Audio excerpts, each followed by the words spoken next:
Great. Thanks, Pito. So I'm going to, once more, brilliant. Thank you. Okay.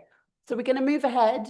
And what we'll do is I've just got a couple of intro slides, which I'll go through very quickly. And then we'll do overall intros. So I hope people are warm. I know it's very chilly, but we've got the heating on. So hopefully that's okay. And I'll do a quick housekeeping. For those of you who don't know me, I'm Jo Veery, Director of the ACMS, African Centre for Migration and Society, and here at WITS. And it's wonderful to see so many familiar but also new faces here, as well as colleagues online who we will also make sure that we get to meet and include. Bathrooms are just through this door. You can also go outside and back in.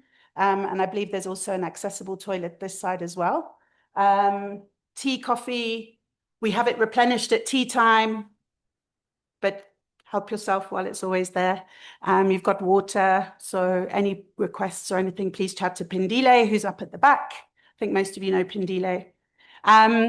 What we'll also do is hopefully you now have received an email on the Google group, which I discovered I'd not added my WITS email to, which was why my messages weren't coming through.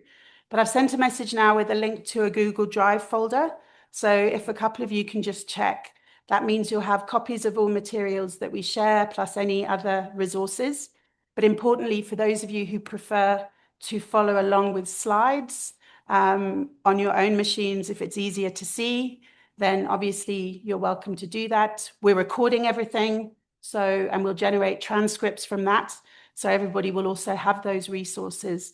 I know that sometimes some of us, myself included, have a tendency to speak very fast. So please, someone in the room or online, just do a hand waggle if it's too speedy. No one will ever be offended. As we move through the next couple of days, when we have points of clarification, please feel free to raise your hand during an input if it's a clarification that you need to help understand. And then we've always got discussion sessions. So what I suggest we do now is a quick round of introductions before I go through this background so that we know who's in the room. And then I can say a bit more.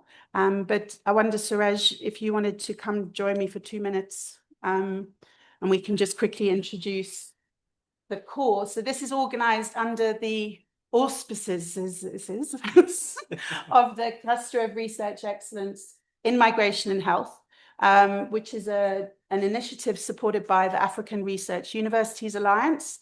Many of you know ARUA. The ACMS is also an ARUA Centre of Excellence. They have the secretariat based in Accra in Ghana.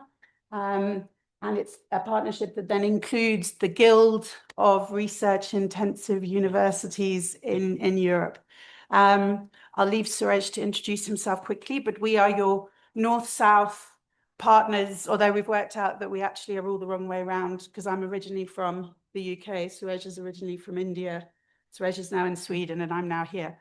So a truly North-South, South-North collaboration. Brief, I am Jo from Sweden, in the sense that she's the AU co-lead, I'm the EU co-lead. I am from Uppsala University, up in the north, equivalent of Jo down south. I teach migration and global health, and that's what I've been working for the past 2 decades or more than that. Work quite a lot with UN agencies, and I also had a WHO collaborating center on migration health. We get to discuss a bit more about who I am during the course of the day. Very happy to see all faces. For me, all new faces, except for a few. Happy to be here. Thank you for the invite, Jo. Great. Thank you. So I thought what we could do is do a quick intro. Colleagues online, we'll start with people in the room to give you guys a chance to sort of catch up with us. And if everyone could just do a really quick intro of your name, if you are currently affiliated somewhere, either studying or working, if you could mention that. I know that some of us aren't, and that's absolutely fine. And just a sentence on what brought you here today. So some of you, it's because I told you you had to be here, which I understand. But maybe Langa, we can just start with you. I'm going to do my best to facilitate from over on the laptop as well, where I'm sat. So if I disappear, please don't worry. And I'm gonna just switch the screen over to so we can see everybody online for now. If I stop sharing, does that work? Okay, over to you, Langa. And if everyone, the reason we need to use the mics is so everyone in the room and online can hear, but it also means our recordings capture everything everybody says. All right. Hi, everyone. Hi, everyone online. My name's Langam Loja. I'm a researcher based at the ACMS, and I have a public health background, and I'm excited to be here working on migration and health issues. Yeah.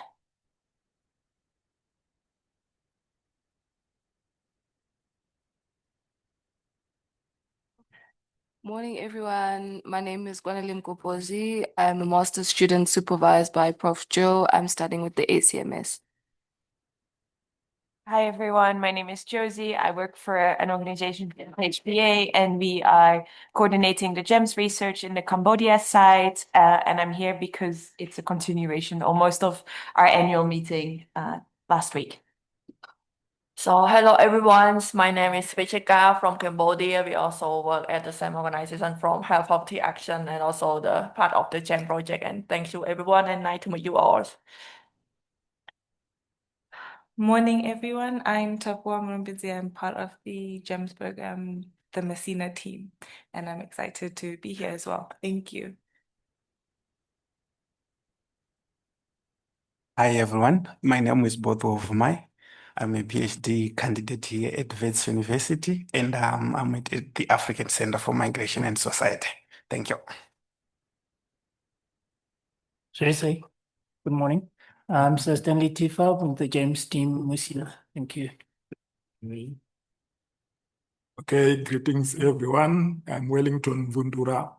I am a postdoctoral research fellow at the African Center for Migration and Society. I'm also a researcher in the GEMS project and also an affiliate of Africa University for the same project. Thank you.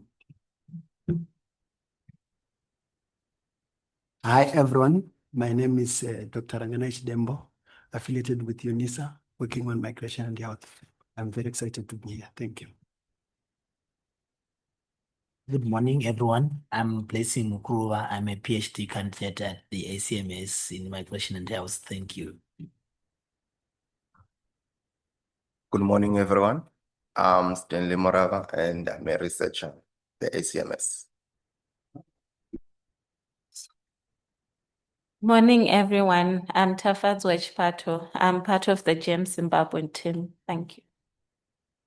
Morning, everyone. My name is Melissa Dlamini. I'm part of the GEMS PhD scholars and part of a joint doctoral degree between First University ACMS and University of Essex. Lovely to meet everyone and looking forward to the exciting conversations around migration and health. Thank you. Good morning, everyone. My name is Aditola Oyenubi, PhD student at ACMS. Thank you. Hi, everyone. My name is Besweet Kudenga. I'm with the University of Western Cape doing my PhD. I'm here to engage with everyone in person. Hi, everyone. I'm Kudrana Safora, and I'm a pre-PhD intern at the Wits School of Public Health. And the reason is because my paper focuses on migrant health and quality of life. Thank you. Hi, everyone. I'm Becky Walker. I'm affiliated with the ACMS, and I have worked with the ACMS and with Joe for a very, very long time. And I supervise a number of you here in the room. I work broadly on migration, gender, and health. And yeah, I'm here because it's another opportunity to engage with all of you and to hear all of your inputs and yeah, and just to be present when I'm normally based in Cape Town and engaging online. So it's nice to be here in person. Hi, everyone. My name is Kosing Pile, and I'm a master's student here at ACMS. Hello, everyone. My name is Notando Puti. I'm a master's student at ACMS. Good morning, colleagues. I'm Zbosiso, a public health student at the University of Pretoria. Morning, everyone. My name is Pesihle Mahlangu. I'm a master's student in health sociology, and I'm here because my research topic is on undocumented immigrants and their experiences in accessing maternal health care in townships.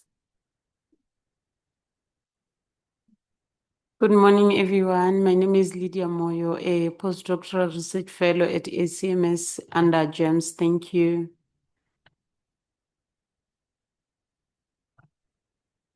Morning, everyone. My name is Kunda Nziza. I finished my PhD at University of Pretoria.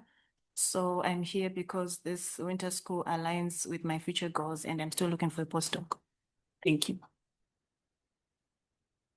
Good morning, everyone. My name is Nompumelelo. I'm in my first year doing my PhD under the Nurture for Youth project and the ACMS, and I'm excited to be here.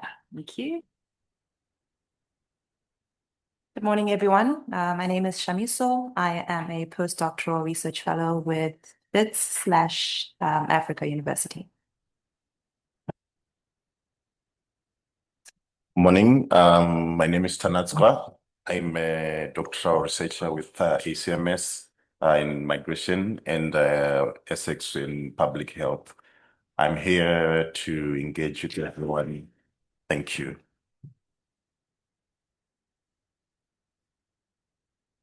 Switch to our colleagues online, and if we could change the view so that we can see online colleagues as they introduce themselves. Thanks.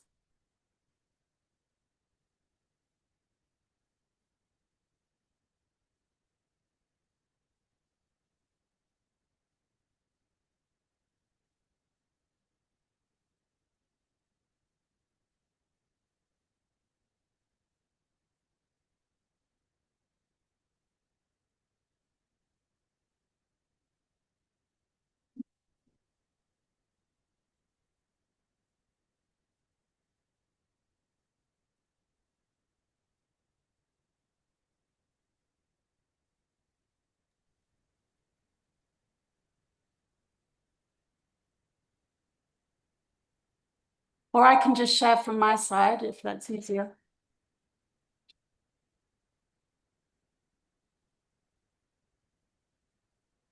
You'll need to stop sharing. Or can you switch it on this one? That's not for everyone, so you can speak in their game. Okay, not everyone will have cameras. Pito is trying to speak, but we can't hear him. Huh?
Once more, do you wanna try introducing yourself in case we can hear you? Hi, everyone. Can you hear me? Yes, we can. Perfect. My name is once more, and almost done with my PhD at the ACMS. Here because, I'm hoping to go further in my research around migration and health. So this is a great opportunity to continue networking and to learn more of the work that's been done by Joe and colleagues. Thank you. Thank you once more. I'm just going through the list as they're showing on the screen here. Over to Nosipo. Okay, good morning. Can you hear me? Very loudly, yes. Perfect. My name is Nozipo. I'm a researcher at the Health Economics and Epidemiology Research Office. I'm interested in looking at aspects of health and migration, so I just joined to understand what it's about. Thank you. Great, welcome. Pito, over to you.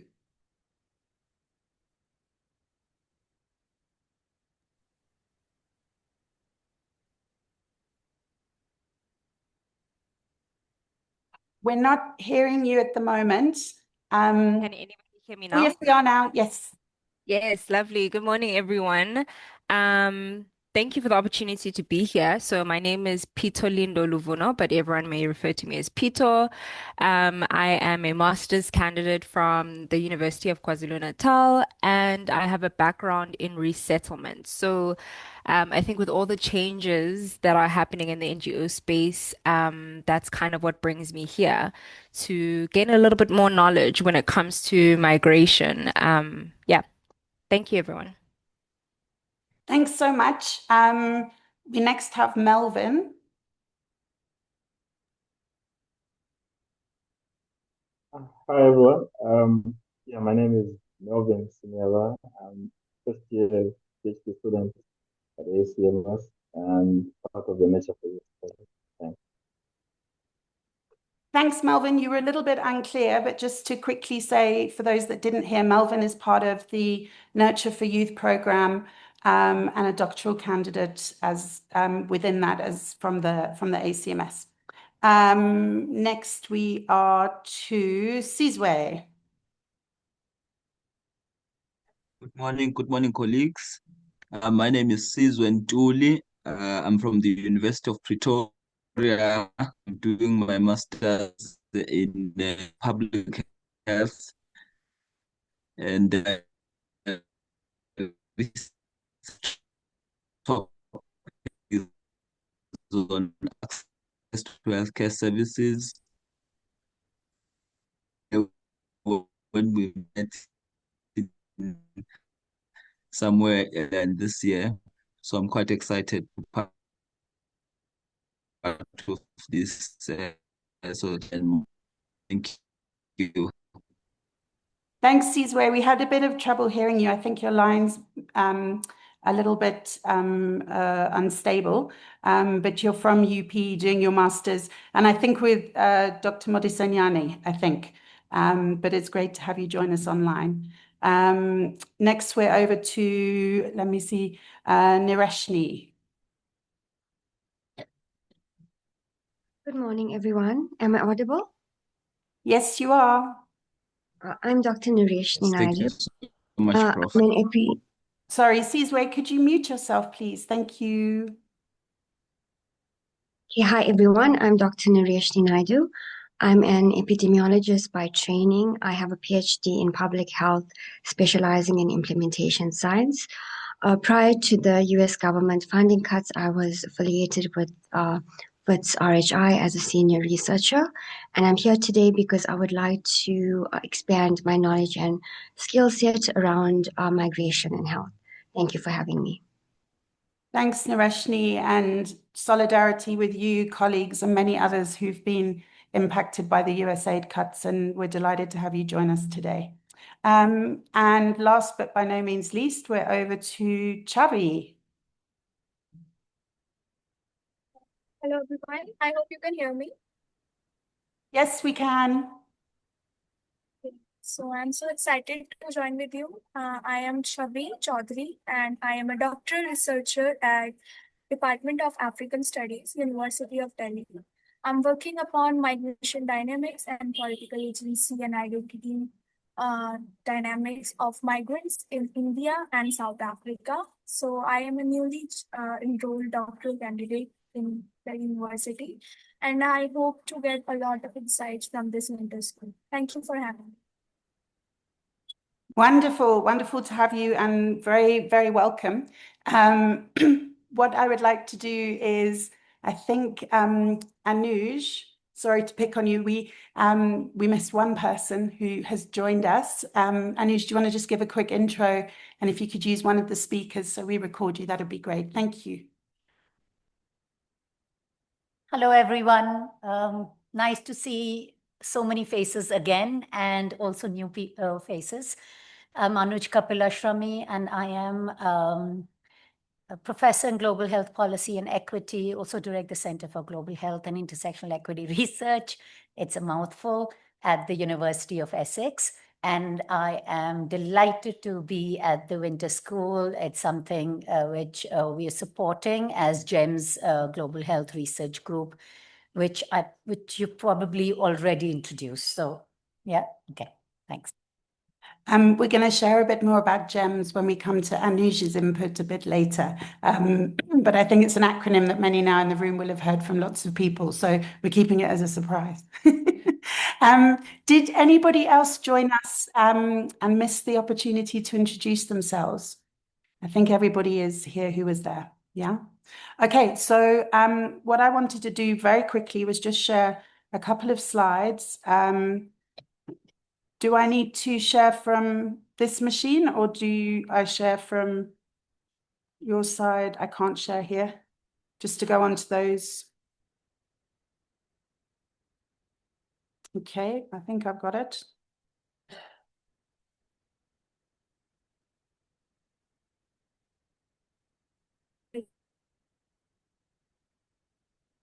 Okay.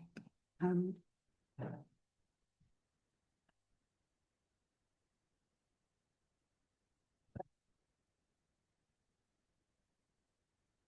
I put it onto presentation. No?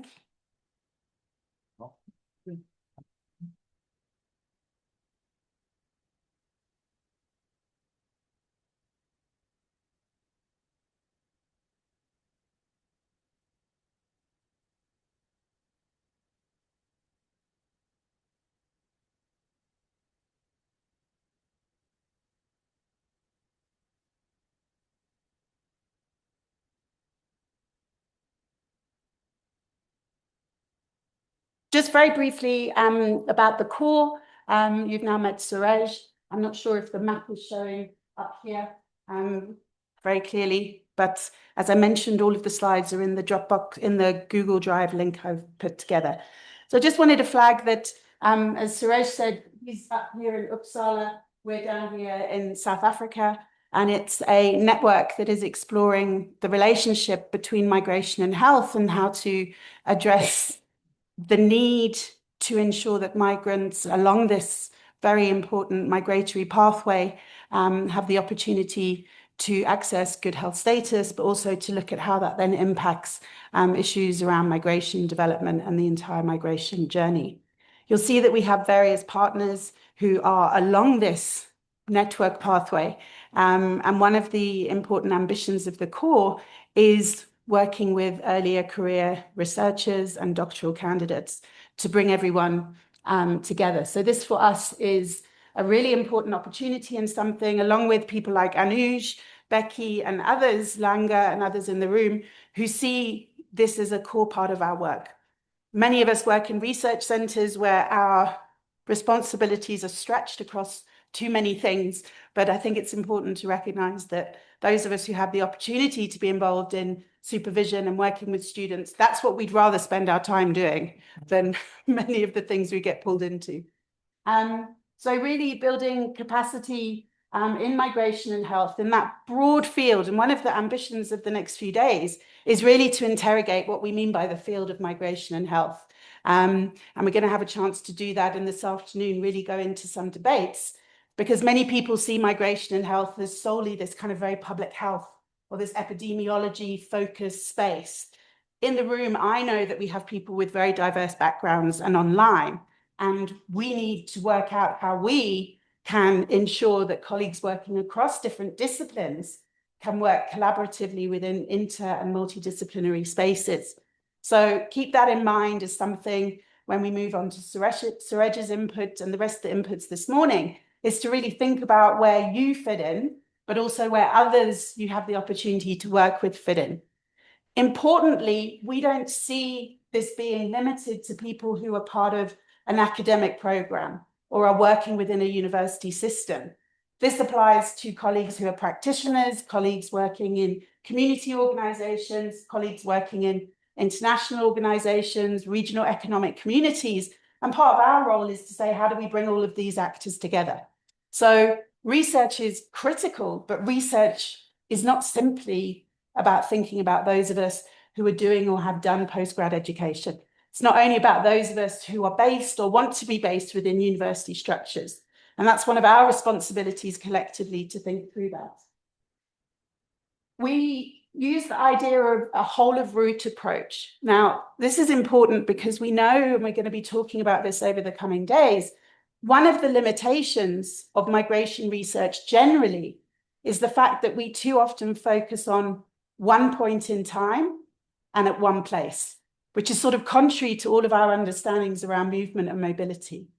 So how do we better engage to think about an entire route, thinking about people moving within, back and forward, when there are times where we're static?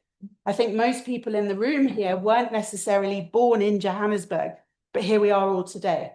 We move at different times for different reasons, for short term, for longer term. Some people are forced to move, some of us choose to move. So understanding those vulnerabilities and privileges along this continuum is absolutely key. We also think about a whole of society approach, and some of you, particularly those of you in sort of public health spaces and health governance spaces, will be familiar with this. It's sort of a way of trying to say very quickly, everybody needs to be involved. Taking this very kind of as though we can quickly and easily put everyone together. But it is our job to try and figure out how we can do that efficiently and effectively and not leave certain groups behind who are clearly involved in issues around governance. When we're talking about migration and we're talking about health, we're not simply talking about one small group of governance actors. We're actually saying something quite complicated. Health is political. We know that the movement of people is political too, right? So our job is to find a way to sort of merge together these two politically unpopular areas of interest and importance and find ways to encourage those political leaders, those people who hold that kind of power to really affect change. So we've got no easy tasks. And then finally, one of the things that Surej and I, but it also is mirrored in work with people like Anuj, people like Langa, is the development of joint postgrad training programs and thinking about how we can expand that into spaces outside of the academy, as it were. So we're starting to implement that. We've met colleagues from University of Wits who have University of Essex. It's a joint degree program. So an opportunity for younger folk to spend time in two very different contexts. We've got, for example, some of the students from Surej's master's program are coming to undertake internships here. We've had early career researcher from Ghana spend time in Uppsala. We're in the process of appointing new postdocs who also will be across those two spaces. And part of this really is thinking through how can we expose people who are training, but also those of us as we continue within our careers and continue trying to learn as we move through, how do we engage across these different contexts where there's a common political challenge, but different ways of addressing issues around migration and health. So I'm going to stop there. This is the background to why we're here. It's an inclusive space, and I'm delighted to welcome you all here into WITS. Some of you know WITS probably better than you wish you did. And for some of you, I think it's a newer experience. So Surej, if I can hand over to you for the first input. I'm aware we're running late, but we have a nice flexible program. So if you don't mind, we're going to push tea a little bit later and see how we kind of catch up with the program. Let me just try and open your slides for you.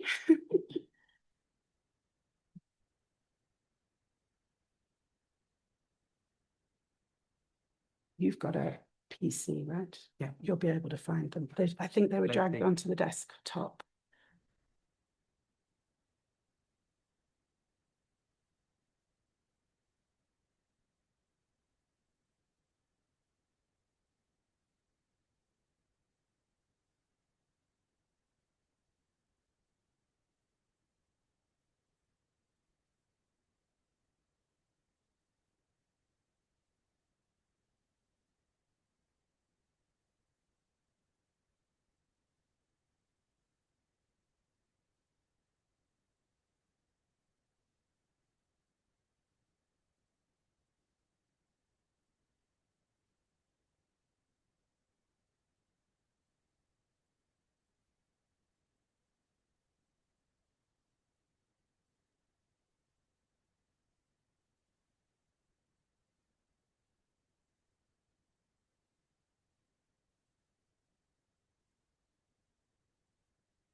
Now, good.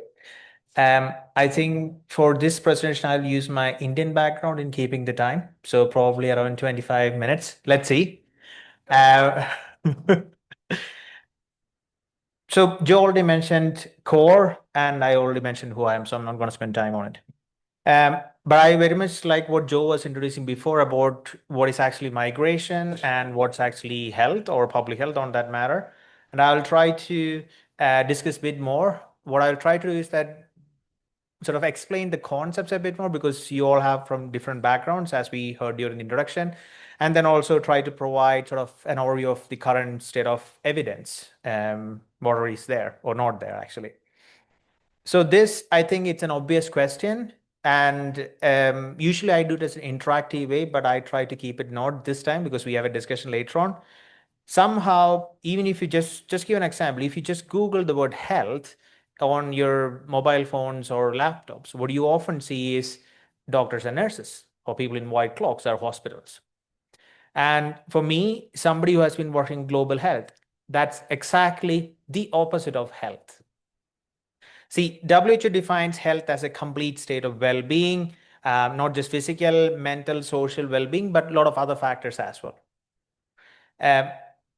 For me, working global health is even important because it looks into equity in health. That is the difference in health between various groups, be it migrants versus host population, be it male versus female, and so on and so on. And this has to go across the board, not just within a country.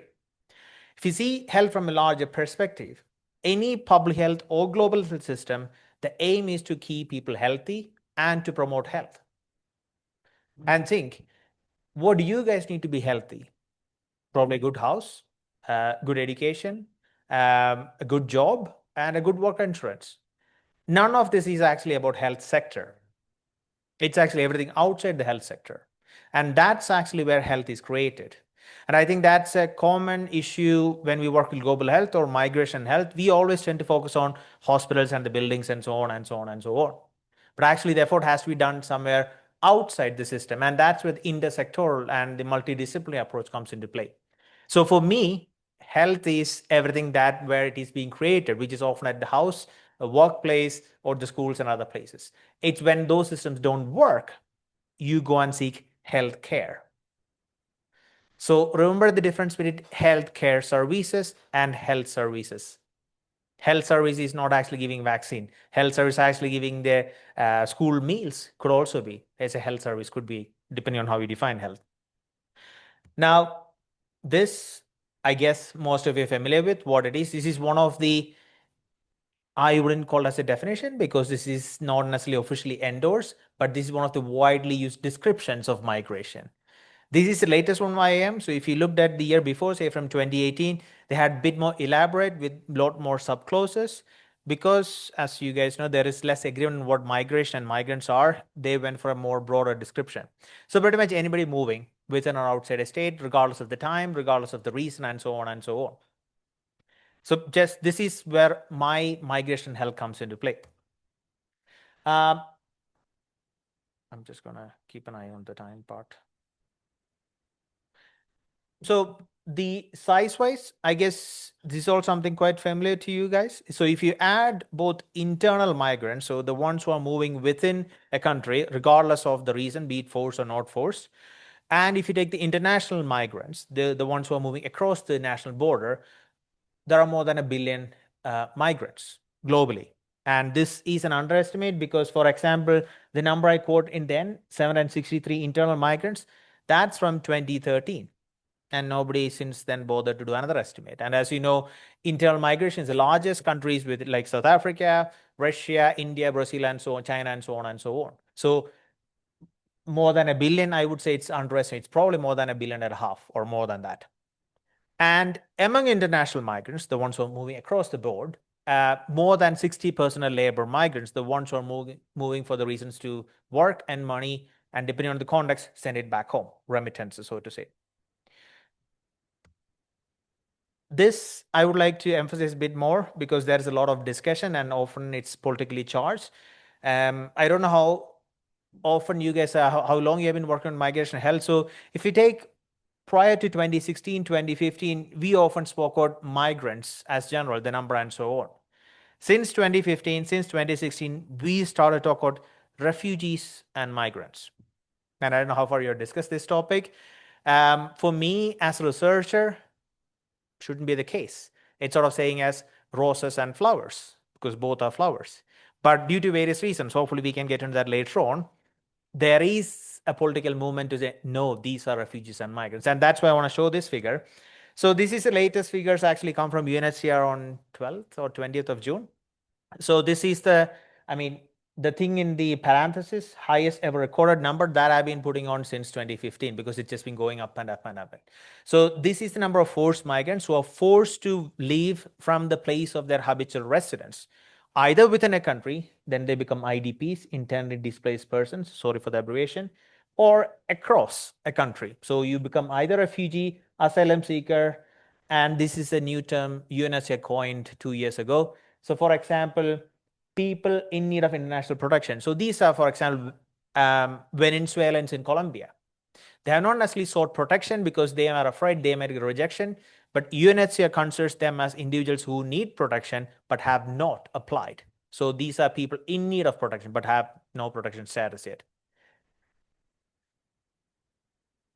So if you take the first three figures, 31, 8.4, and 5.9, these are the international, I'm using the word migrants, among the forced migrants, the ones who have been forced to move across a country.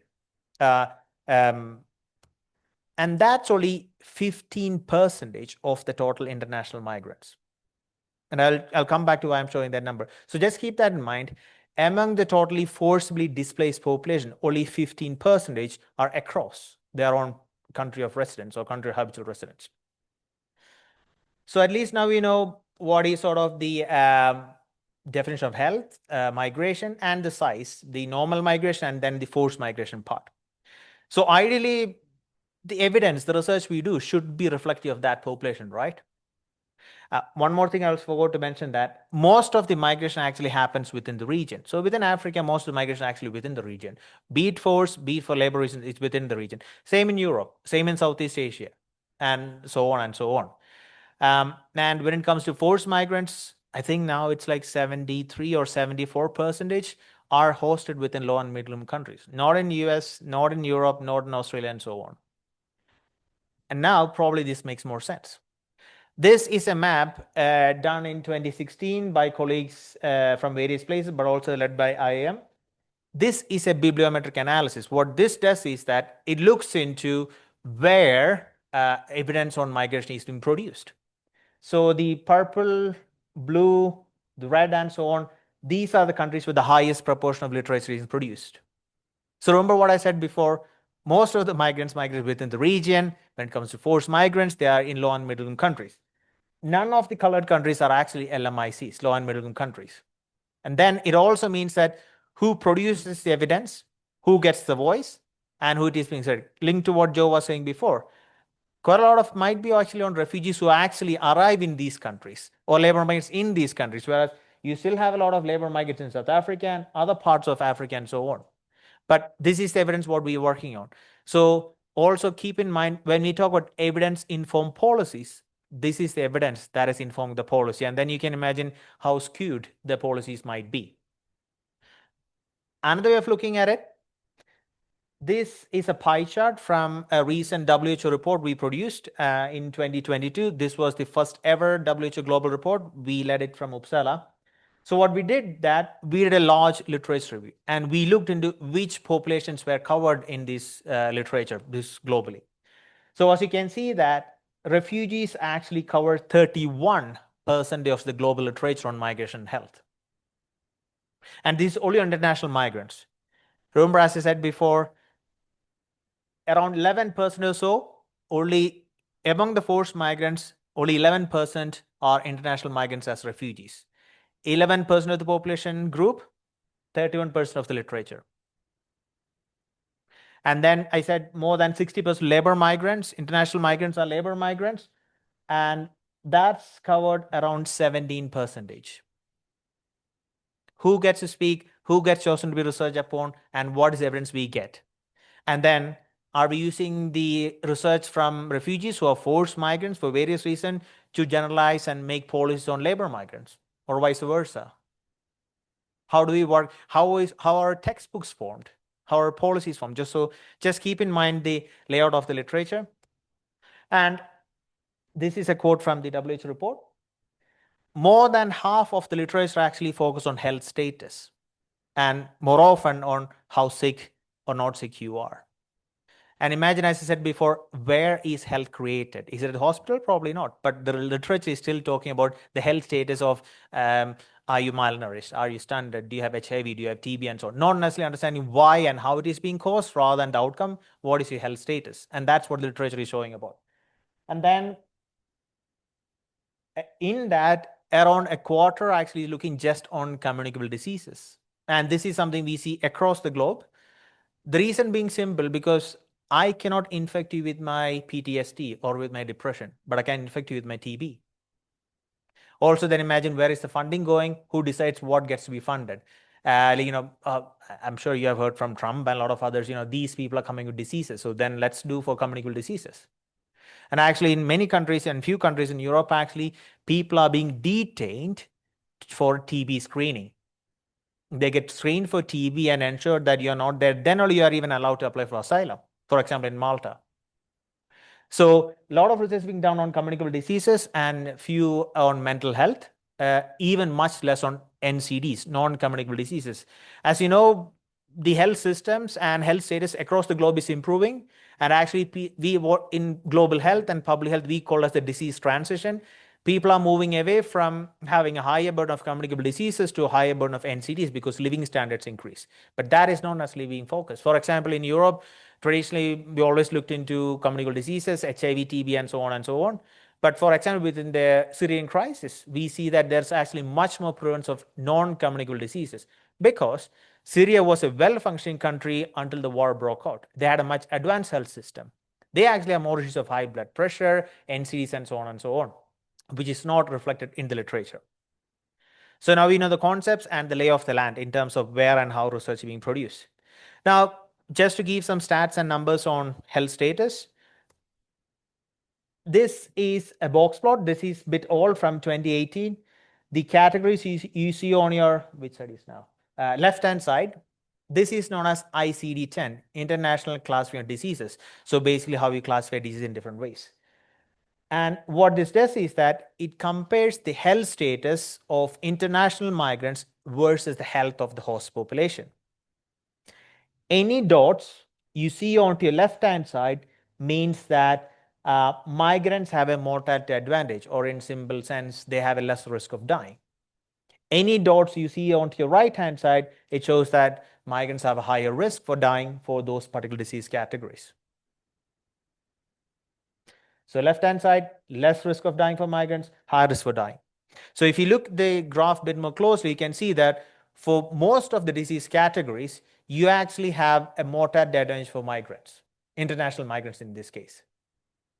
What this says is that migrants are healthy, or healthier, not healthy, healthier, I would say, which to me is not a surprise.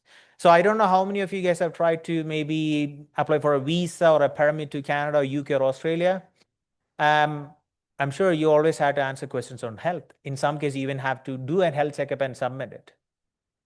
So this is not rocket science. They pick the healthy ones, so then they're healthier. But again, understand the difference between what is being discussed in terms of data. I said these are international migrants. What I didn't say was that most of the international migrants in this was labor migrants, not refugees or asylum seekers.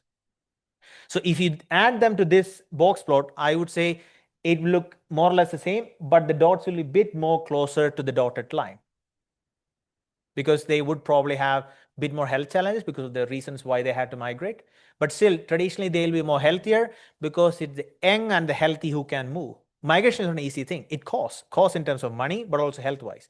So the ones who are weaker, elderly, or other kind of people with vulnerabilities, they often don't migrate. Still, it's the healthier one who gets to move, who can afford to move. So this is sort of also known as a healthy migrant effect, which in the due course changed to unhealthy migrant effect due to living conditions, which I get back to later.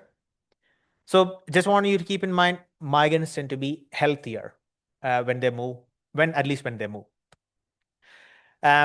This is a map of the WHO European region. I did not have an equivalent of that for the global region. This is something we produced in 2018 when I was at WHO. The trends and patterns are not different. There are various colors. So if you look at the, I don't know what do you see, like peach, pink, whatever color that is, it shows that around 58 to 85 or 90% of all newly diagnosed cases of HIV are amongst peoples of migrant origin in the WHO European region. The ones with yellow, that's Central Europe, and they have less proportion, maybe around 10 to 20 and so on. You see the numbers over here. And this is confirmed by the number from ECDC, European Center for Disease and Control. It says, I guess, EU is not same as Europe and bigger one, right? EU is a smaller, it's only 27 member states. Europe is much bigger with Russia and other parts of the world. So within EU, around 50% of the newly diagnosed cases are among migrants, which, well, in a sense makes sense of what, some political leaders say, they bring disease, they bring HIV. But what this figure doesn't say is something known as the post-migration acquisition of HIV, meaning you got HIV after you migrated. This is not a big data set as I showed in the bigger one, but it gives an indication. So what this chart on your left-hand side shows is that migrants from Europe, within Europe, migrants from SSA, Sub-Saharan Africa to Europe, migrants from Latin American, Caribbean to Europe, and so on, that many percentage of them, they got HIV after coming to Europe. In Latin American, Caribbean, and SSA, HIV is a challenge. It's highly prevalent. And these are the healthy individuals who managed not to have HIV, come to Europe, then get HIV from there. And we could actually look back because we had the data on when they came back, when they arrived in Europe. We could actually do a simulation based on CD4 cell count and so on. So they actually got infected after coming. It's not that they got tested after coming to Europe, but they actually got infected. And this is this you wouldn't necessarily see. I'm trying to go back. Yeah. You wouldn't necessarily see over here. Just says, 50% of migrants actually have HIV, but not necessarily where they got it. And this is where a lot of the policies we need to discuss come in. Why do they get that? Is it because they have less access to healthcare? Are they in an exploited context? Because, if you are an irregular status, undocumented status, men and women can be exploited. Are they abused along their route? Or is it because simple language barrier where they know what their rights are, where they can seek healthcare, where they can ask where can I get condom and other kind of things? So this is a missed opportunity in the host country's health system. I'm not sure what the slides are actually doing. Okay, yeah. So this is communicable disease, that was HIV. This is TB, shows along the same picture. The dark blue colors are the countries where migrants have a higher proportion among TB cases, and the other shades are a bit lesser. This again is sort of simple mathematics. If you go to a country where there is low prevalence of a TB, let's say it's a country with 5 people having TB, and there comes 100 migrants, of them have 2 have TB. So of the 5, 2 are migrants, all on 50%. If you go to a country where there are 10 individuals with TB and the same group of migrants goes there, then it's 2 out of 10, that's 20%. So what this says is more about the host country's health system. That's why, for example, Russia up there is light in green, because Russia and parts of Central Europe, this is part of the world where TB is actually on rise, similar to South Africa. So South Africa is a country where TB is a challenge. But if you look at the difference between migrants, say, work in the mining industry and the rest of South Africa, you can see 3 to 4 to 5 times higher prevalence of TB among migrant workers in the mining industry, who are migrants basically. Within public health and epidemiology, we also call TB as a disease of poor man's disease. It's the living conditions that make them more susceptible and more risk of getting TB. This sort of pattern you can observe from many of the communicable diseases. Non-communicable diseases, meaning the disease you cannot necessarily transmit. If I'm going to put all those in a nutshell, on arrival, they seem to be healthy. The longer you stay, you become less healthy. You get sort of diabetes, high blood pressure, and those kind of diseases. NCDs, that's the pattern we see. But there are also some genetic makeup that makes things a bit different. For example, individuals from Southeast Asia tend to have a higher risk of having diabetes compared to Europeans and other parts of the world. For example, females from north part of Africa tend to have higher risk of overweight. And these are studies what we have shown. So there is gender difference, there is regional difference, and so on. But the bigger thing what we need to look into is also the occupational injuries, because injury is a non-communicable disease. And there have been recent systematic studies showing that being an international migrant, international labor migrant, increases the risk of having occupational injury by 50%. So being international migrant, every day morning you get up and get out, that's a 50% chance. I may or may not get injured compared to a non-international migrant. It's because they work in so-called 3D jobs, not the three-dimensional, but dirty, demeaning, and dangerous. Construction, driving, mining, housemaid, and so on. It's that makes them higher risk of occupational injury, not any other genetical makeup, so to say. Mental health. I have a colleague, he's still at IOM. He used to say that many times the mental health challenges the migrants face, these are normal reactions to abnormal situations. So the challenges they face, the depression, anxiety, and so on, it's not abnormal because that's the challenges they face through. And as we all know, it's the living conditions. That's what makes us a toll on the mental health. But for refugees, asylum seekers, and others who might have experienced violence and torture, those kind of events, they have a higher risk of developing depression, PTSD, and all those kind of things because of the experience they went through. Other than that, migrants generally don't necessarily have a higher bad mental health, considering the situation they are in. But of course, if you compare a migrant with a host population who have insurance and everything, of course, they'll have a higher risk of mental health issues, be it depression, be it anxiety. But it's the living conditions that matter. I'm going to soon finish with 2 or 3 more slides. I want you guys to keep in mind 2 things. The difference between migrant health and migration health. Sounds just play of words, but it's much bigger than that. Migrant health, it's actually the health of the migrant, the individual who have migrated.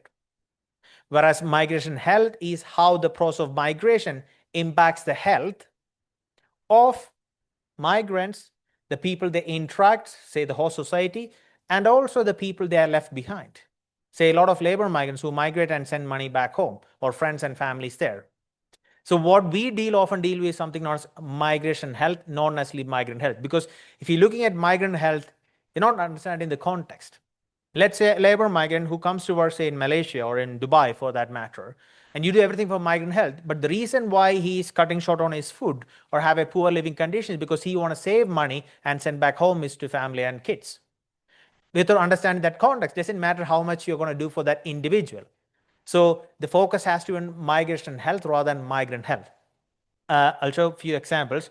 So how does migrant health impact host population? So this is a chart showing the proportion of migrants in so-called essential workforce. This is from Europe. Essential workforce means teachers, nurses, firefighters, and those kind of things. So as you can see, in countries like Ireland or Sweden, around 1/4 of the essential workforce are migrants. So them being there, it keeps them healthy, but also it keeps the host population healthy. Imagine like in the UK or in Ireland, where it's like anybody with a migrant origin in the NHS or health service, no, we are not going to work, or everybody's going to be deported. 1/4 of the workforce is gone. So this one example, how they impact the host population's health. This shows how they impact health of the people left behind or in the home country. Remittance is the process of sending money, basically international labor migrants sending money back home. So this is a chart from the World Bank. What it shows is that the red line, that remittance has been increasing from 2000 under 2025, is around 656 billion US dollars. You compare that to FDI. FDI is the orange dotted line. That's foreign direct investment. So like say, I don't know, UK comes to South Africa and invest money in XYZ, or I'm sure you're familiar with China coming and investing something. That's foreign direct investment in that sense. ODA, Overseas Development Assistance, aid money, that's the aid money given to various countries. So if you look at if you take any country, this is a general estimation, the remittance is 40% higher than the direct money given by the foreign government. 60 times higher than the aid given. So imagine if anybody actually wants to help another country, it's enough to allow people to come legally and work and send money. If I, as a father, want to send back $10 to my wife and kids back in country X, probably the wife is going to get $9 off my $10 because I need to pay fees and everything. If I'm going to give that $10 via aid, imagine the bureaucracy that goes through, and the mother and the child might get $1 or 50 cents. It's actually more effective. They come here, they actually contribute to the economy. I showed you the graph before. They work in essential workforce and so on and so on. So this is actually the way to work on, and this actually helps the home country, because many countries, around 41 to 30% of the GDP is just based on remittance. In Nepal, for example, I think it's around 24, 35% of GDP is actually just remittance. And it's the GDP is the total amount of money the country has to build roads, schools, hospitals, and so on. So this is how migration also impact the health of the people back home. So it's migration health, not migrant health. I'm just going to finish here, just showing what is determinant of health. Determinants of health is basically the conditions you live, age, and work. And when we did the WHO report, we created a diagram like this. What shows is that you have the various phases. The green one, you start there before you migrate. The transit phase, depending on what kind of migrant you are and your route, your arrival, and maybe the return. In all these phases, you need to look at the age, the sex of the individual migrant, how that impact health. In some contexts, female migrants are much preferred as nurses, housemaid. In some contexts, male migrants are preferred as drivers, as construction workers. Then in other contexts, being a female migrant, you're much at risk being exploited. There are a lot of stories being people from Southeast Asia, women being abused in Saudi, in Israel, and so on and so on. In other places, it's the other way around. Individual lifestyle factors, society, community networks, living, working conditions. Do migrant workers get insurance? Is it a language they can understand? Do they have the same level of protection? Recently, there was this big battery company in Sweden called Northvolt. It's supposed to resolve all battery crashes across the world. It went bankrupt within 1 year of establishment. The people who are impacted most were migrant workers. They came to work in Northvolt. Once they lost the job, they had 3 months to find a new job or leave the country. So how are systems being created on that part? So that's what I said. Health is actually created outside the healthcare system. And this is sort of, at least to me, driving the point home. I finish here. I'm sure I went beyond my 20, 25 minutes, but I stop here. Thank you.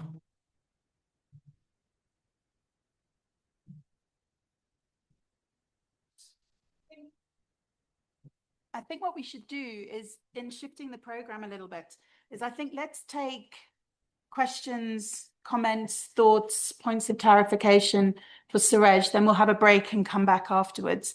So over to the floor. I've got the Zoom open here for anyone online. Are we able to show just the Zoom screen with the people who are online?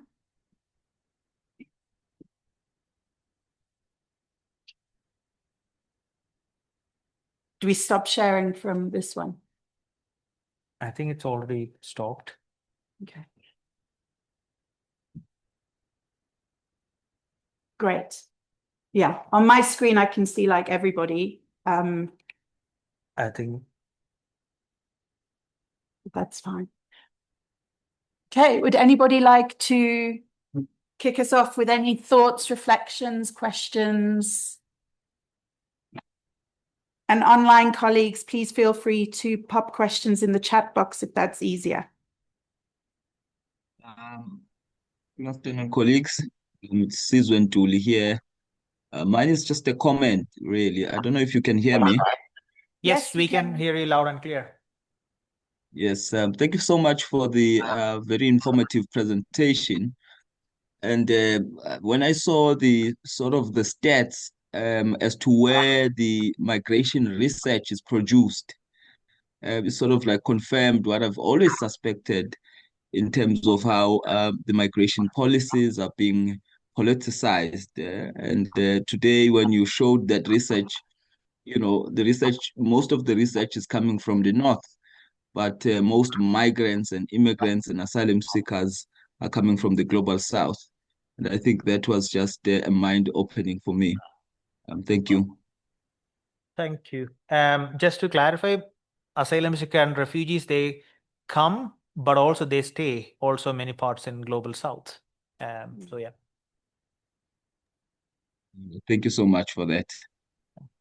Tanatswa. Thank you very much for that well-rounded presentation.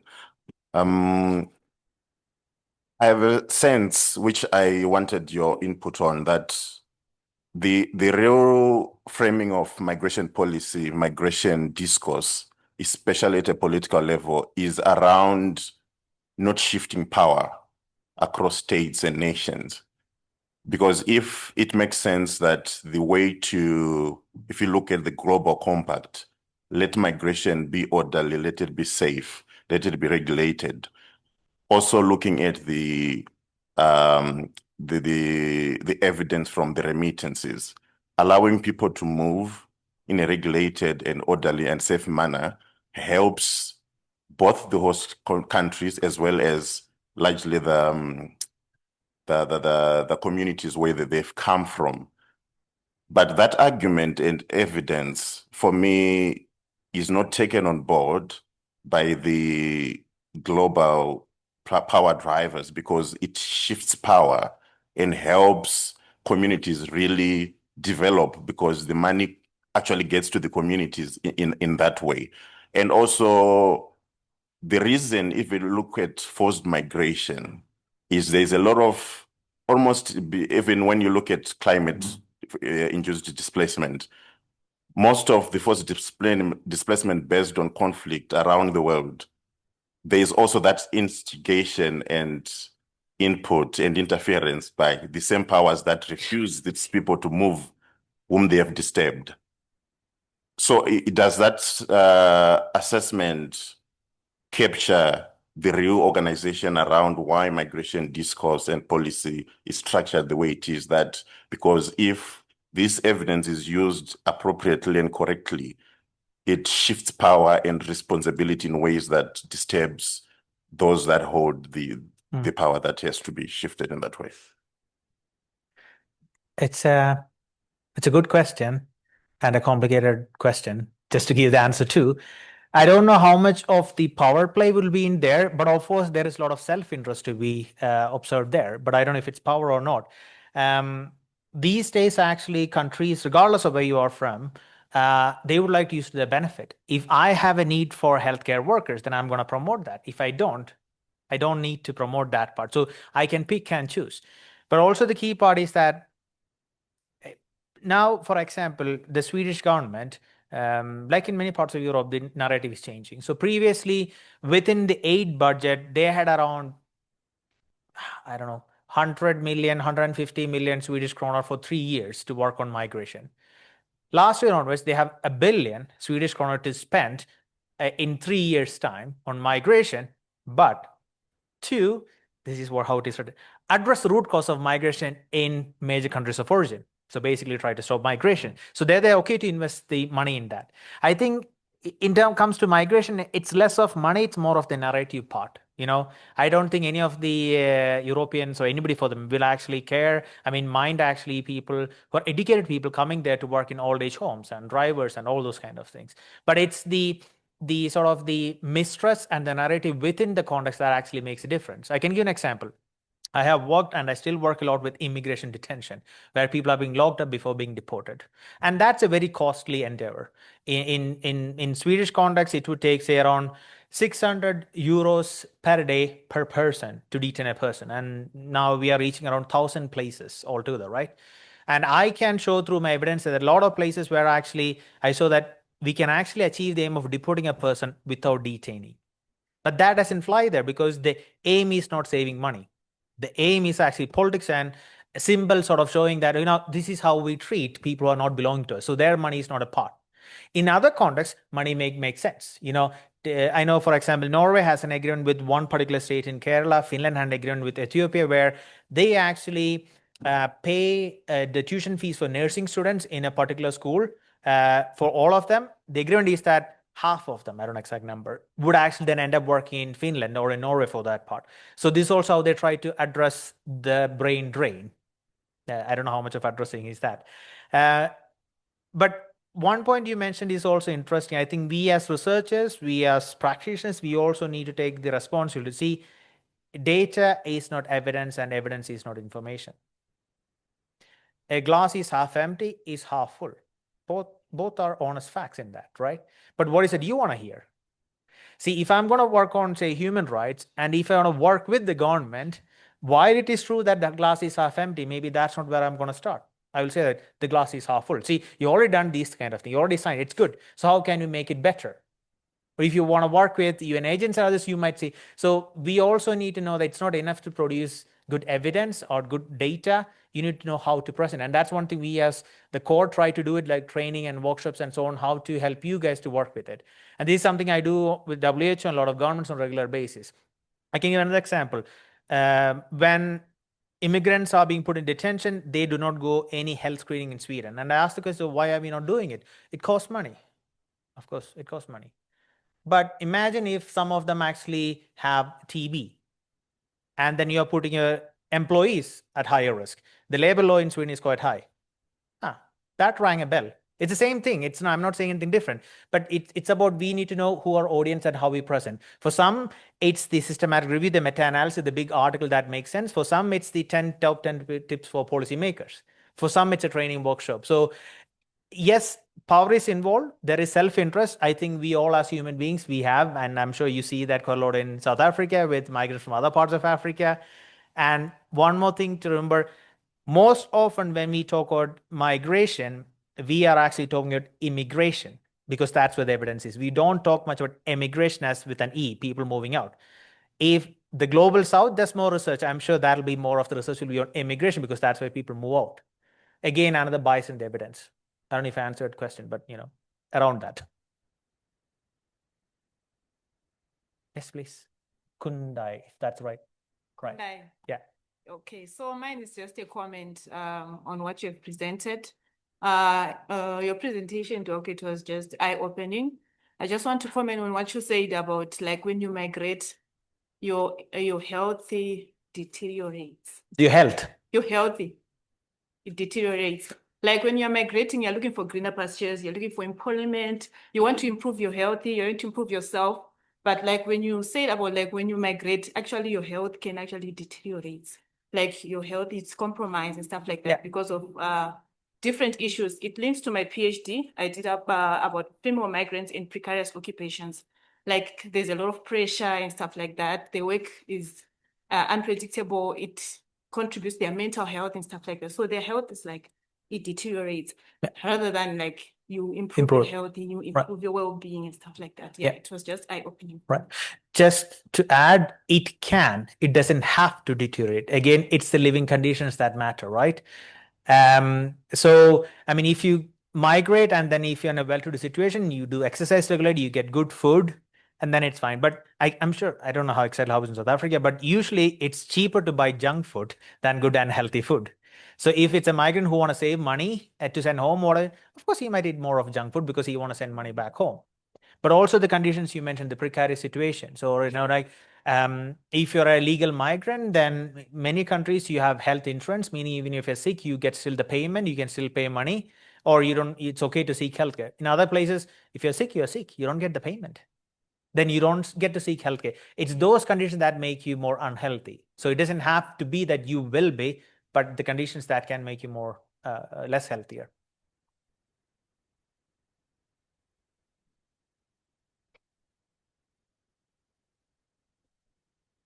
I can't see your name, sorry. Okay, thank you very much for the insightful presentation and your presentation of statistical evidence relating migrant health or migration and health. So mine is just a reflection and maybe somehow related to what Tanatswa and the earlier respondent have said. We ask you as senior researchers of migration and health and other budding researchers, I think there's also need to take a critical perspective where we think beyond the statistics. Because first, the statistics can be part of a global agenda in terms of biopolitics, power dynamics, controlling nations, who has the power, where should certain bodies be in terms of migration, and what is their health at a particular time that could be used to push certain agendas. Secondly, given the evidence, it might be credible evidence like the one you presented, but who has control, the ultimate control over that evidence behind the laptop? Who makes the final decisions relating to that critical data collected within communities in certain fields? Yeah. So there could be a certain war, which is mainly epistemological. Right. Where is the biography of knowledge? Who is producing that knowledge on migration and health? Right. And why is that knowledge being produced? So it's just food for thought. For instance, we have the idea of Fortress Europe, where it is easier for those from the global north to migrate to the south. And the nomenclature used, for instance, could say these are expatriates. But when you migrate to the Fortress Europe, where it is increasingly difficult for those from the global south to migrate, you could be called something else, maybe migrant workers. So that dynamic, it's also very important for us from a critical perspective to think through as we go through this workshop. Thank you. I fully agree. Data is something I work quite heavily with a lot of countries, and I do actually training actually on how to collect, what to collect data. And this is not the research data, but rather routine data. Yes, you're right. There is also still the notion of global not deciding, but when it comes to the stats, I'm not sure if that is always the case. So I've been in several meetings where actually, I don't like to use the term global north and south, but for the purpose of discussion, let me use those terms. There are actually countries from the global south saying, no, we don't want to use it. And there are also actually countries from the global south you are actually championing. For example, I didn't get into who is actually a migrant? How we define them, right? Is it your country of birth? What if I moved to country X when I was 1 year old? Is it still my country of birth that is relevant? Or is it my country of birth of my parents? Then you come to, oh, then you are second generation migrant. But no, because I did not migrate. How am I a second generation migrant? If you want to extrapolate it, my kids, they look like me. I mean, because they are Indian, because I'm married to an Indian woman. And they are small. They're like 6 and 4. I'm sure they're going to be 13 and say, where do you come from? I'm from Uppsala. No, but where do you really come from? That's a simple question, right? But that could actually long-going consequence for the child, because for her, Sweden is a country. But why am I being asked that question? It can lead to an identity crisis. But then is that person a migrant or not? Or for epidemiological purpose, like the one I showed on HIV, the researchers could make their assessment because they had the date on date of arrival. I could count back. And then this is not just a matter of so-called rich countries and doing something. It's also a lot of politics in that. When we published the first WHO region report, I wrote one line there saying that in the European region, we have internally displaced persons. I'm not going to say the country name because we are recording it, in countries X and Y, but this report will not discuss those populations. We will only discuss international migrants. That's only one line I wrote. We published the day after this country called back and said, no, we don't have any internally displaced persons. Of course you do. There is data from the UN agency showing that. No, we don't. And a lot of these UN agencies, we think they are technical agencies. Yes, but they are more of a political agencies as well. We are forced to take the report back, remove that one line, upload it back. And these are not necessarily countries from the global north, so to say. And there, another example, when we develop policies on migration health, for example, when we write the terms sexual and reproductive health, certain countries from the so-called global south, no, we don't want that in there. So while there is still the former colonial sort of power structure still influencing us, it's not all that. Like you see what's happening in South Africa with migrants from Malawi, Mozambique, and so on and so on. It's nothing to do with global south. It's basically a difference in power. And that exists at global level, region level, national level, municipality level, in the village level. So I think power, yes, but not necessarily always who decides and what decides. Nowadays, global power is interested in investing in global south so that people don't migrate. The reason is different. They're happy to invest, but the migration trajectory is not as simple as that it is.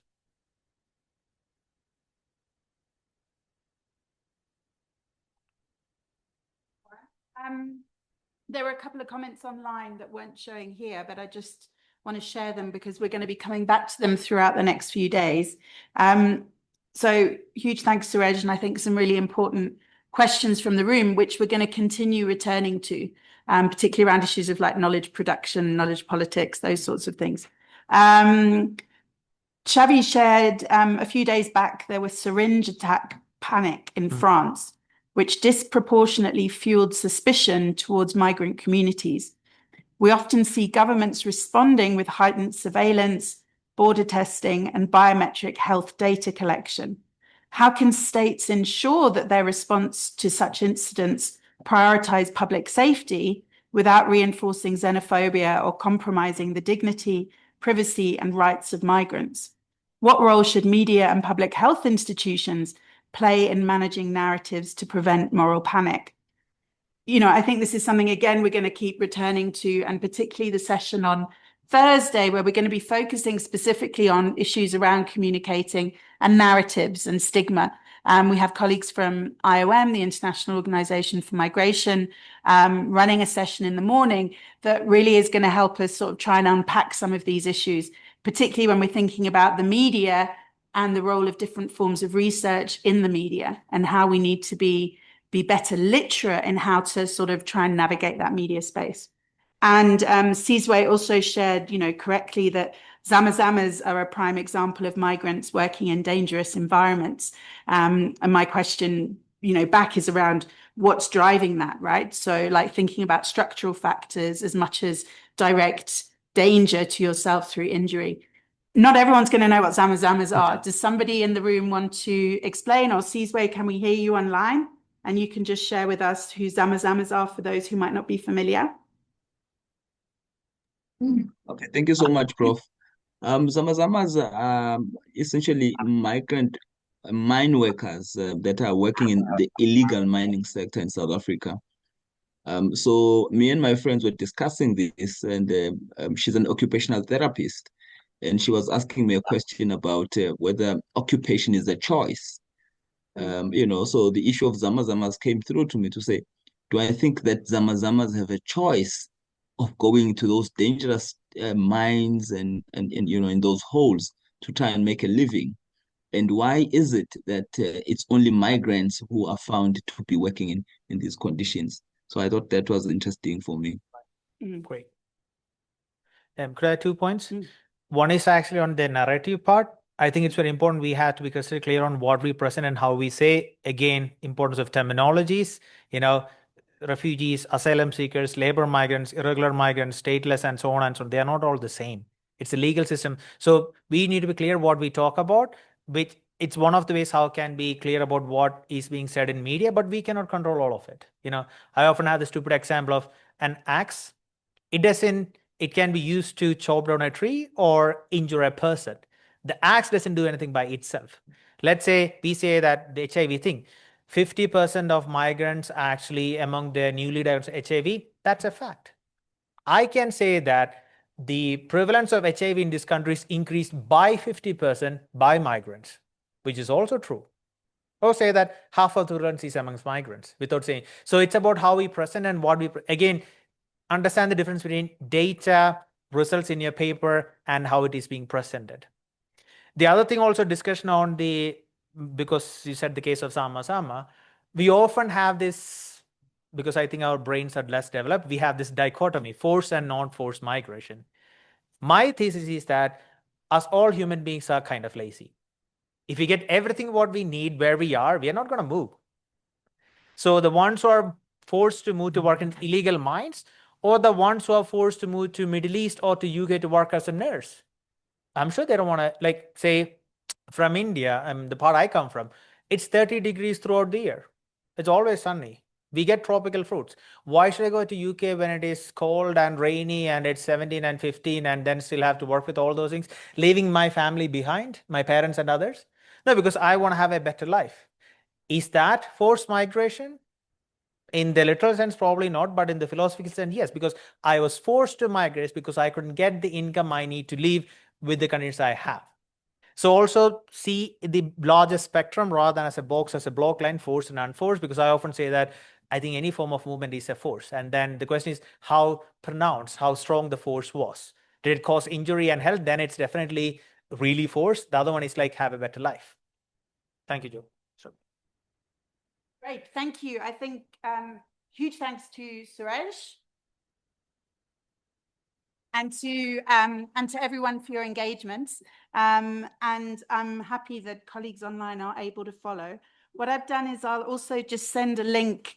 There is a guest Wi-Fi. I'm not sure where the password is, but if you're just so that some of you I know prefer to follow through the slides directly, but I'm also adding in there a document where, you know, feel free as you're listening or thinking to add any comments, thoughts, resources, so that we can collectively be sharing and collating. I've shifted the program a little bit, so we're going to take tea now, but I'll ask if we can start again at 20 past. So we'll have a 15-minute break. We'll then move on to Anuja's planned, and we'll just start lunch a little bit later at 12:45. The input I was going to give, I've moved to the day when we're looking at scoping reviews anyway, so it's really not disrupted the program. And I'm so excited that we have Suraj with us and that we also have Anuj today. So fantastic that they're kicking us off this morning. So yes, and colleagues online, we will be starting back in 15 minutes. Thank you. There's tea, coffee, food. I suggest go enjoy the sunshine. It's much warmer outside.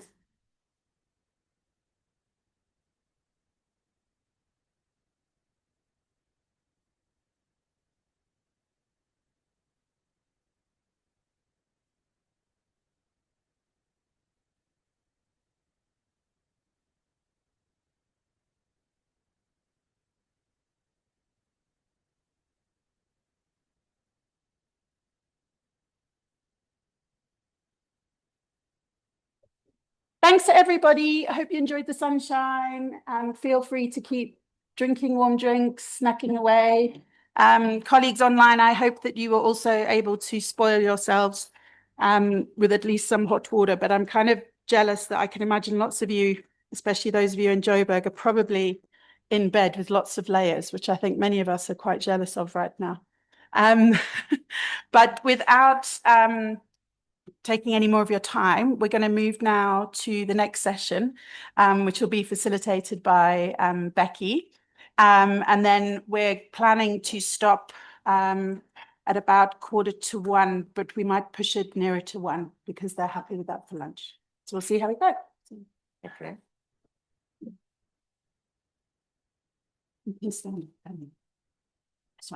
Okay, so by facilitation, I'm taking that to mean that I'm just going to pass over to Anuj, and then afterwards, obviously, we'll open up for what I hope will be a vibrant discussion. So let me welcome Professor Kapileswamy from the University of Essex. Been working now with ACMS for a long time. Well, it feels like a very long time. Yeah, and primarily through the GEMS partnership. So Anuj, I'll pass over to you, and then we will open up for discussion afterwards.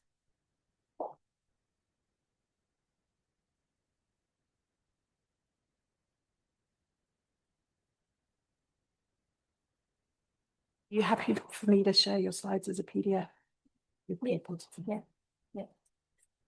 Yeah, I mean, the reason I'm sharing it it's a complicated system that we finally figured out. But there was some problem with the USB and encryption and all kinds of stuff, which those of you who know me, I would know that I don't understand. But we have crossed those technological challenges, and I'm here and delighted to be speaking to you. It's really exciting to be here, as Joe already mentioned. Um, these are the real perks of being in academia, right? 80% of our time goes in doing stuff that is not what we think academia is about, or not as rewarding, right? It is about interactions like these, and also not only in one, thank you, not in one institution, but speaking to people who are coming from really very diverse institutional, political, economic contexts. And I think this kind of classroom spaces is what is most rewarding about academia. So thank you for organizing this. We had something very similar last year in Nepal when we gathered as GEMS, and I'm really pleased to see that with CoRE and ACMS, we were able to facilitate this. Now, I want to just start. Becky's already introduced my day job, right? But I introduce myself as an academic activist who's trying to work across these very clear epistemic silos. Again, I'll reflect a little bit on that. And you drawing on research and the work in academia in order to bring about the change that we need to bring about to address the global health deficits that we see today, right? I chair MedAct, an organization of health workers in the UK, which is a sister concern of IPPNW, which is the International Physicians Network for Peace and Against Nuclear Armament. And MedAct in the UK has been working quite a lot on some of the issues that we have heard about in the context of migrants. So it leads a number of campaigns, including Patients and Not Passports, which is really trying to extend access to healthcare for asylum seekers. It also it is essentially engaging with a number of different campaigns, which together advance health justice and social justice linked to that.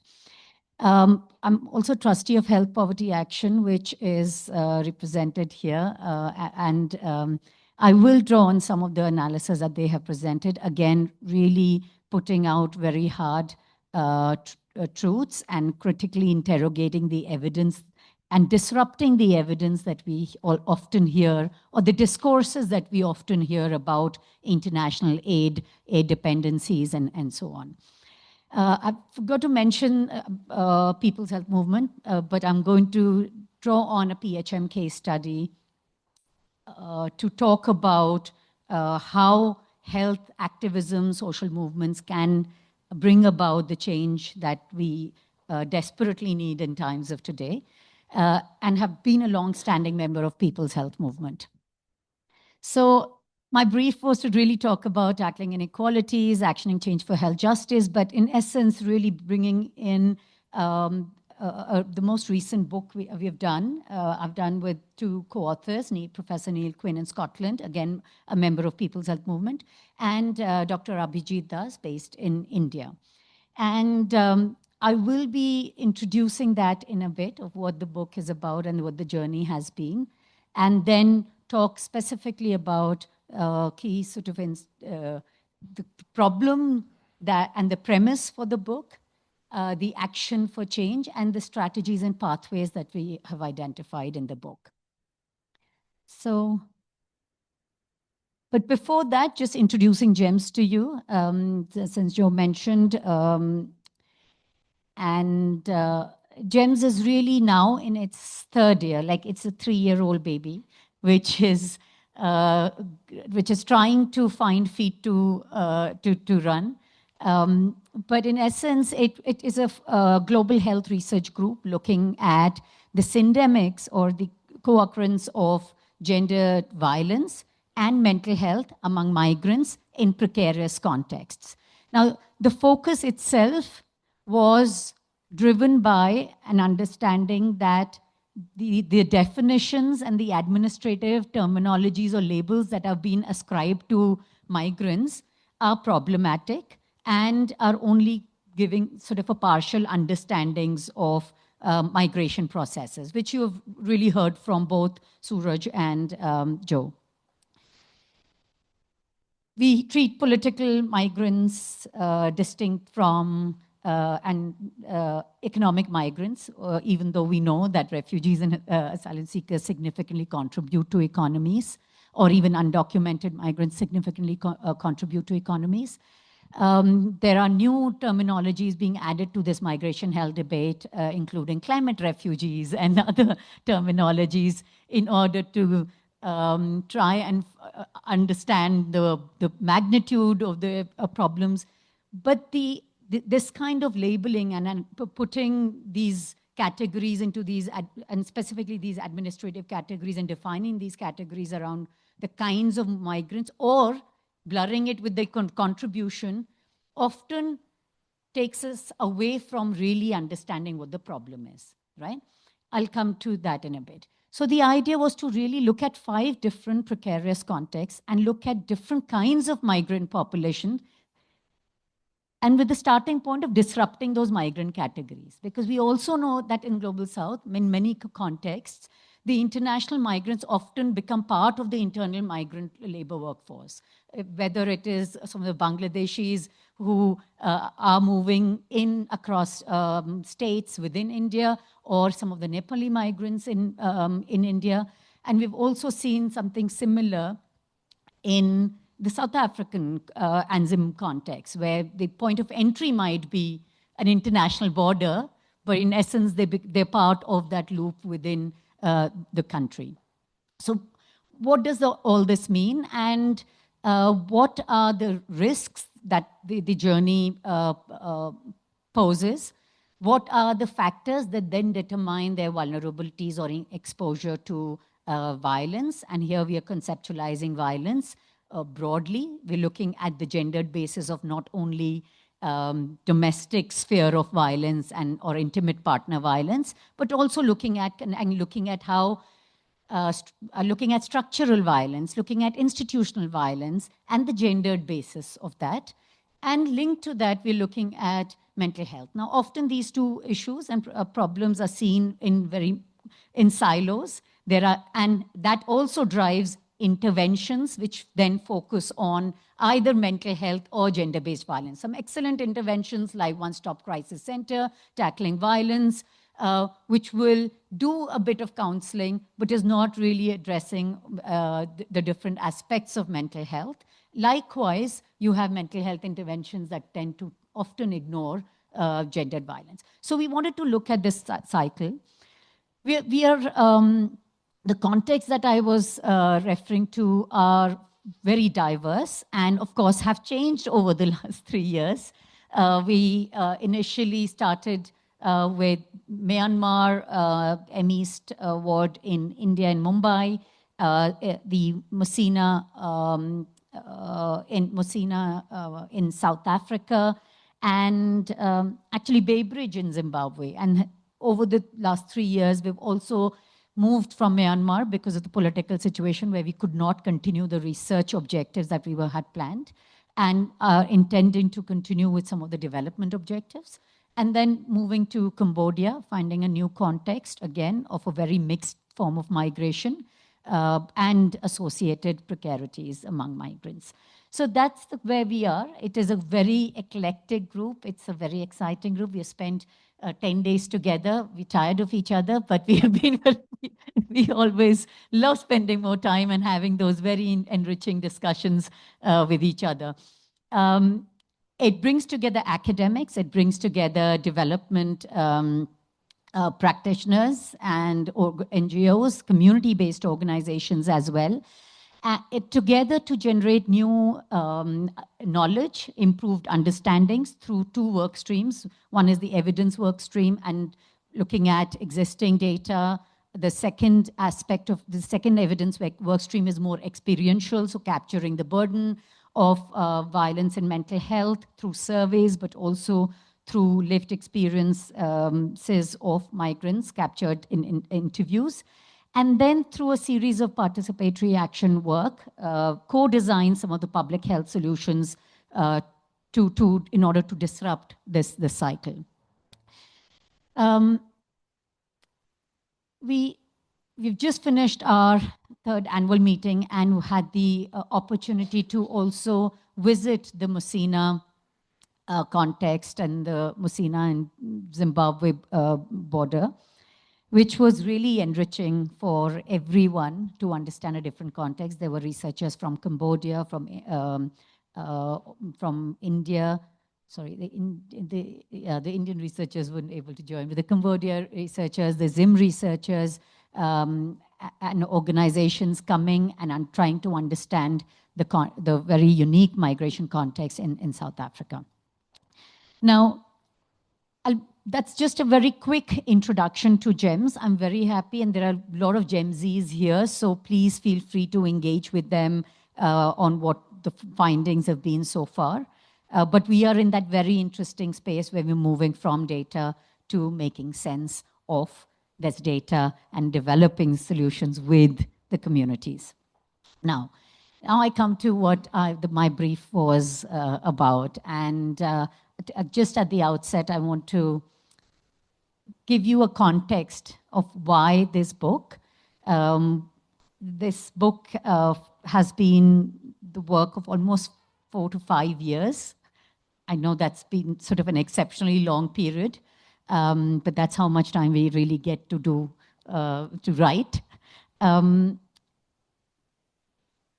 the context of this was very, and it has, the last 5 years have been marked by very significant and distinctive political uncertainties, massive changes in electoral democracies and constituencies across the world. That was just last year, the largest number of countries going through elections.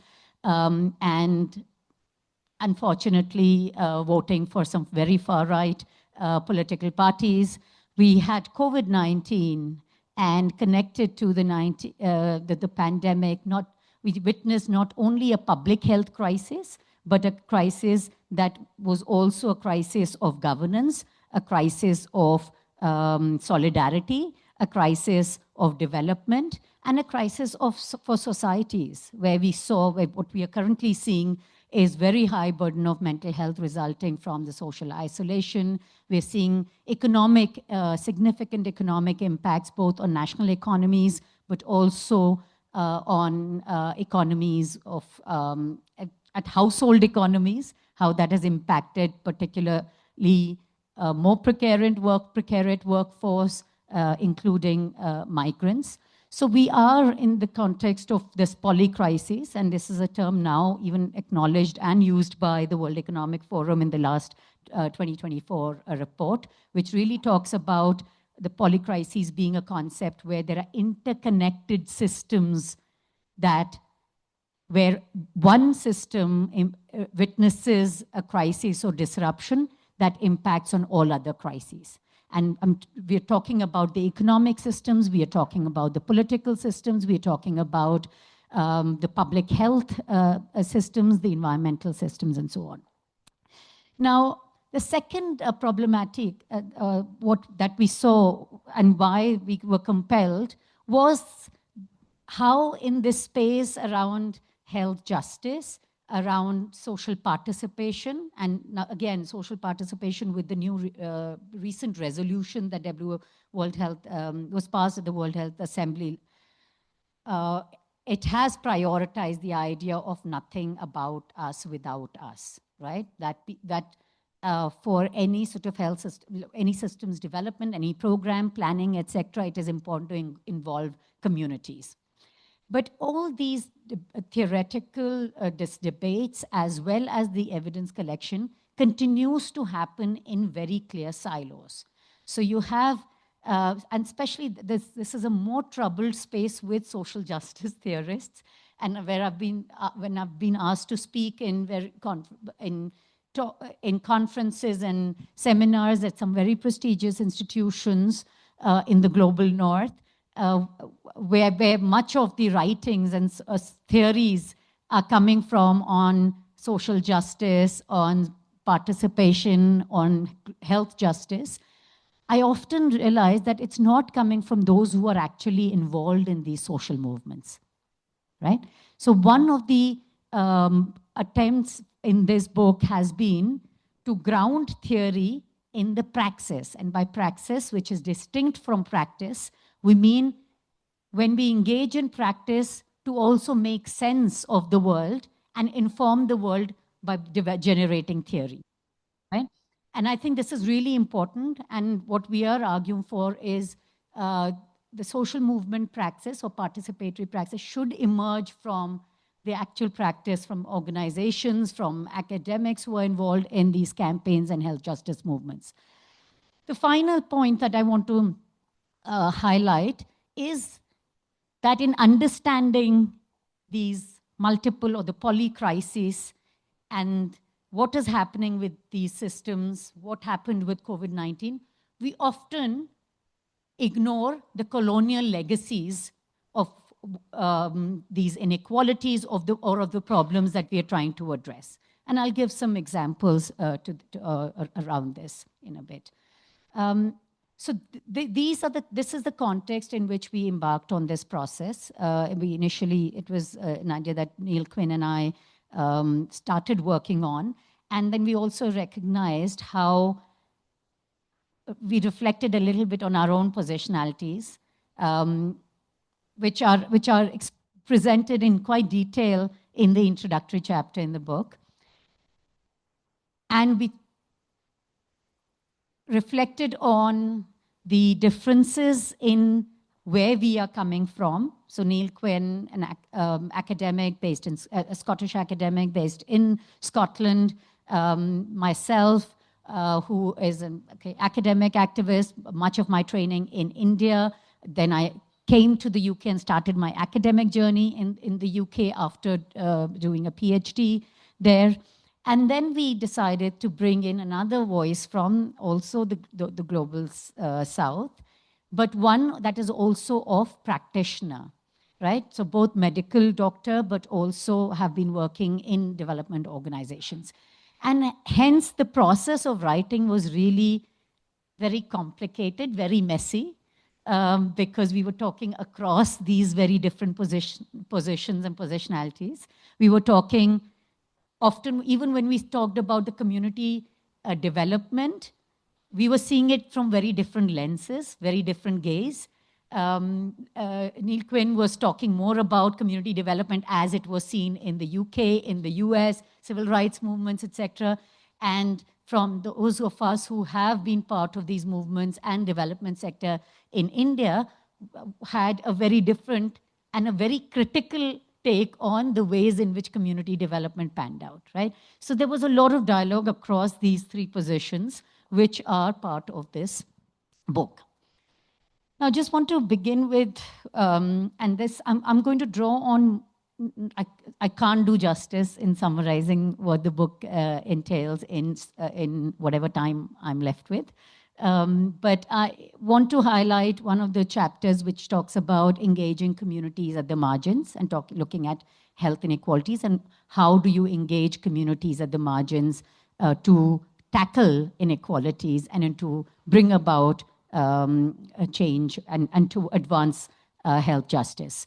So this slide, I mean, Suraj has done a great job in talking about how some of those inequalities are most felt, the whole healthy migrant effect, and it fascinates some of our students to even think about, you know, how commonsensical it is that only people who are healthy tend to migrate, right? Apart from those who have experienced a lot of conflict and extremely or natural disasters. But I think it is really important to highlight who are the people who are most affected by the crises that we were describing. But let us look at the current status of health. I'm not going to go into a lot of data, but just want to show you these pictures and pick up one indicator, one marker of health inequalities, child mortality rate. It's often said that for developed societies, child health becomes a moral compass of developed societies. How well you do with children determines how good you are as a society, right?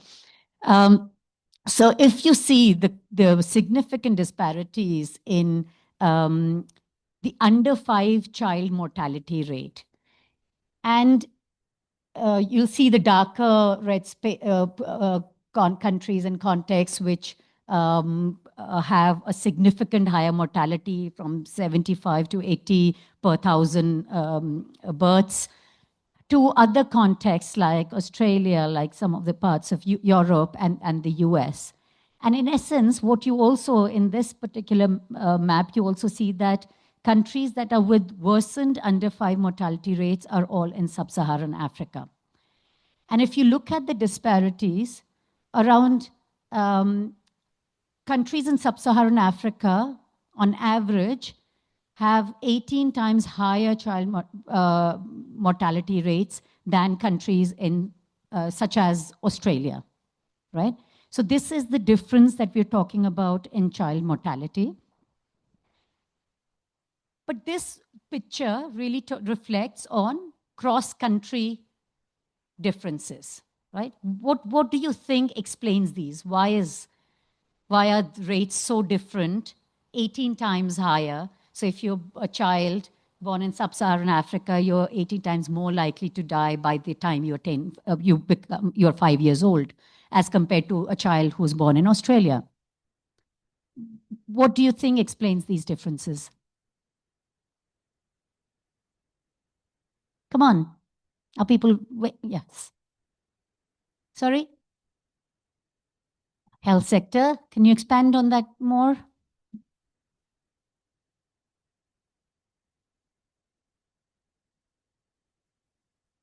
Okay, okay. And what explains that? Why?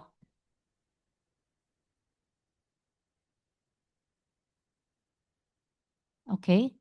Any other? Yes, Chifa. Thank you. Probably population versus resources and the dependency of external resources in the health facilities in the regions. Oh, okay. So limited resources, greater, like higher population. Melissa.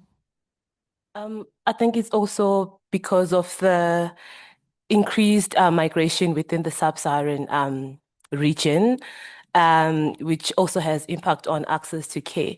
For example, we have most countries in sub-Saharan Africa spending more, most of their budget in private sector compared to the public sector, whereas we have a large number of people actually relying on the public sector. In the case of South Africa, for example, we know close to 10% of the GDP goes to the health investment, but that's not what we're seeing on the ground. So which means money is going somewhere where it's not supposed to be going. Okay, so we're talking about poor infrastructure or much less developed health systems. We're talking about more population, less resources. You're talking about investments in health, right?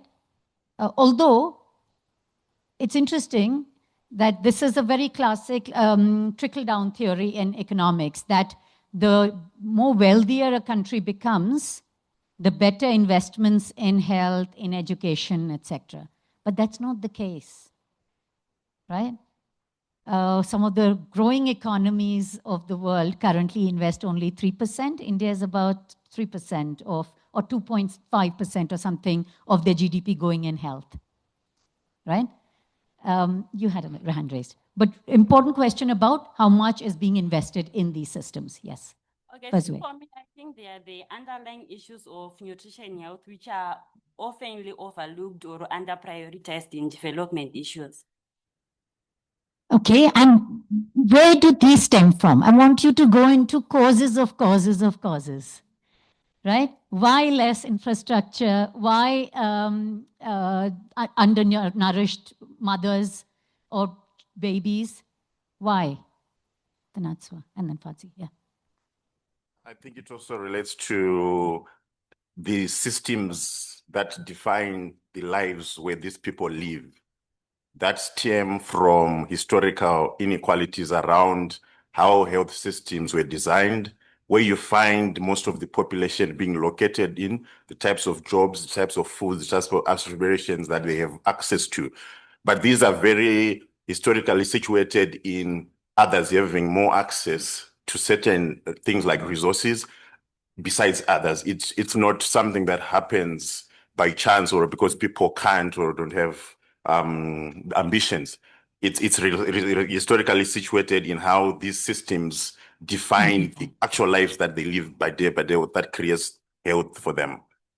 Thank you. So it is how these systems were developed, and important to go back into the history. It is no surprise that all countries with these high child mortality rates were former colonies who have witnessed centuries of colonial extractivism, but also not only through colonial history, but subsequently through aid, structural adjustment, economic programs, also impacted on the debt that these countries have and the ability to build these systems. Fadzi. Thank you. I was going to talk about also how we are losing the healthcare professionals, how they are migrating. For example, in Zimbabwe, we are experiencing a lot of brain drain, and yet the government sometimes actually invest in healthcare professionals. And also the healthcare system is heavily dependent on aid. So in terms of how the government invests, they know that we normally get foreign aid. Most of the successful programs in the health sector, they actually depend on donor funds. Absolutely. So the aid dependency, but also the coloniality of aid structures. How, and I will come to that very shortly. But I now want you to move away from the idea of looking at cross-country differences, and I want you to take you to a specific country context. Now, this is a map, a spatial map of Scotland's most populous city, Glasgow. How many of you have heard of Glasgow? Yes? Have you heard of the Glasgow effect? Okay, so I'm introducing you to the Glasgow effect on inequalities, or the Scotland effect of inequalities. This is a map of Glasgow City, and Jerry McCartney and colleagues in the Glasgow University, I'm confusing with the two universities, Strathclyde and Glasgow. But yeah, in Glasgow University, have done a very interesting spatial patterning of inequalities. If you take a train from Jordan Hill, which is northwest of Glasgow City, to Bridgeton, the southeast, every stop signals a drop in life expectancy of almost 2 years for men and 1.2 years for women.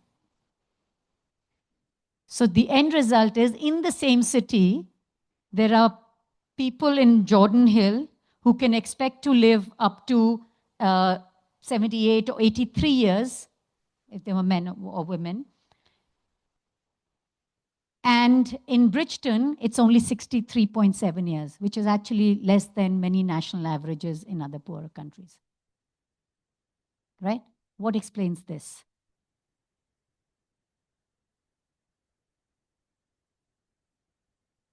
Yes.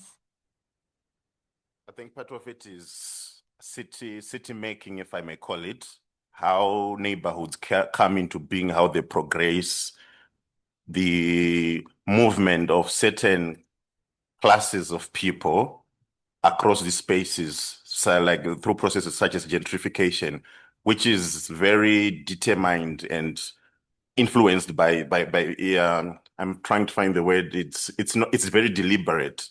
how these neighborhoods came into being, how some processes force certain classes of people, because they can access or cannot access certain services, to move into certain spaces, and then they conglomerate in these spaces, having certain access to certain resources and classes.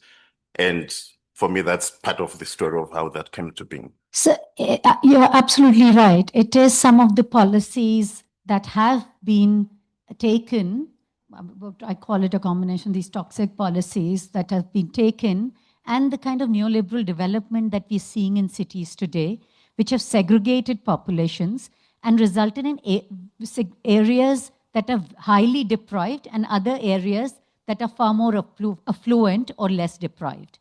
That impacts on how the health systems in those areas are, what kinds of resources or job opportunities, etc., exist for young people there, the schools and the quality of education among these in these areas as well, right? So you see within country, and this is we are in South Africa, and I'm not very well versed with the ways in which this patterning exists, but I am always fascinated when I hear, because we were in Ponty City, for example, and how I was hearing about the different sort of crime rates, the different job opportunities, the racial segregation, all these impact on how developed a particular neighborhood is or how deprived a neighborhood is. And I'm sure you can share a lot of these experiences with regards to South Africa. So the main point I'm trying to highlight is inequalities. The inequalities and the differences that we are seeing are not just random or by chance, right? These are systematic. They result from a combination of historical as well as contemporary, current processes. The historical being, and current being colonialism, the economic globalization that clearly was serving interests of the rich nations. Linked to that were the structural adjustment programs of the 80s and 90s that we saw in Africa, in South Asia, in South America. And what we are now seeing in many parts of Europe, the austerity agenda being applied selectively to on certain that is impacting disproportionately certain populations, including migrants, including refugees, asylum seekers.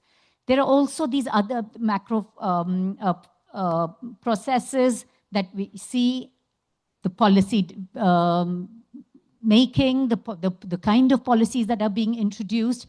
And these forces are really stratifying societies, creating these very clearly unequal positions in society, which then determines who has access to healthcare, who doesn't, who has access to good quality education, are food secure, are housing secure, have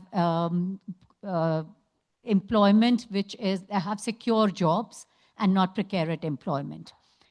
And these are resulting in the kinds of unfair and preventable differences in child health that we saw, or in life expectancies, right?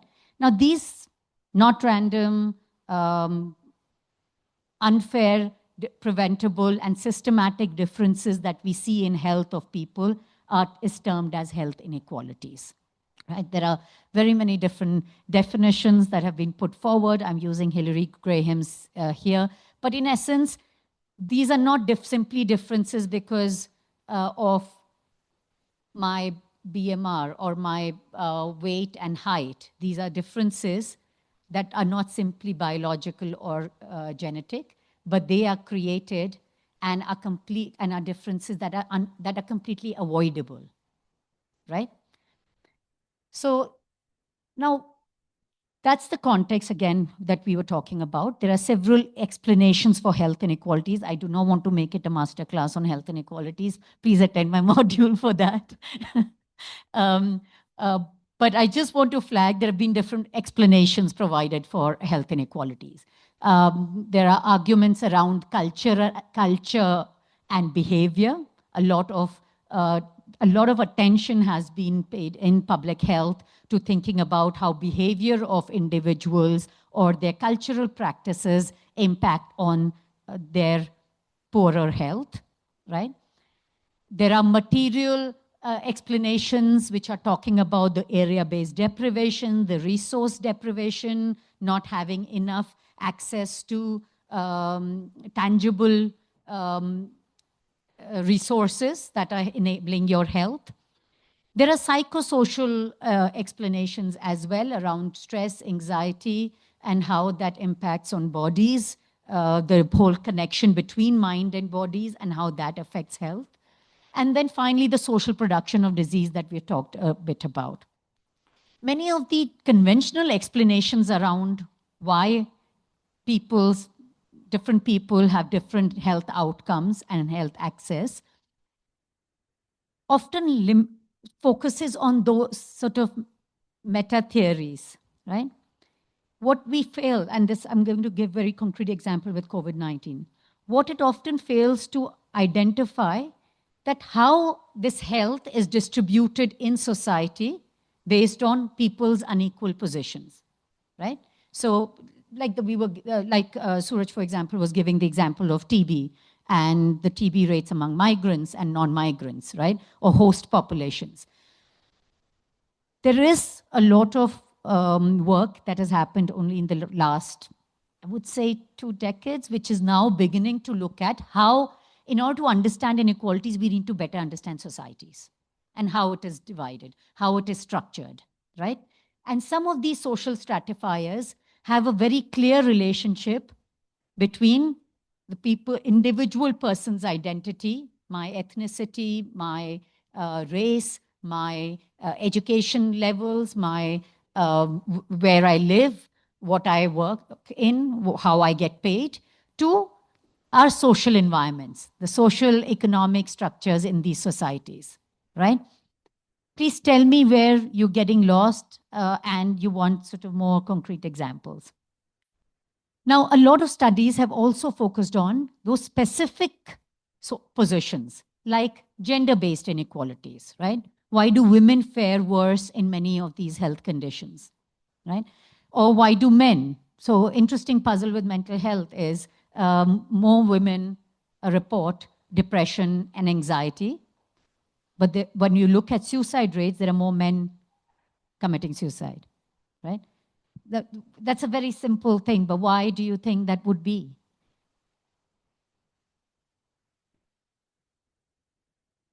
Yes, Lydia.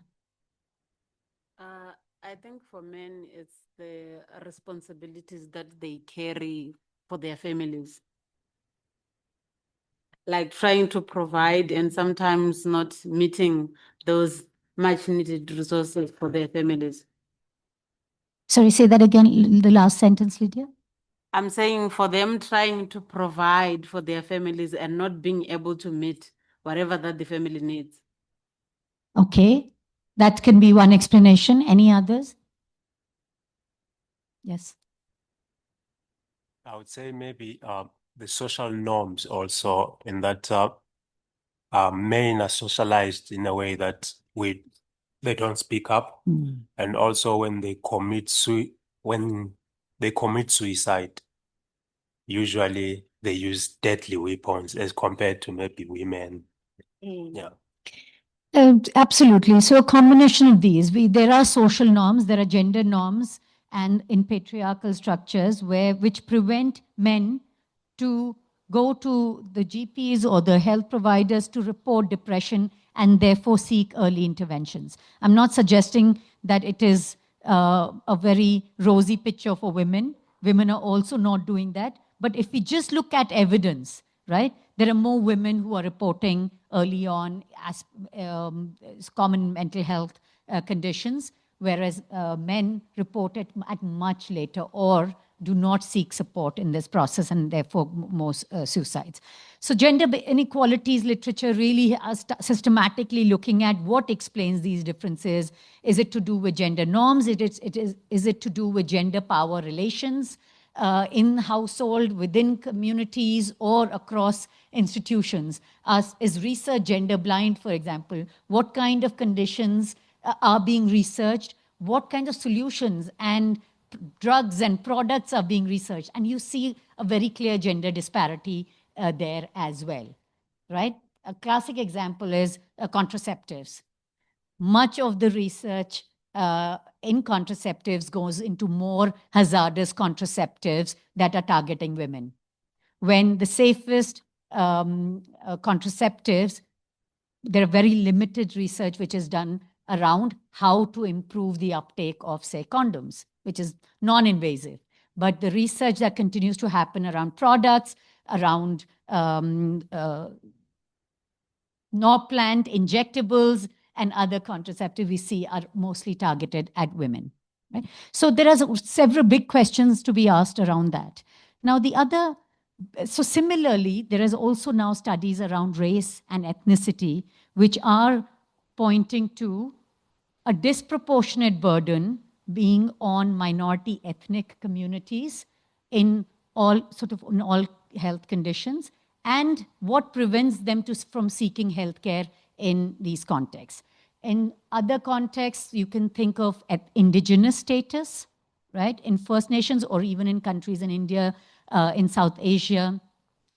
You can also think of particular ethnicities and religion. So there are a lot of research that is now happening on what are these social positions in society, what are these stratifiers that are placing people at a disadvantage and that impacts on their health, right? However, these continue to look at, However, this continues to look at individual access of disadvantage, my gender or my caste or my race, right? Not look at the interconnections of all these and how that impacts on our health status. We experience our health not because simply we are a woman, but my experience of health is because I'm a woman from a particular community, raised in a country as a minority or as a migrant in the UK, right? With a particular level of job security. So it is the combination of all these that are impacting on our health. However, research and a lot of epidemiological research continues to treat these inequalities in single dimension of disadvantage. So this particular paper that I've highlighted here, and I'll be happy to share these, talks about why looking at only these single dimensions is not enough to understand and then address health inequalities problem that we see in our society. And what we need is an intersectional gaze. I'll give examples of COVID-19. Can I check how am I doing with time?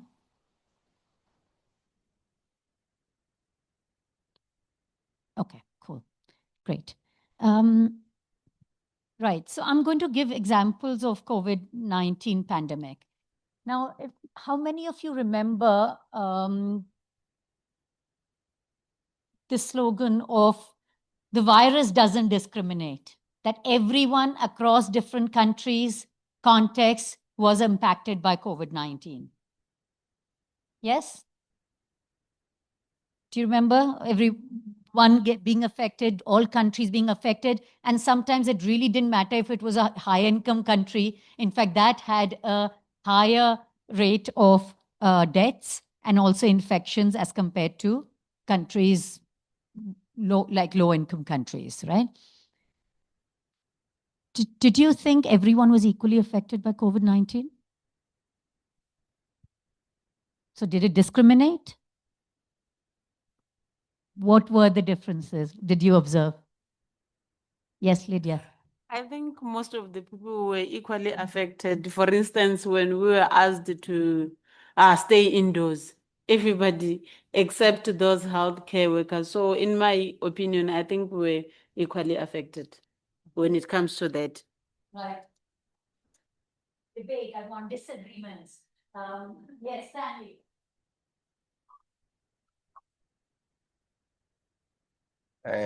I would say I think we were not equally affected.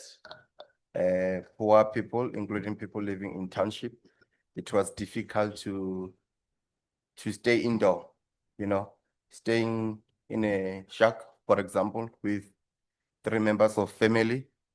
It's like maybe there's one person who have to wake up every morning going to work, maybe that person is a security guard, that person can come back with the COVID and COVID-19, and then we are staying in a one room. So it was kind of difficult, compared to people who are staying in a suburb where there's a large yard where they can sit outdoor, but inside their yard, for us, for us, it was difficult, We need to contain ourselves inside because of the soldiers. So the moment the soldiers pass, we need to go to the street. Yes, so the virus was there, but how many, there were different protection levels, different exposure levels among different people doing different kinds of jobs. You had frontline jobs. They were who were differently affected and more exposed to the virus, right? Domestic workers, we saw a lot of migrant workers in informal economies that were clearly exposed. But the responses to COVID-19 also put them at a different disadvantage, because the lockdown, for example, did it affect us equally? Right? What? Yes, no? I think there were a few hands raised there. Yes.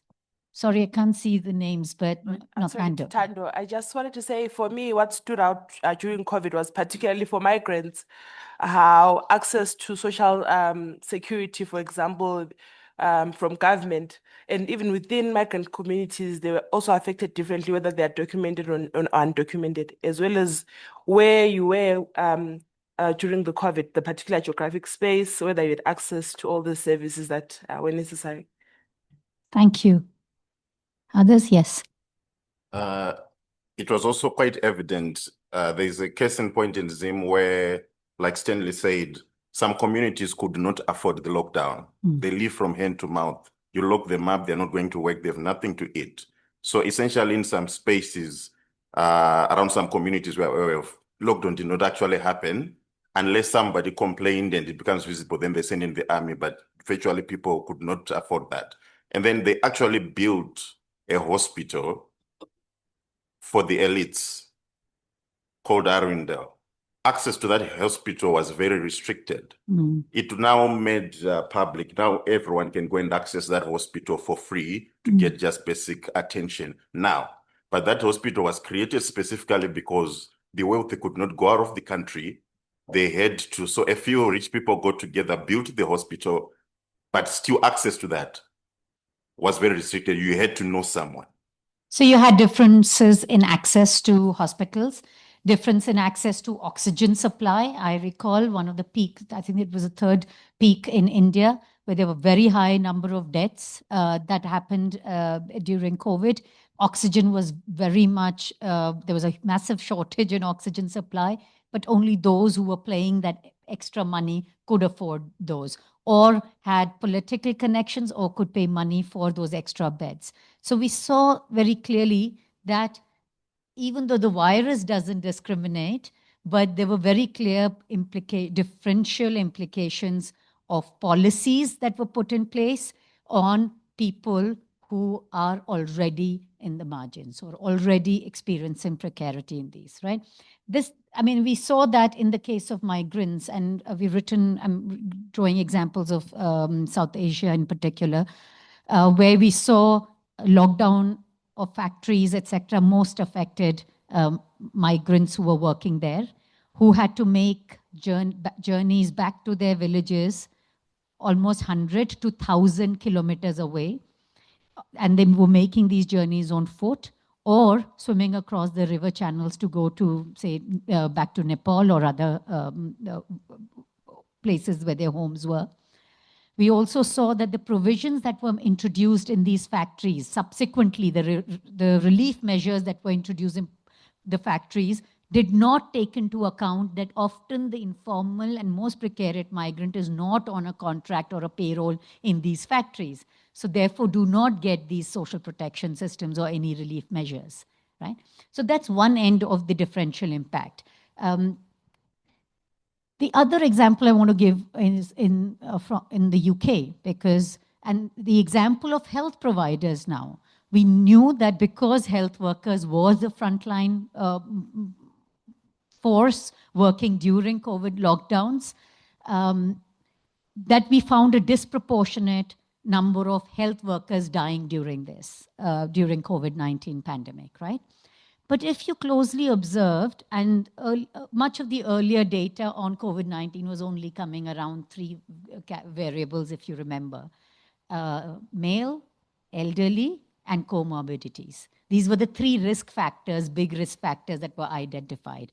But of course, the different strains of COVID-19 was changing. But the 3 risk factors that were identified, being male, being elderly, and having comorbidities, were not investigated for how these comorbidities are distributed in the society. Comorbidities cannot be the cause, right? Yes, it is a biological risk factor. But if you look at what explains these comorbidities, who are comorbid in this population, you would see where the vulnerabilities lie, right? So when we started looking at, this was whole interesting discussion about health work, more when they started seeing that more Black, Asian, minority, ethnic health workforce was dying, there were all kinds of explanations that started coming into play, including some people arguing, saying, or hypothesizing that these are different cultures of care. So Black, Asian, minority health professionals come closer to patients and therefore get more exposure, right? So there were all kinds of these theories and hypotheses that were coming up. We started looking at data. We conducted a survey, and there was an ICOPE study. This is just one paper, but there is another paper where we started looking. We threw a survey and some open-ended questions and interviews. We looked at the protection, exposure of these health professionals in the NHS. And what we clearly saw was a very clear pattern. We only did this in about 570 health workers. We could not really disaggregate to each ethnic constituency, but what patterns very clearly emerged were that nurses, and in particular, those who were from minority ethnic backgrounds, were 3 times more likely to be redeployed to COVID wards and in patient-facing roles, right? We also saw a clustering of people in the front line, like porters, like cleaners, etc., or even for those who were doing catering work, who were there was a clustering of racial ethnic minorities in these jobs. And these were the jobs that were most exposed. We also did an intersection analysis to see whether this changes if there are more senior people. So like if you are a consultant, but from a minority ethnic. And while it reduced, but we still saw an excess exposure among minority ethnic doctors in the NHS. So when there were few PPEs, for example, right? Protection gear for COVID-19. Who had access? And what kinds of jobs, were they, or what kinds of roles were they given during that time? There was a very clear systematic discrimination and racism underpinning that. So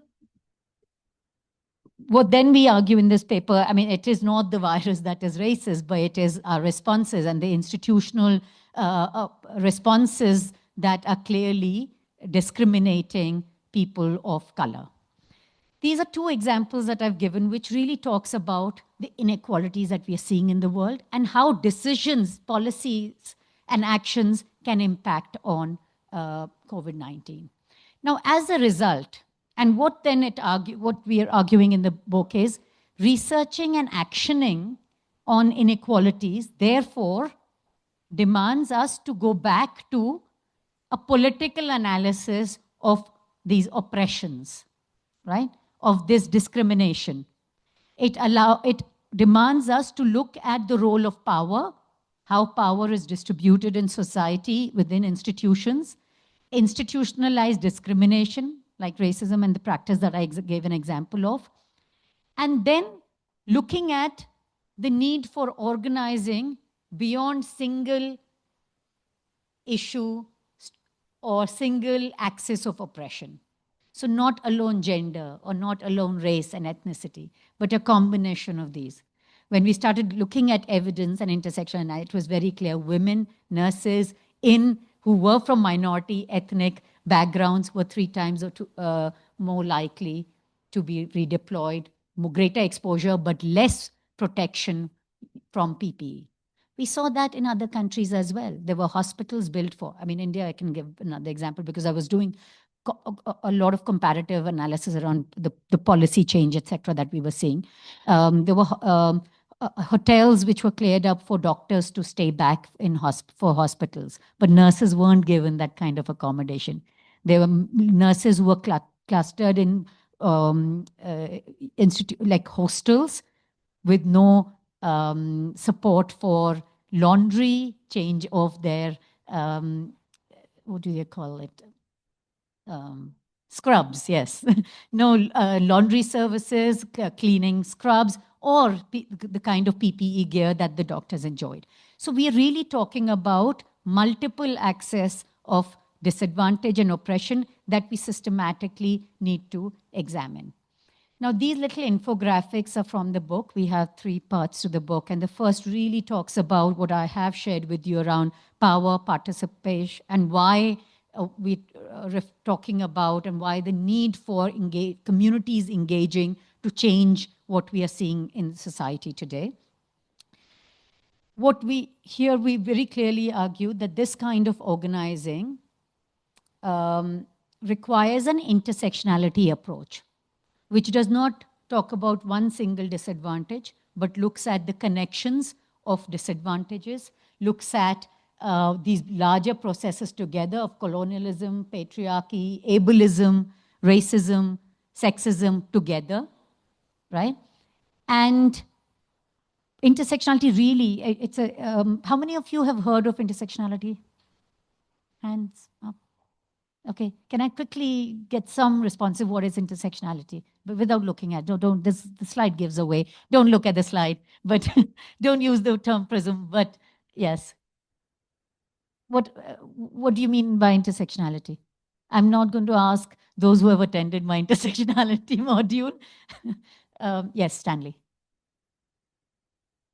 Okay, for me, intersectionality as a theory or a framework is how people are disadvantaged differently can be by gender, race, sex, ethnicity, how those things intersect and contribute to their disadvantages. For example, if we are speaking about race, maybe African race, and black man is not as disadvantageous as black woman. Yeah, something like that. And also in white, a white man is not as in advantageous position as white woman. Yeah, something like that. 2 parts to it, completely wholly agree with the first part, right? Looking at the interactions of those multiple disadvantages or seeing different disadvantages and advantages.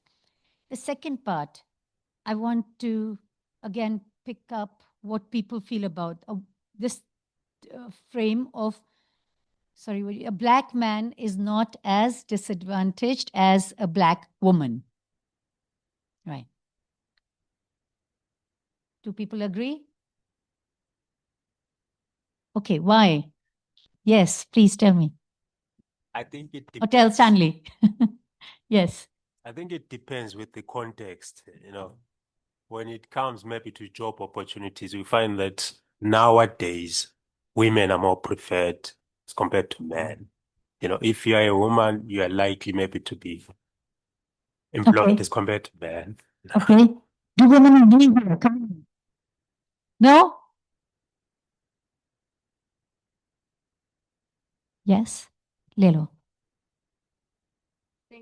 I think it depends with the context. I think in some spaces, women are still disadvantaged compared to men. So I think it just depends with the context. That's my take. How many would agree? Okay. Okay, so I say in And the I. job sector, they just classify that we also need female workers. It doesn't mean that they are not employing male workers. Yeah. So I don't think men are disadvantaged in that way. Okay. So you don't think that serves as a basis of an advantage or a disadvantage, right? Because the men already working, there are what we call as positive, of affirmative strategies and positive discrimination where you are improving the status of women by identifying. Okay. Shami. Oh, no, but yeah. Let me try and Okay. get it back. I don't know. I kind of feel like maybe that's not the question that we should be asking because there's so many different issues that come into play. Like we're talking about intersectionality, right? That's not something that's, how can I put this? Rather, we shouldn't be comparing, basically, is what I'm trying to say, because the intersectionalities present themselves in such different ways. And for me, the moment that we start saying, oh, this person is not as disadvantaged, well, there are many other contexts that make up their life. So yeah, I'm like, should we be comparing? So very interesting point, and I think this is where I was getting. But again, you have only so much money to spend on this municipality. Where would you move that money? How would you target that money to reach those who are most disadvantaged? Right. So we do need an assessment and analysis of disadvantages, but you're absolutely right. What intersectionality is asking you to avoid is homogenizing an experience, like universalizing an experience, like all women are disadvantaged. Yes, we know there are gendered disadvantages that women face, but women from a particular class versus or a caste or an ethnicity or an indigenous status, right? These collectively and cumulatively will impact on their position in society. So it is important to reflect and to capture data to understand all the different bases of disadvantage that we can see. So agree with Stanley, but when we are talking, even breaking it down further, which Black man are we talking about? Which Black women are we talking about? What are they coming from a more deprived areas, less deprived areas, education that they've had access to, healthcare they have had access to, and we've seen now migrant status being another stratifier or qualifier for these experiences. Because if it's a migrant Black man who has moved from a conflict-affected area, separated by the family at the border, right? Are we equating that Black man to all Black men? So I think it's that context and this the prism is important. So essentially, intersectionality is being referred to as a theoretical framework, as a methodological approach, as an analytical approach, but essentially how my own journey with intersectionality has been one of thinking of, okay, this is a useful theory, to now thinking of it as a prism to understand society and understand the social problems that we have, but also as a political tool to bring about that social change, right?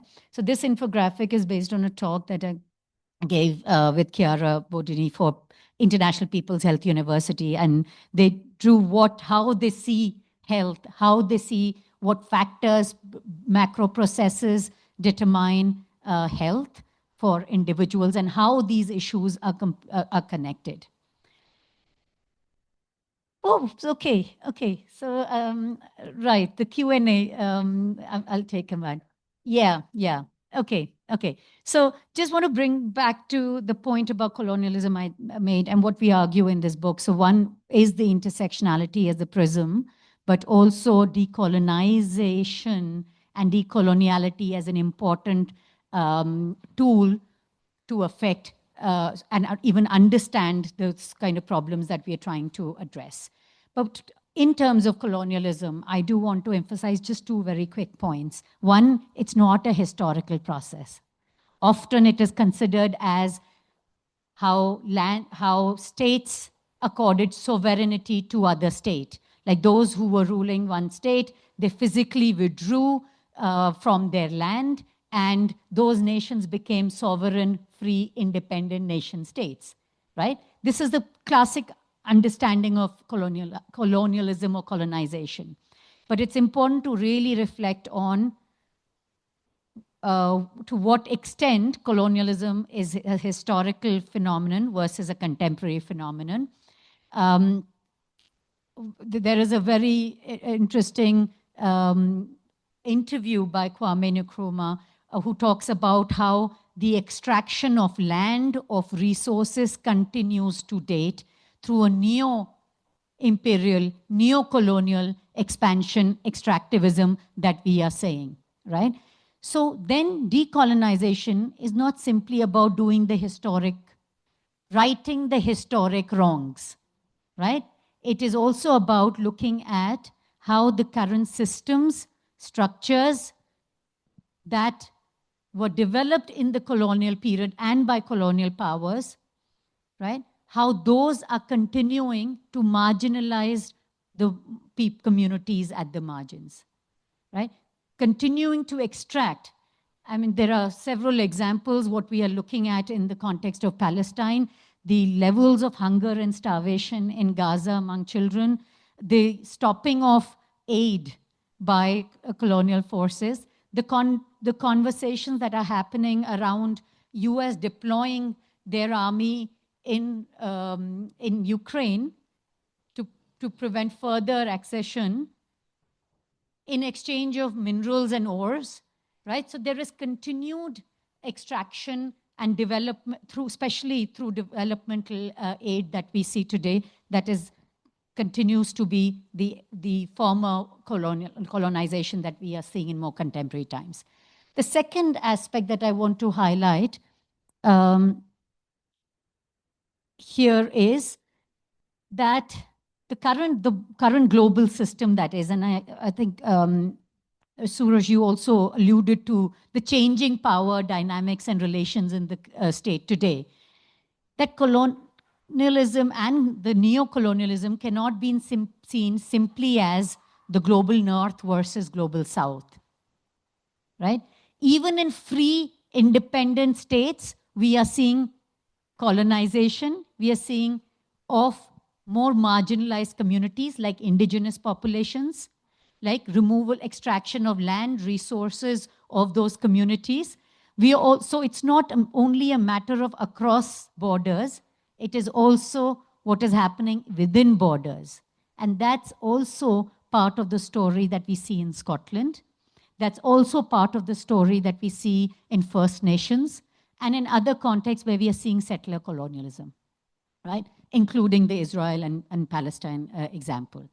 The other point with regards to neocolonialism is this very interesting graphic that Health Poverty Action did in one of its briefs, which I really like, of how the aid discourse is seen as these rich countries, people who are from taxpayers' money, rich countries supporting poor countries and their development, right? But the way in which international aid system is structured, you see there is more money going out of Africa each year than into Africa through aid. Right? This is through interests. This is through loan conditionalities. It is through access to minerals, trade, and other economic development opportunities. Right? So what we are seeing, we are continuing to see that kinds of colonialism to date. So what do we need to do about it? We are seeing as a result of what we're talking about gross widening inequalities. We're talking about oppression within states, within borders, as well as across borders, and a growing anger, frustration, disenfranchisement of people, but also divided societies. We are so divided today, and we're more divided than we have ever been before. You see the kinds of riots that have happened in very harmonious states. We see anti-immigrant attacks, we see xenophobia, we see homophobia. We're seeing this kind of divisions at every level. So the book is saying that why that is happening is because the people are feeling a loss of social, economic, and political power.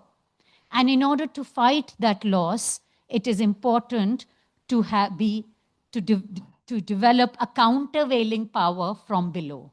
So all that is happening from the top on communities and societies requires action from below.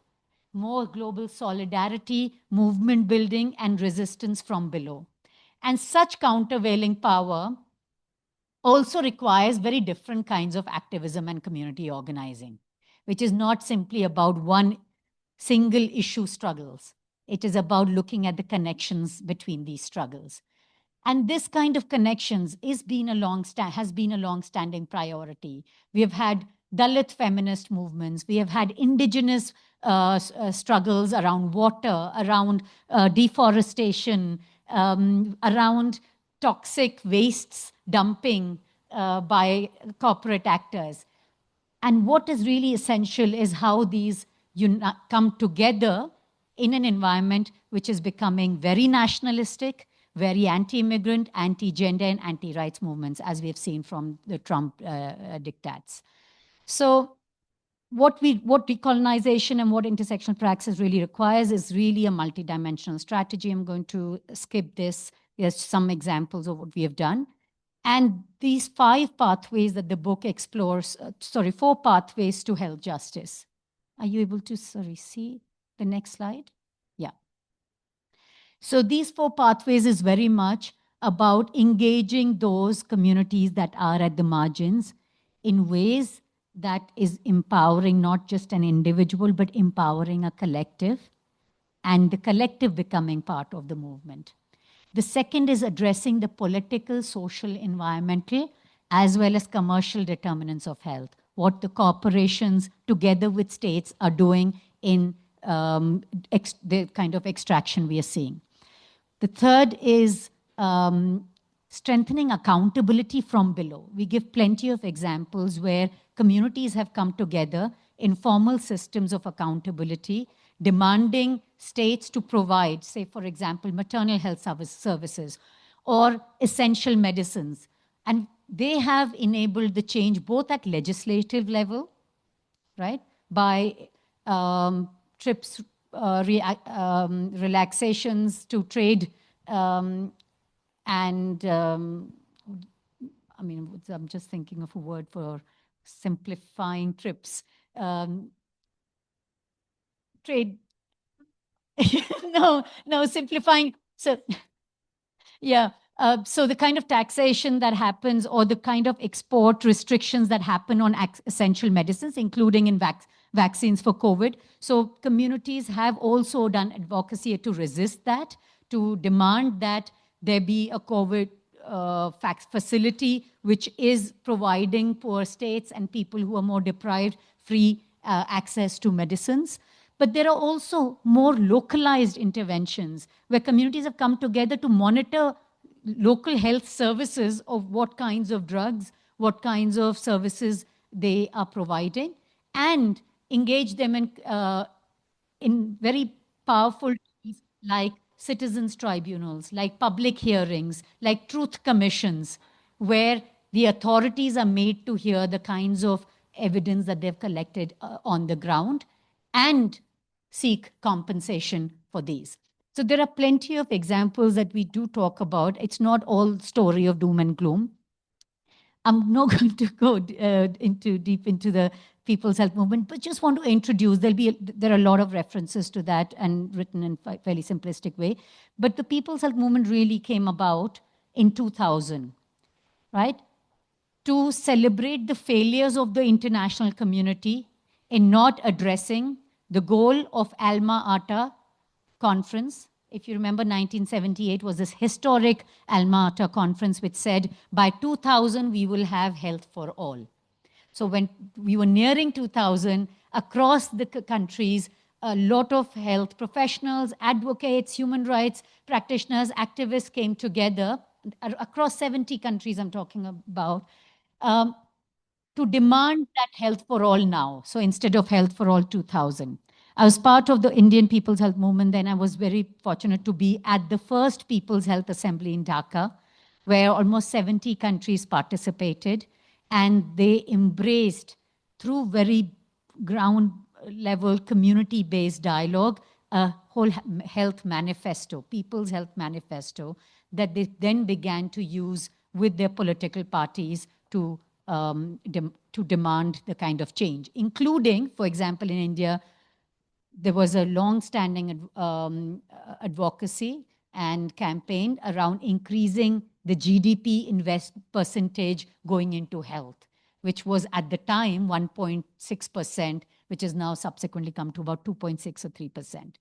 So there's been a number of, I'm going to skip the Scottish example, but through a number of different ways in Scotland, in Europe, in in Latin America, movements in Mexico and Brazil, as well as parts of Africa and South Asia, we've seen grassroots movements come together to demand and ensure accountability from local planners, municipalities, councils, but also at the global level, international actors.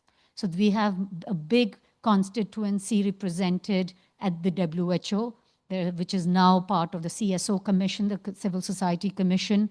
And it was PHM's efforts, and there'll be papers written about it, which was responsible for the first commission on social determinants of health at the WHO level. They argued that health is not simply a matter of disease. We need a commission which talks about social determinants of health, and that should be part of the development goals and millenniums or at the sustainable development goals. This is a process that we embarked on in Scotland, developing a People's Health Manifesto, and the process has continued. This is around every election, and we've utilized that and the set of demands with each political parties to effect change. And in many cases, there were some political parties, not unfortunately SNP, but Labour and Green, that really adopted the manifesto that we developed in Scotland. And what the book presents is several examples from across the world for these kind of cases. But in essence, what we're arguing is that this ground, the movement from below to address the power imbalances, the oppressions from the top, really requires us to connect the different issues. It also requires us to build global solidarity, not just global solidarity connecting with different countries and movements, but also connecting those movements to localized actions and campaigns, right? And develop more critically conscious communities of actions. So there's grassroots organizing and countervailing force. It also requires us to think about and sensitize professionals in demanding some of this change. There are a number of different, very powerful, very stimulating and inspiring approaches that have been adopted in People's Health Movement, as well as members like MedAct. There's a People's Health Tribunal. Again, this is something you will see from MedAct and PHM page that have been conducted, where we listen to people's stories of neglect, of oppression, discrimination, and then that informs the advocacy. I already mentioned patients, not passports, but also training and sensitizing health providers in the UK who are beginning to extend the state monitoring of migrants. So there is the whole PREVENT program where teachers, doctors, etc., are asked to identify the radicalized people in the community and report them to the services.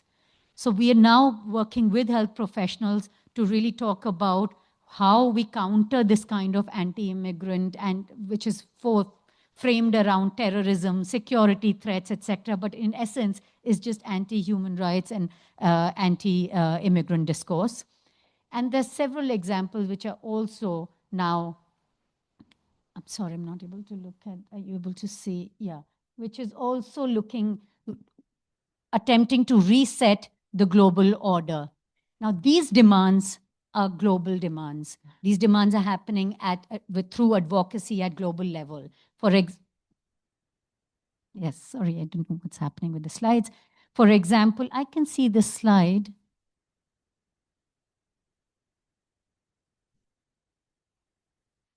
Okay, it's not changing in, yes, okay.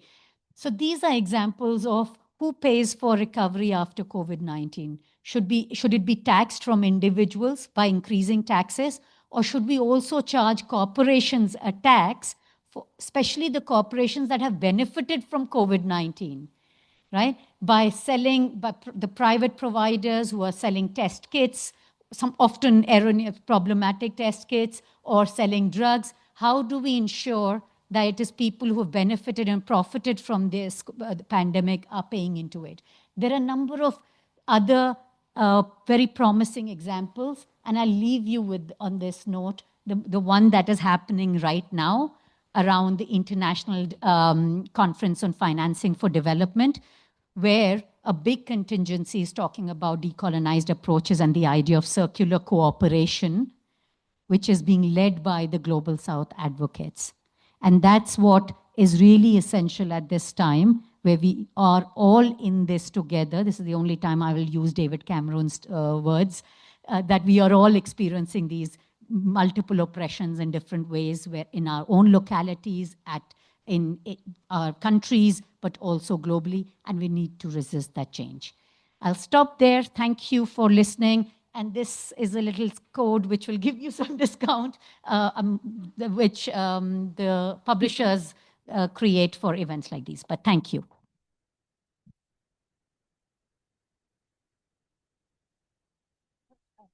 We can help with online people. Okay, cool. You can see people. Oh, sorry. Just realized that.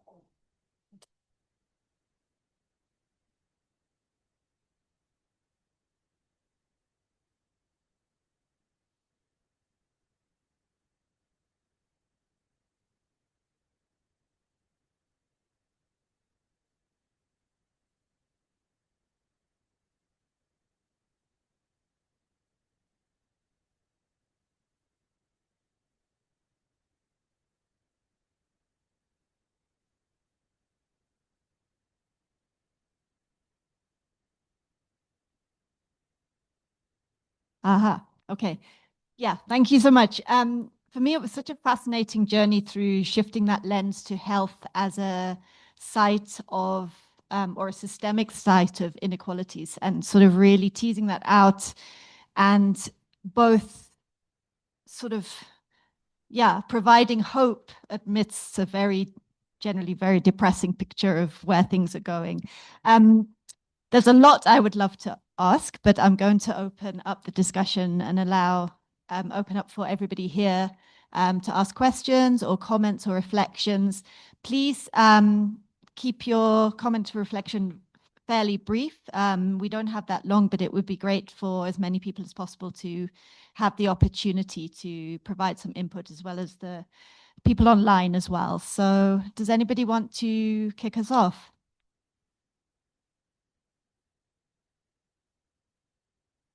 Is there anyone online, Joe?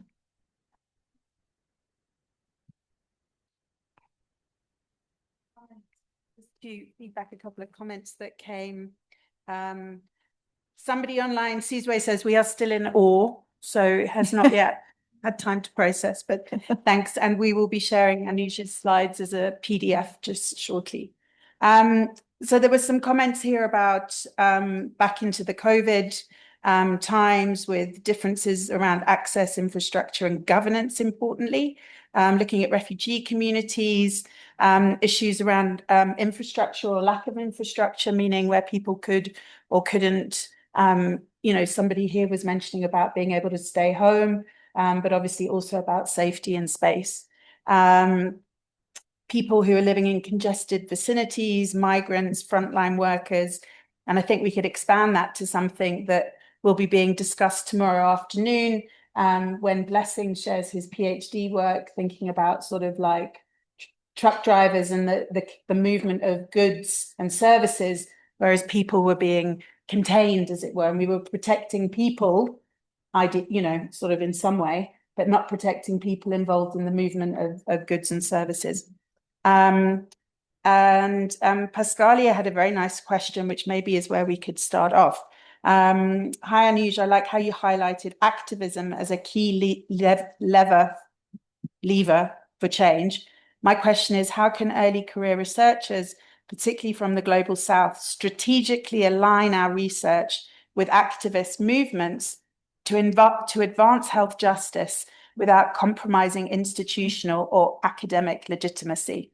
And Pascalia is a long-standing friend of the ACMS. She did her master's with us and is based in School of Public Health. So thanks, Pascalia. Over to you, Anuj.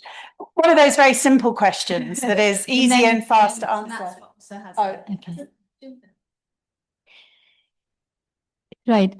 This is a very tough question, which is also probably something we're going to pick up on in the next session, where we are talking about what it means working across sectors, across the epistemic silos that I was talking about.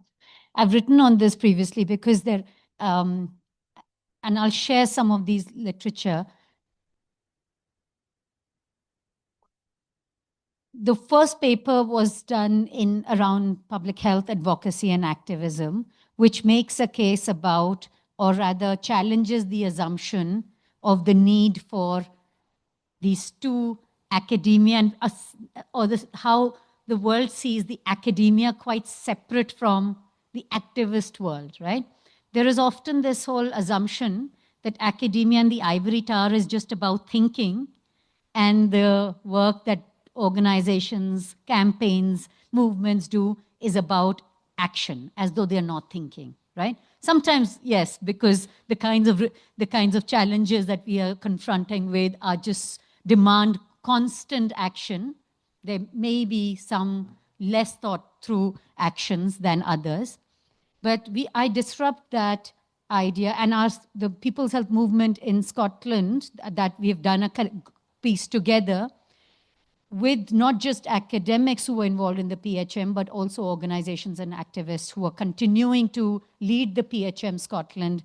And I now have moved to the UK and Essex, part of PHM more broadly, but not involved with PHM Scotland anymore. It's continuing, and it's continuing by a combination of these dialogues across these different sectors. I think that paper really argues and challenges the idea that we compromise on evidence if we engage in activism, right? I think what we're really trying to do is the evidence-based or evidence-led policies and programs that is quite dominant feature of public health, right? In public health, in global health, we keep talking about this policy and programs need to be evidence-led. What activism, informed evidence generation is trying to do is shed light on the gaps in evidence, what kinds of data are being collected or being reported, and trying to also move away from valuing what we measure, but measuring what we value, right? Now, these are two different things. We often measure some things, and we do need to understand the burden of depression and anxiety or mental health conditions, suicides, among others, right? But if we value equity, if we value rights, we're asking other questions. I think you also talked about that the question is not whether a Black man is more vulnerable to or less vulnerable and more at an advantage to a Black woman. So I think what activism is allowing us to do, or advocacy, depending on what you're engaging in, is also informing evidence and getting evidence to focus on, and research to focus on the right kinds of questions that will aid in closing the equity gap. The argument made in that piece is that we are really talking about public health and social justice, each having, public health has a normative intent. It is an aspirational goal. We're talking about improving health for everyone. That's not a non-normative goal. It is underpinned by the idea of everyone should have a particular quality of health. So it is already a goal, an aspiration that is underpinned by these norms. So what we are saying is that it's not, I mean, an advocacy in public health is also demanding that change. Where we can come together. And I think, so the academic legitimacy point is what I wanted to highlight or respond to. But the second bit is it's the reality that we're all working in very, very atomized institutions. By atomized institutions, I mean very fragmented, insular institutions that do not encourage this cross-sectoral work. And I can be very shamefully admitting that the number of times my bosses, as I was climbing up the academic ladder, told me that you shouldn't be doing health movement, health advocacy and stuff. Focus on the career sort of objectives that academics need to focus on. I didn't do that badly. So you can all see that I think both the energy, but also the ideas and the experiences that we got in connecting with this kind of activism also informed my research and the kind of questions I wanted to ask, right? I could not go through the Scotland example because I think that would have been a good example in response to how do early career researchers engage with this. We started PAR process, participatory action research, to build this and extend the people's health movement in Scotland. That was part of the objective, that bring people together while understanding how austerity is impacting on people's health. That was my research question when I started that project, right? But also the underlying objective was, could we bring people who are experiencing the effects of austerity and facing those oppressions daily into a movement that can also respond to these challenges? So that was the intention. And there are different ways. There are PHMs in different countries that you may want to involve in depending on where you are. I think South Africa has a very strong people's health movement. Getting attached to movements like MEDAC, like IPPNW, if you're a medic and want to be part of this wider community of physicians who are really care for health equity and health justice and are attaching themselves to either very localized or very global and international campaigns. It could be access to essential medicine advocacy with WHO and the other pharmaceuticals, or it could be a localized campaign against fracking in your locality, or the Patients Not Passports campaign where you're fighting for extending the right to healthcare for asylum seekers. So those are ways in which you can do that. But I do acknowledge it's not a process that is very easy or smooth and requires time in building these connections and being part of these movements.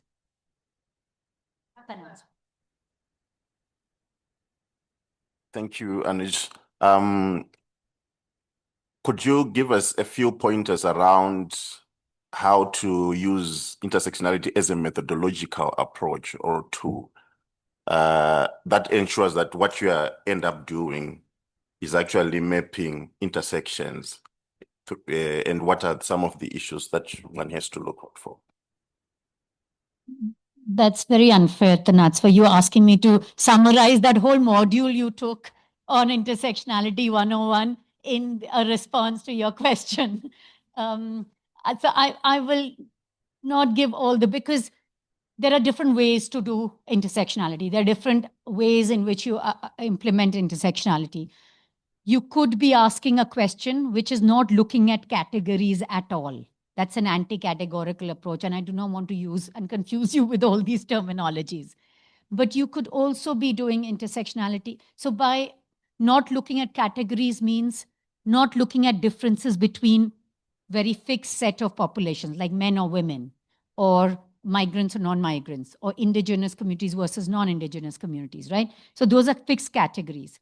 So you could be asking a question and then beginning to see how the impact. So to some extent, we located our study in migrants, but we did not define categories to compare the status at the start. So we were not, for example, looking at international migrant mental health status or refugees' mental health status versus internal. The framing of GEMS project, for example, has been a broad framing that will allow us to get to who are the most disadvantaged or communities who have limited access or who are more precarious. But so our starting point, you could do intersectionality by just asking more generic questions and then get to understand the society that you are studying or trying to understand of what are the differential access, how it is distributed, how the society is structured. I think the approach in GEMS was more of that. Or you could start off by saying, develop, if you are well informed by which categories we are most disadvantaged or least, then you can also look at 2-3 sets of categories. A lot of intersectional studies have, for example, looked at the triumvirate, like the 3 axes in particular, gender, race, and class, right? So women, BAME women, and deprived neighborhoods versus non-deprived neighborhoods, right? So you could also look at categories and do that kind of analysis, but read the book and do a little bit more reading on this. I do talk a lot about intersectionality in this. I hope that answers, yeah. Sorry. One last question from online. Chavi, I'll read it on your behalf if you don't mind. In your talk, you touched on how coloniality continues to influence migration systems today. Building on that, how can we apply an intersectional lens to understand how caste, class, gender, and race shape the lived realities of migrants, especially women in post-colonial societies like India and South Africa? Studies by Mala and Pessar emphasize how migrant women navigate structural barriers by asserting agency through informal networks and community organizing. However, Indian migrant women are still often portrayed as tied migrants or trailing spouses, invisible, muted, and without agency. How do colonial legacies continue to reinforce these silences? And what can migration governance systems do to challenge them?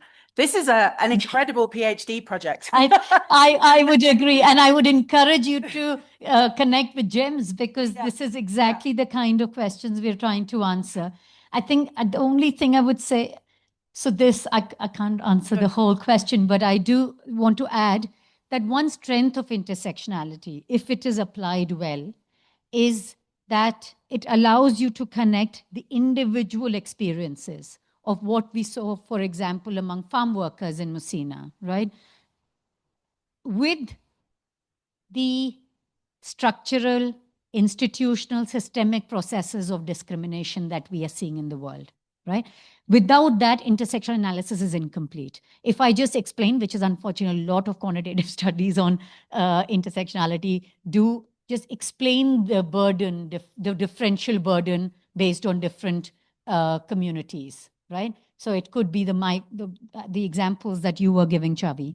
It could be the specific excess burden that the migrant woman from a particular nationality moving to South Africa is faced with, right? So you're talking about excess burden. But the beauty and the strength of intersectionality is trying to explain why, not just describe the burden. An explanation of why, which I was telling you, go back to causes of causes, right? Takes you back into the historical process of discrimination. There's a paper that I did on Tanzania and looking at women's access to reproductive information and contraceptives. And that does try to talk a bit about the places, the disadvantage of particular indigenous communities there, and how that was historically determined. I'll be very happy to share that example as well. But thank you for that very thought-provoking question. Great. Huge thanks to Anuj. and to colleagues for fantastic questions, comments, and thoughts. And it's a very nice link. It makes my job a bit easier tomorrow morning when we're going to be talking a bit more about legacies of the sort of, histories of global health and immigration and epistemic injustice. So it's a very nice kind of link there. So thank you, Anuj. You've made things easier for me. And Chavi, wonderful to know that this is your PhD topic. So I actually think we should hand tomorrow morning over to you, because online it seems that you've got a fantastic project there. So looking forward to engaging further.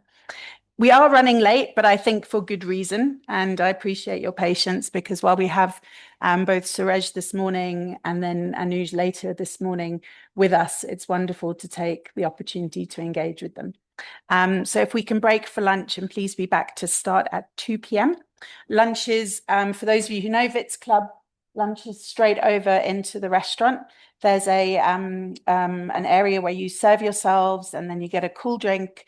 And you can come and bring your plates out to the sunshine if you'd prefer. But we'll start at 2 o'clock. Keep an eye if anyone's struggling with Wi-Fi. I will try and track down this missing code. Did you get? I don't know if it's the same one. Because I'm updating materials in the Google Drive and also just a few messages what's on the Google WhatsApp group, just to help keep you all up to date. But I'd really encourage those of you who are working on these issues or know of good resources, please share them. Part of what we're trying to do here is support building that network and sharing, particularly from different disciplinary perspectives. So thank you, and please enjoy your lunch. Colleagues online will be going quiet for the next 45 minutes, but we'll obviously be here to start again at 2 p.m. South Africa.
Okay, can people hear me? People online, colleagues, can you hear us? Just a thumbs up or a yes would be great. Brilliant. Thanks, Margaret. Hello, Margaret. So welcome back. We've got a few people still coming back, but I think we should begin. Thanks for a great morning. I don't mind running late when it's because of great inputs. So thanks again. I think everybody had a chance to introduce themselves, apart from Lorena, who many of you know, but I will ask Lorena in a moment to introduce herself. And what we're going to do is we're going to have a bit of a panel discussion, but your job is to all get involved. Basically, we're saying, and you've heard from people with different disciplinary interests and backgrounds already in terms of inputs, but also who's in the room, who's online, and who these kind of weird people are that work in this field called migration and health research.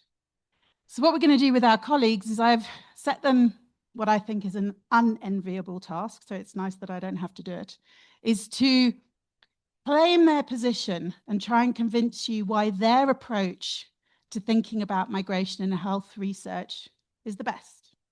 And I want you to be thinking about the importance of the disciplines or not, thinking about the importance of interdisciplinary work and training, or saying that's not needed. Thinking about intersectoral engagement, is it just the academics that we need in the room? And I want you to be able to really have a think, listen carefully to what they're saying, and think about your own thoughts and position on that. Depending on time, we'll either then go into some smaller groups to continue the debate and come back, or we'll finish the debate here together and finish a bit earlier. Those of us who've been on a 10-day marathon of wonderful meetings, but a long marathon, I think might need a little bit of an earlier finish today. So that's what I'm hoping for. But yeah, so get engaged, colleagues online, like always, please, you know, contribute. There'll be time for you coming into the discussion, but also notes, thoughts in the comment boxes and everybody on that Google Doc and keeping the thoughts. So I'm just going to hand the middle group, you'll be sharing the mobile mic here. Lorena, you can share with Langa. I'm delighted to introduce Lorena Nunez, who is our head of school. Many of you know Lorena, some of you maybe don't. And Lorena is an old friend of ACMS, was formerly at ACMS, departed from us sadly into sociology, although anthropologist, and now is head of school. So also a, what's the word, forced into the world of interdisciplinary, cross-disciplinary confusions. So it's wonderful to have you here, Lorena. Thank you so much. Is this okay? Okay, thank you so much. And thank you for this invitation, Joe, and to see people that I know from the past, from the current work that you're doing. And actually, I wish we could have this in English. It's in Spanish, and it's a book that I'm taking now to try and convey this to you today in very brief ideas about critical thinking on health from the South. It's a group of Latin American critical thinkers, critical epidemiologists, and propose that we need to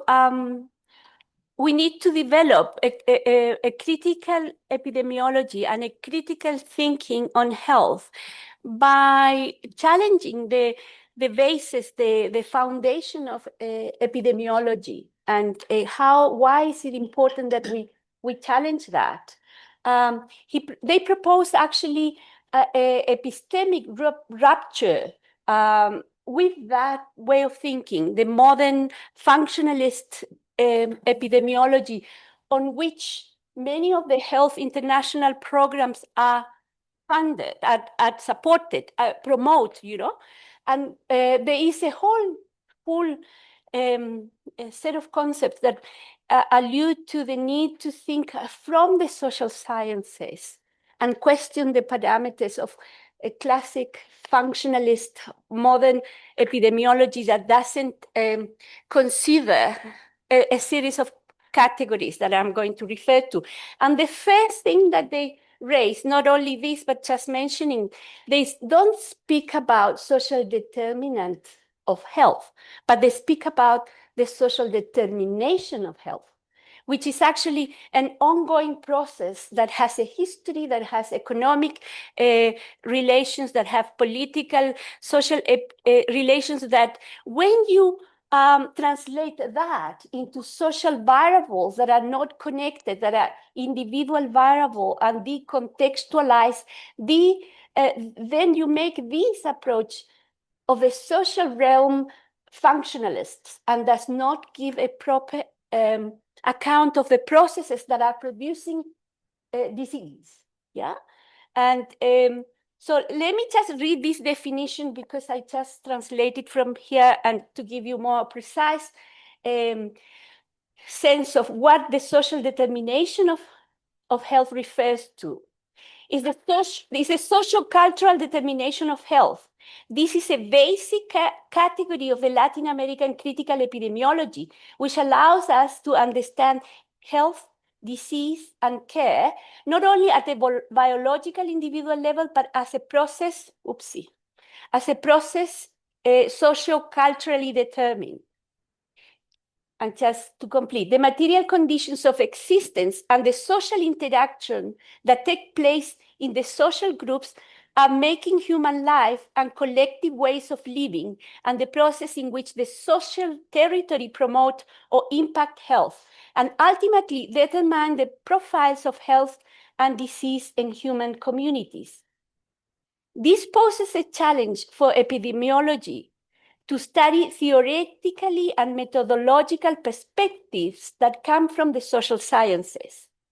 This knowledge and methods have been excluded from the traditional positivist training. In practical terms, have reduced the explanation of the health disease process to isolated social determinants, which have been incorporated in the traditional health discourse as risk factors.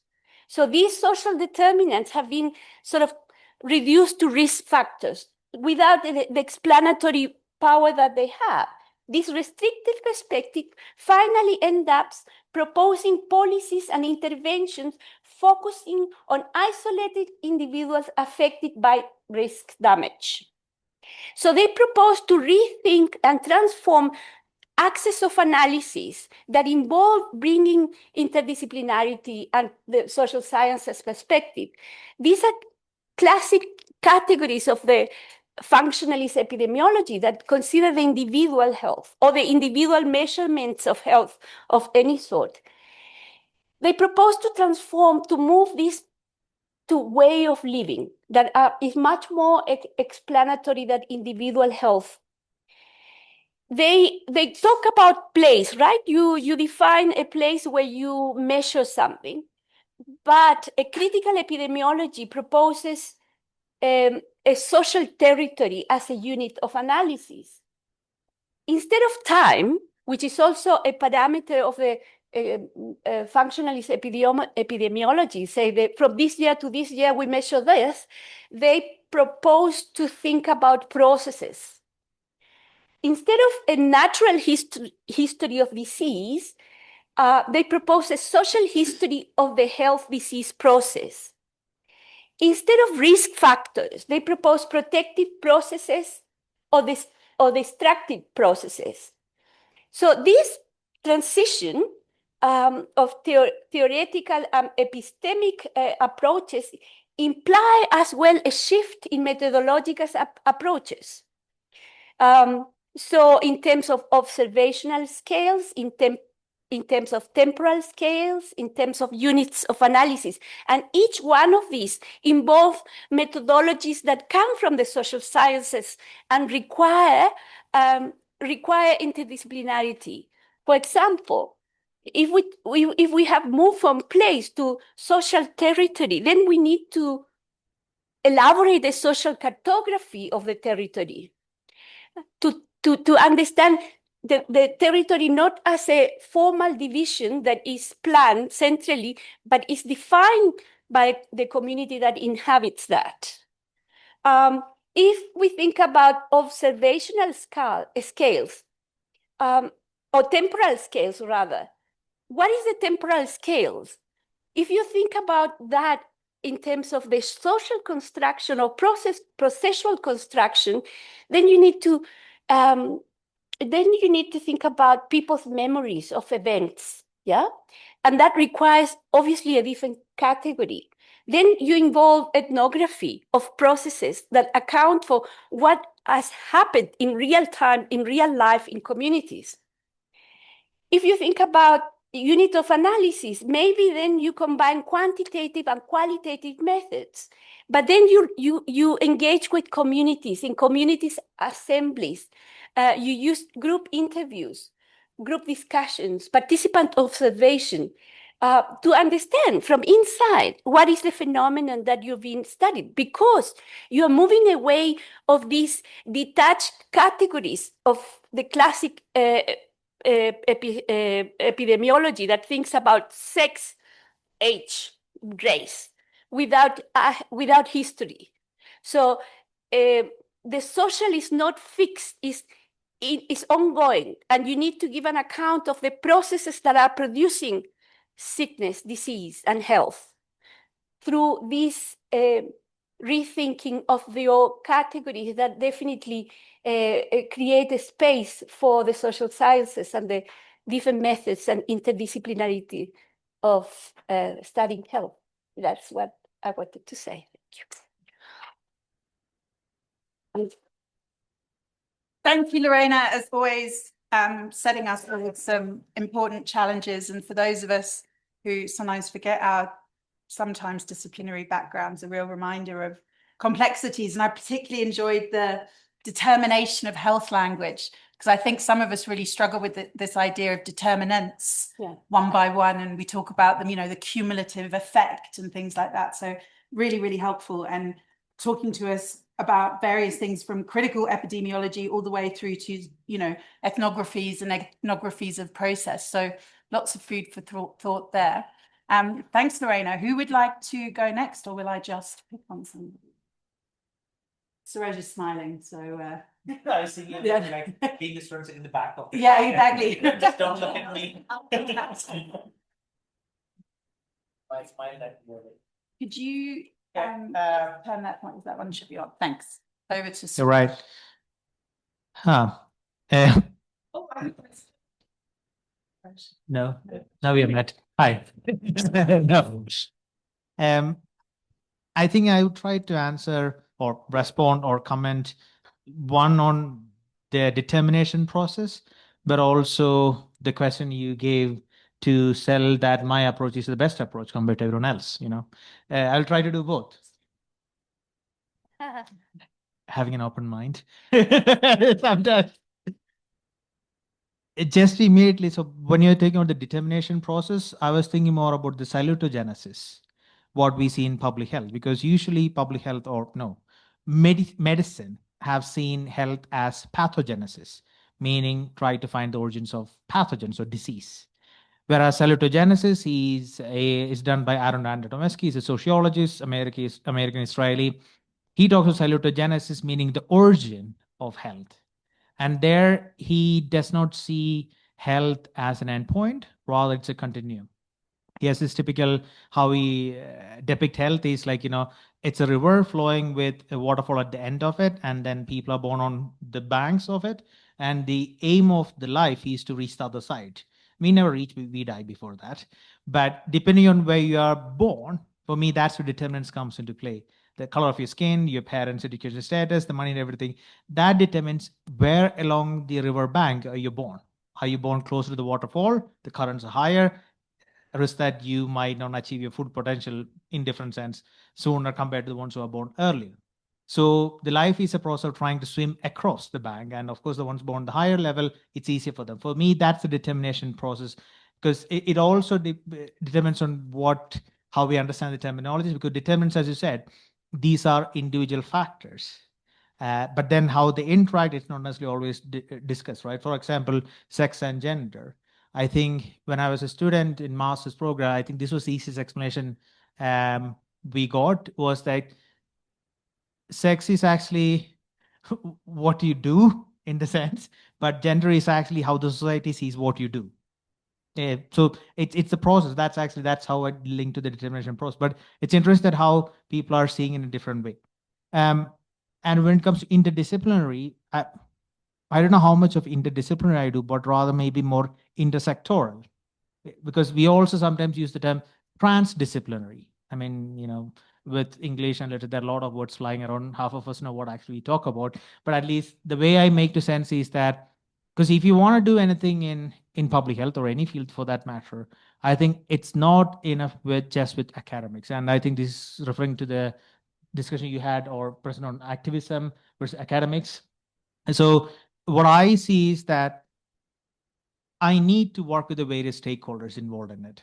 And then when many of you in your earlier stage of your research, you also need to see like, what is the end goal and how is that I'm going to achieve? Fine. My end goal is to reduce child mortality. Yeah, then maybe I should just talk to the ones who are giving vaccines or just to the mothers. But as Anuj was showing before, there are a lot of commercial determinants, right? Who gets access to what? Is the baby formula available? Should it be available? Because in South Africa, there's a lot of discussion during HIV, is that actually promoting or, reducing the health outcome, because do they have access to proper water to make? So that kind of discussion. So when I work with transdisciplinary, I try to see like sort of a stakeholder mapping in the beginning and try to work with the stakeholders who I don't want to work with. Because usually probably that's where of the challenge comes into play.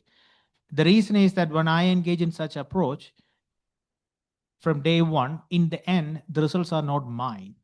It's our results. I can give you an example. One of the most contested area to work in migration is immigration detention, and nobody wants to talk about it, and people don't get access to it. I got access to it because I started as a volunteer working for an NGO, visiting them on a regular basis for 2 years or 3 years. And the agency somehow trusted me, it's fine, you can come and do your research with an academic hat onto it, right? So I engaged them from day one. And I remember there was a final workshop where I said that this is my results or my recommendations. What do you think is feasible in this one? So we had 2 days workshop with migration agency officials from 4 different EU countries. And then it became our recommendations, meaning I didn't have to do anything more with it. It was ours, they implemented it. But this was not an easy process.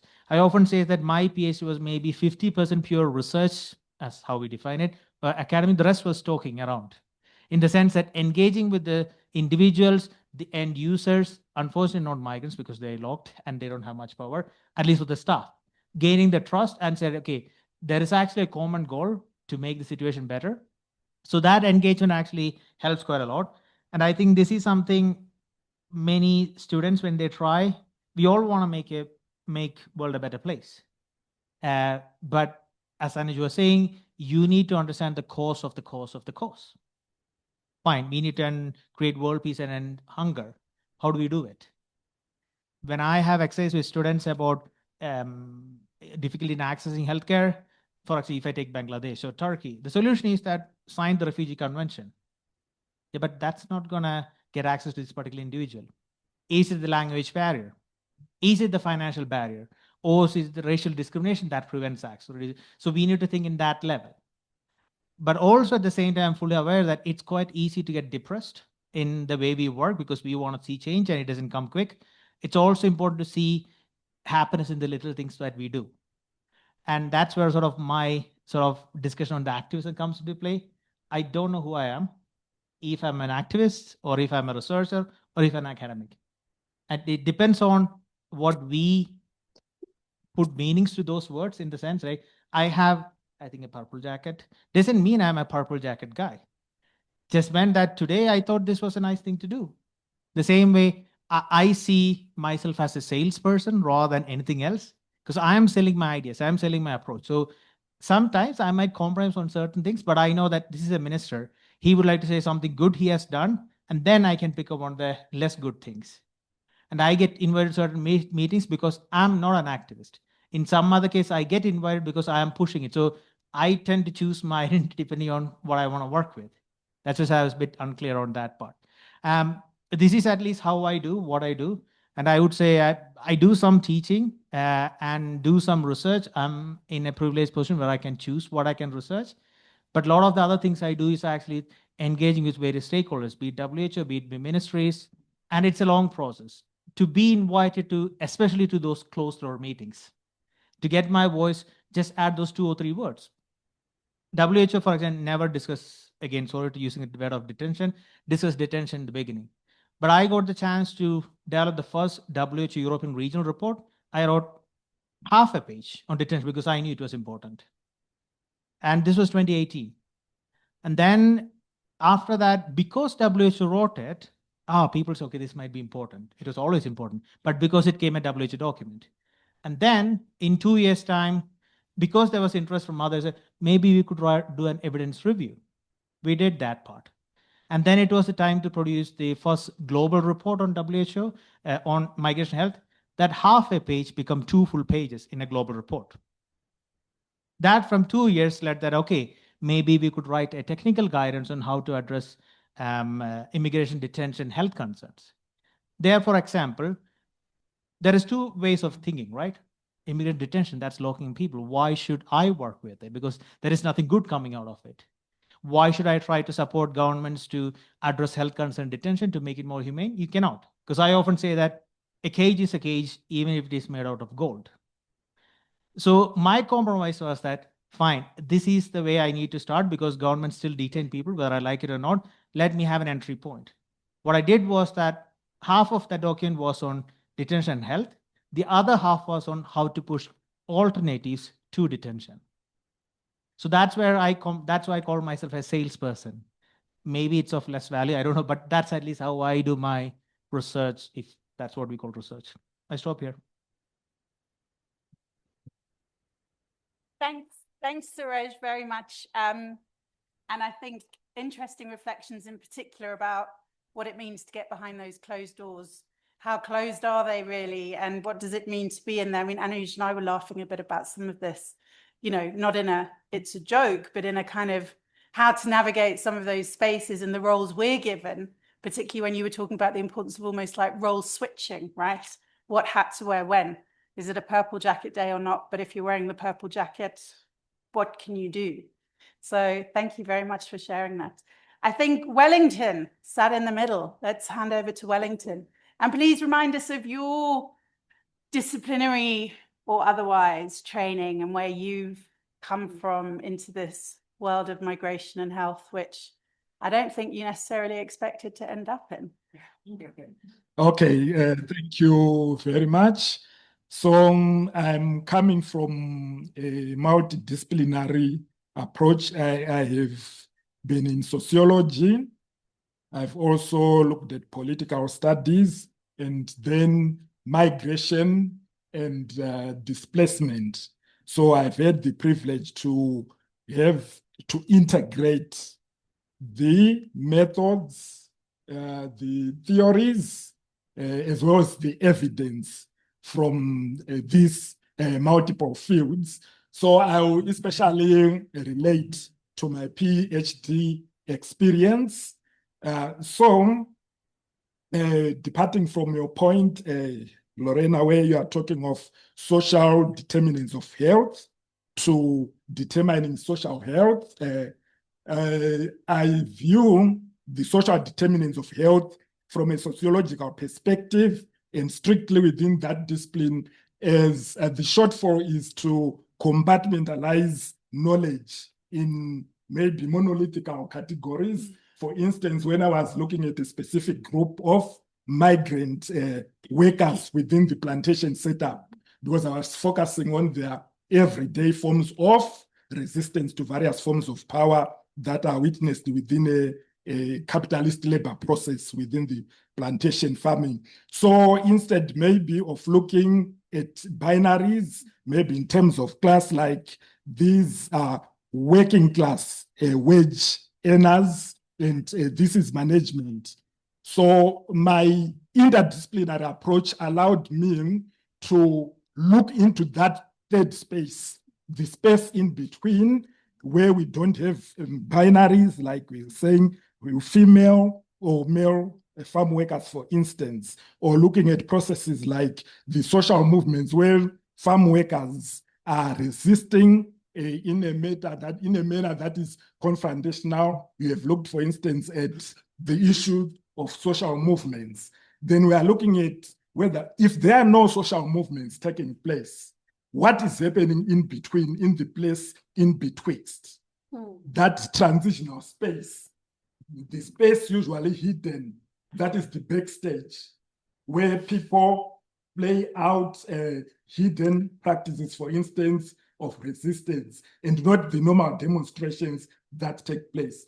So my sociological background gave me a lens, a critical lens, to understand processes that human practice, theory, is not static, but it's transitional, it's multi-layered, it's far beyond what we see as binaries. So that critical perspective, if you are taking an interdisciplinary approach, you situate processes, you situate identities of people you are studying, you situate the theories within a broader context where you say we are not trying to depoliticize knowledge, but we are putting it in its context where we consider the people we are researching as agentive actors, people who have agents, who you exchange knowledge with. It's not a one-way process. So that interdisciplinary approach was really, really important in shaping, that is, the bringing the macro and micro dynamics of social processes and knowledge into a space in between, where maybe you can say we are looking at a meso approach to things, where in as much as we are appreciating that social determinants, for instance, in the field of health and migration, like various social stations like gender, sexuality, nationality, citizenship, in as much as they shape the circumstances of people on the move in terms of their health conditions. We are also saying we have people and micro processes that are happening which meet with the macro processes to have a meso level analysis, which is more realistic in this instance. So the interdisciplinary approach helped me in that regard. Thank you.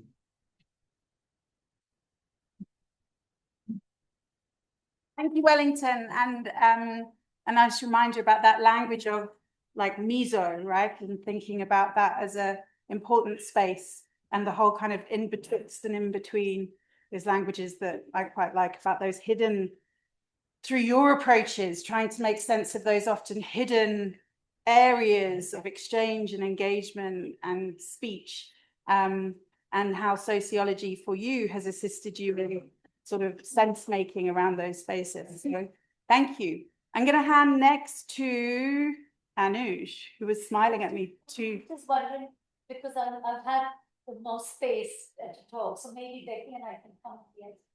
Sure, or just if you want to give a little snap, yeah, that's absolutely fine. So we'll go to Langa first, please. Okay. Over to you, Langa. Thank you. So my name's Langa, and I guess I come from a public health background, which I find very interesting coming into this space, and just thinking about what migration and health means, and thinking about interdisciplinary frameworks. I think, for starters, I think we can agree, all of us in this room, because we come from different backgrounds and we're all interested in migration, that should say something. And also the fact that while we come from different backgrounds and perspectives, the ideas on migration and health that we bring on the table are different, which makes it interesting. Having worked a lot with people in the context of biomedicine and epidemiology, and sort of thinking about the way they think about disease, makes me think, okay, they think about disease as this condition that needs a certain a biological condition that needs to be fixed. But while this is important, I also think that it doesn't complete the picture, right? So I think, traditionally thinking about biomedicine and epidemiology gives a certain picture, but does not give a complete picture of what migration and health would speak to. I think Lorena also spoke about, epidemiology and sort of thinking about how we could improve these definitions, right? In speaking of issues around migration and health. But I also think he spoke that he comes from the context of sociology. When we bring in sociology, we bring whatever social sciences in the room, we bring in law, we bring in economics, still that doesn't complete the picture, right? We bring in political science individually or alone, that doesn't complete the picture of what we would want to talk about when we talk about migration and health. But when we bring all these issues or all these disciplines together, it begins to bring sort of the different pieces of the puzzle together, and it begins to answer certain questions that each discipline alone would not be able to answer. Now, it makes me think about, really thinking about what a true ambition of an interdisciplinary framework would then recognize. I wrote down some of what I think it would look like, right? I think that, first of all, it would recognize that health is a social, political, and economic construct, not just a biological condition.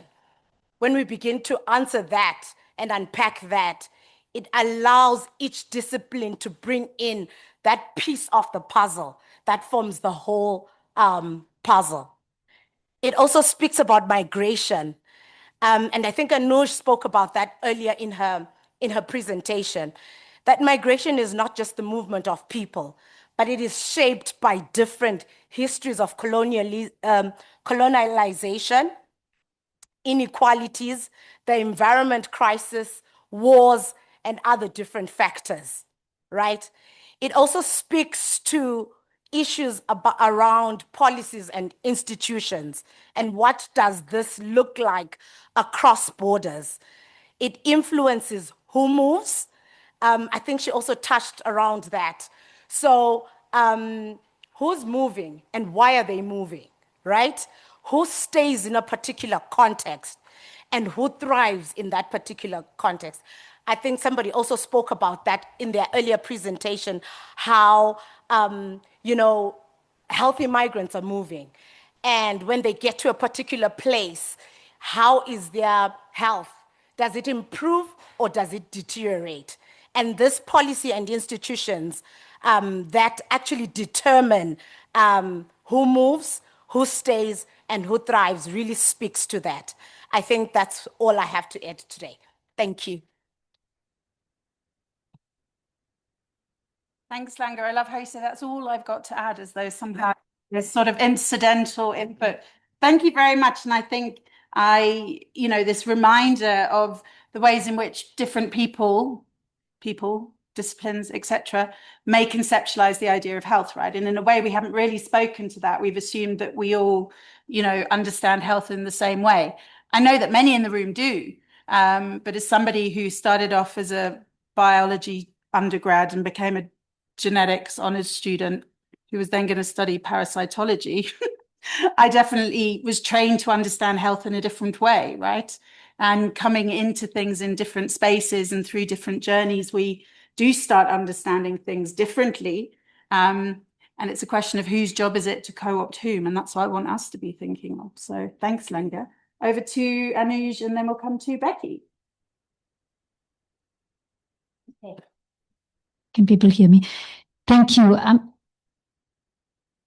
think, first of all, I'm sorry, Joe, what you were really wanting was a fight, but I think we are more in agreement than in disagreement, right? She really wanted us to debate, but I think we are saying very similar things. And I just want to, without trying to repeat myself from what I've already said, just a couple of thoughts here. Firstly, I mean, I've had a very multidisciplinary background, and that has led to interdisciplinary thinking in my work.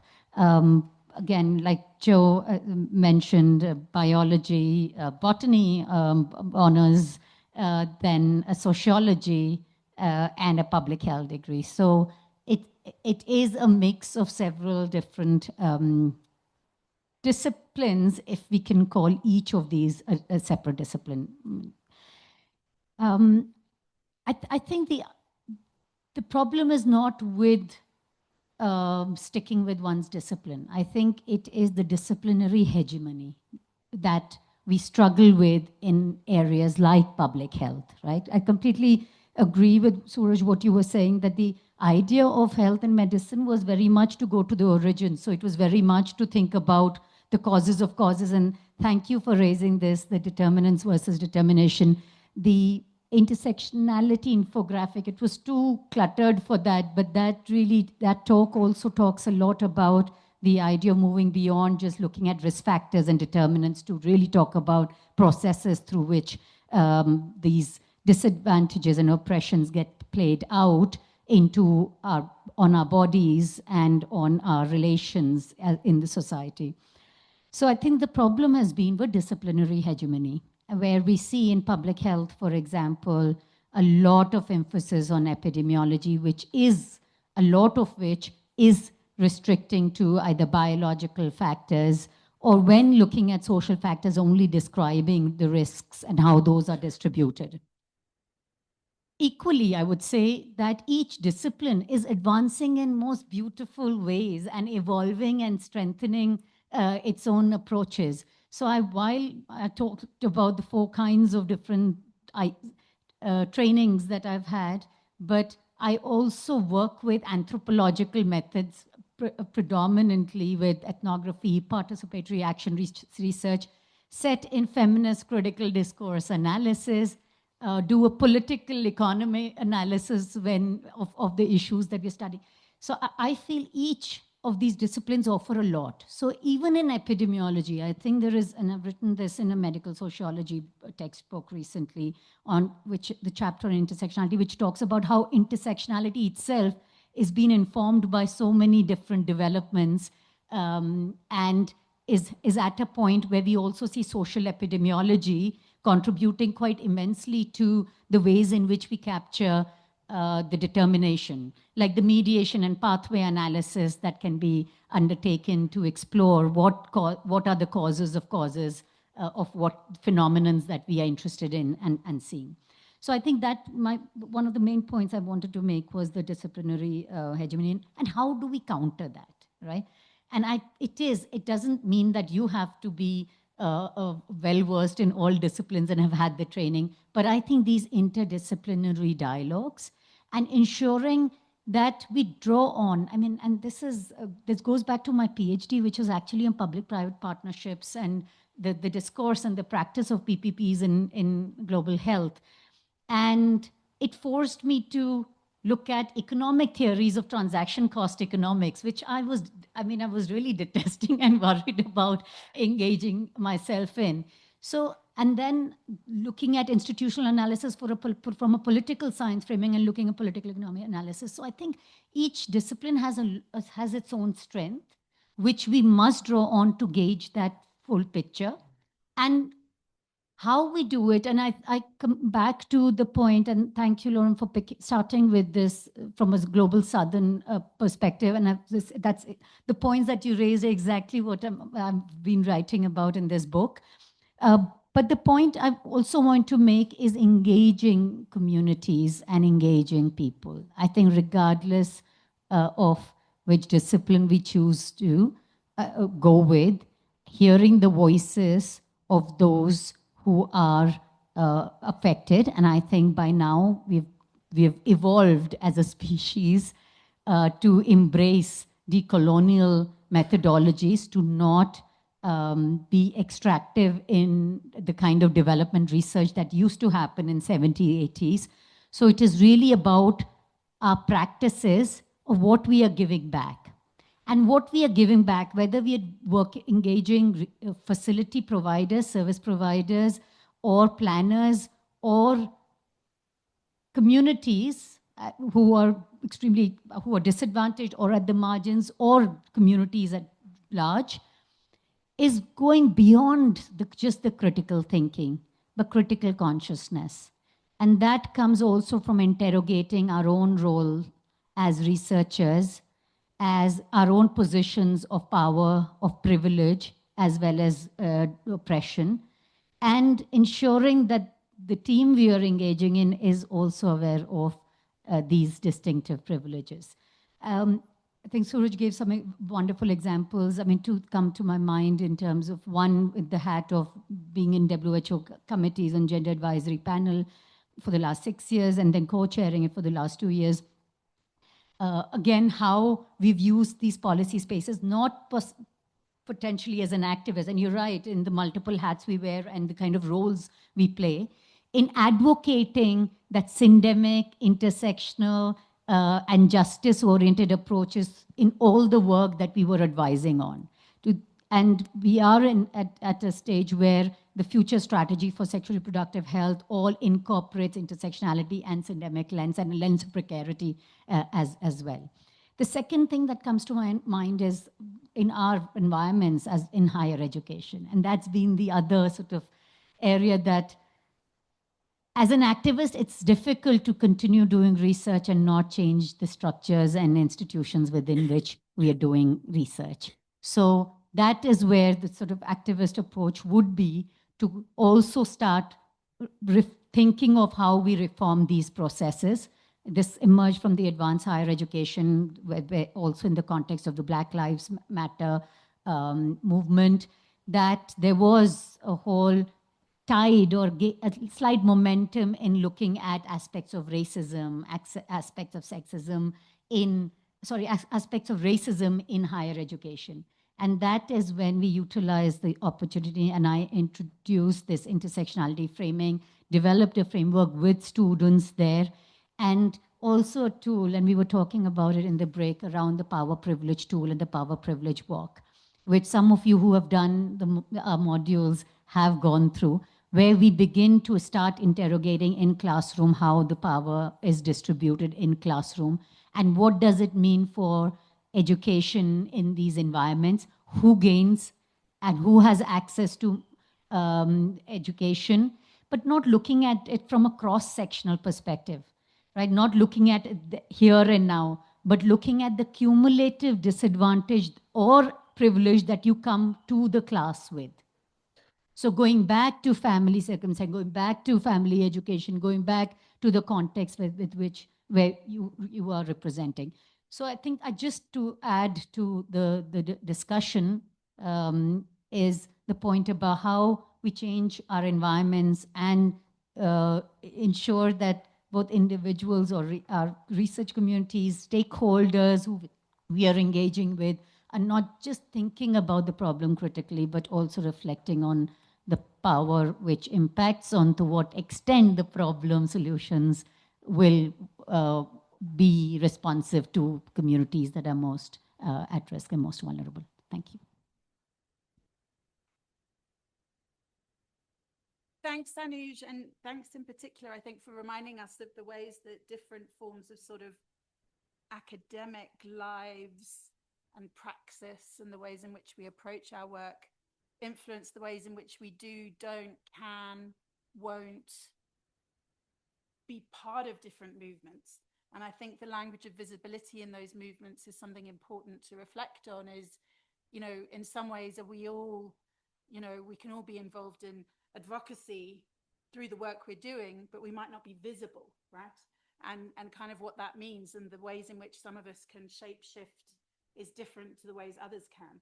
And it's something I know I battle with, in where I'm seen as being visible and where I'm not seen as being visible, even if I'm supporting that process, right? And I think that's an important reflection. So thank you very much, Anuj.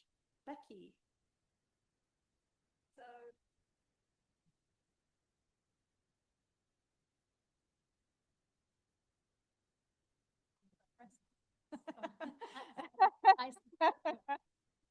So the fortunate thing about going last is that all of the very smart, articulate things have already been put together in ways that I don't think I would have been able to do so. Unfortunately, it's also a very difficult space to be in when it's everything that's been said is kind of brought up so many thoughts and questions in my mind, and I'm not entirely sure how I put them together. So I'm just going to start talking and hope that they actually, there's some sense in there somewhere. Because I think, so I come from a background in a discipline that I've spent most time sort of kind of saying what it isn't rather than what it is, because nobody really knows what an anthropologist does, or yeah, even me. And that's, in many ways, that's opened a lot of opportunities, because anthropology kind of creeps into all other areas, all other disciplines. It can be reshaped in many different ways, and you can basically be in any discipline and claim to be an anthropologist. So in some ways, there's a lot of doors open in that from the training. But I think what also gets lost there in kind of this vague idea of anthropology is that it also comes from a very strong methodological training and very specific ways of learning how to be in a research space and learning how to engage with other people, and the really hard work that actually involves. And we were having, Sureja and I were having a very interesting discussion over lunch around activism and the academy. And one of the things that stuck with me was we had this discussion about diplomacy within the academy and how you find ways of engaging and trying to make change or force change while also keeping relationships going and keeping those ties with other people. And it's something I'm not very good at, because I feel like my passion for research in particular is fueled by an anger. And I don't think I could do the work if I didn't have that kind of anger around injustice and wanting to see difference. But it's also really hard to have that in an academic space. And I feel like I'm often fighting, like, where do I position myself? How do I position myself? And I guess in many ways, I've been in a very privileged position because I'm able to move in different spaces and engage with different people. And I don't always have to deal with the stuff that really annoys me. And I can write about what I like to write about. But it's really hard work and it's exhausting, but it's really important. And I was thinking, some of the best academics I know are the ones we don't know about, because they're not looking for visibility. And I think, you know, if we're really honest, there's no way to not be extractive in our work, because that's really what it's about. Whether it's, you know, co-writing with other people, but we're always taking other people's knowledge, experiences, turning it into something for our own benefit.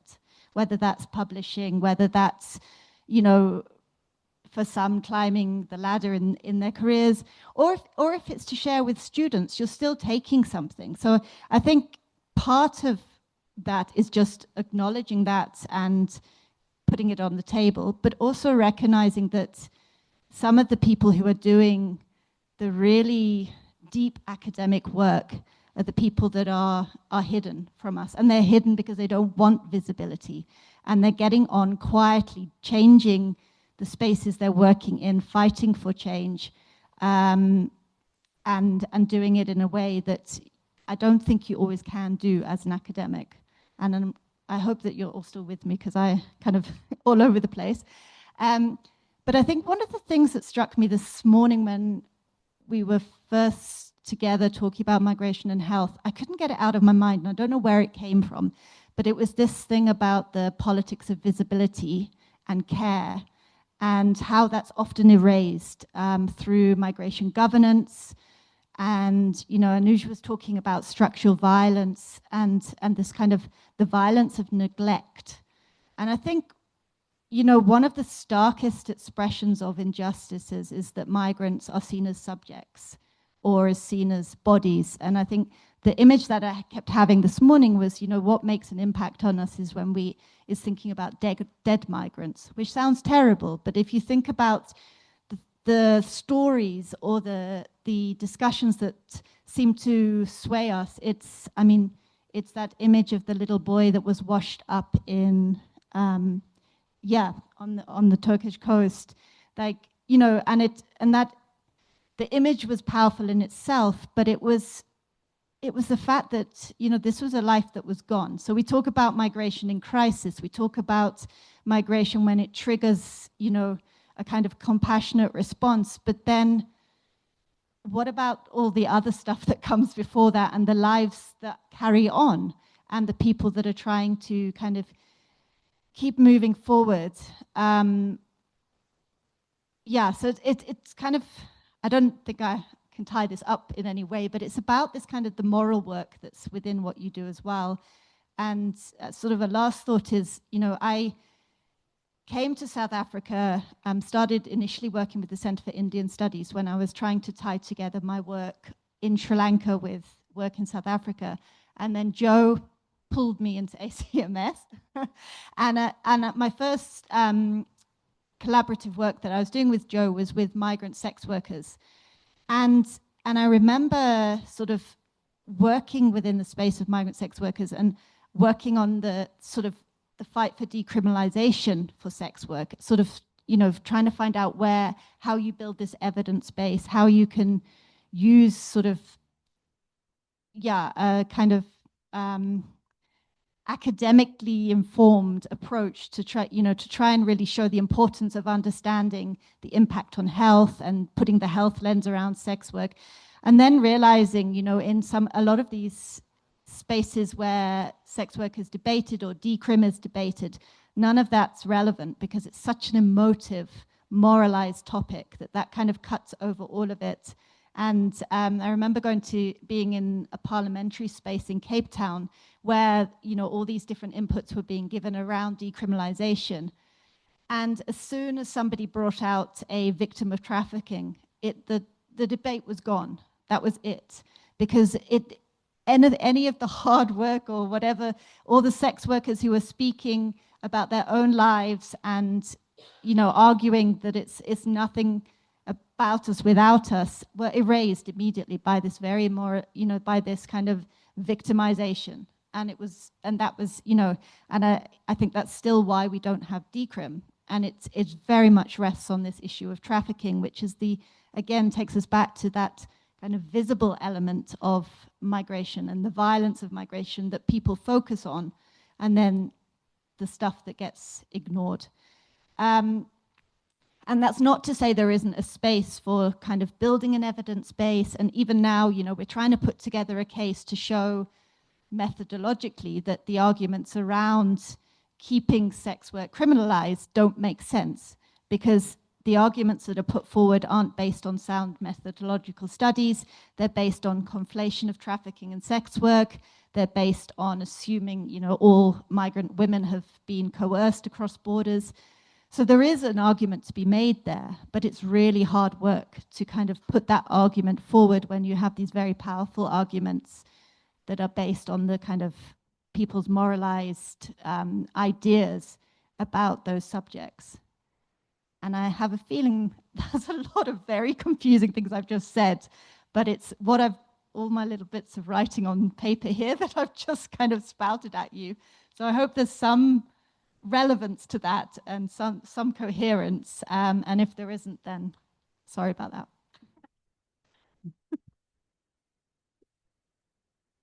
Well, it was definitely coherent, and if it wasn't, that's because it's your own interdisciplinary approach that we all need to learn from. So thank you, everyone.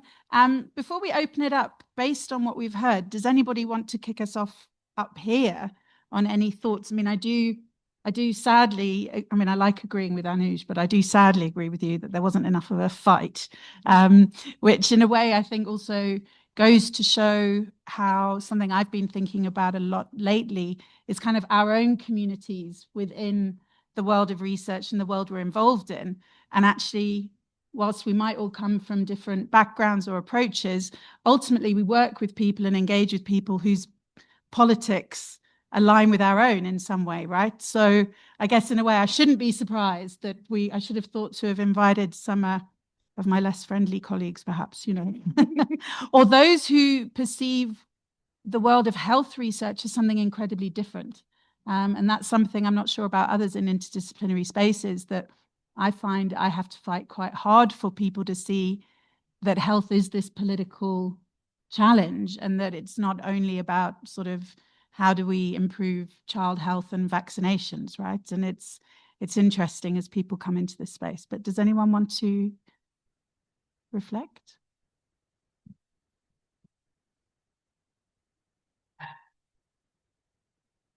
Okay, thank you very much.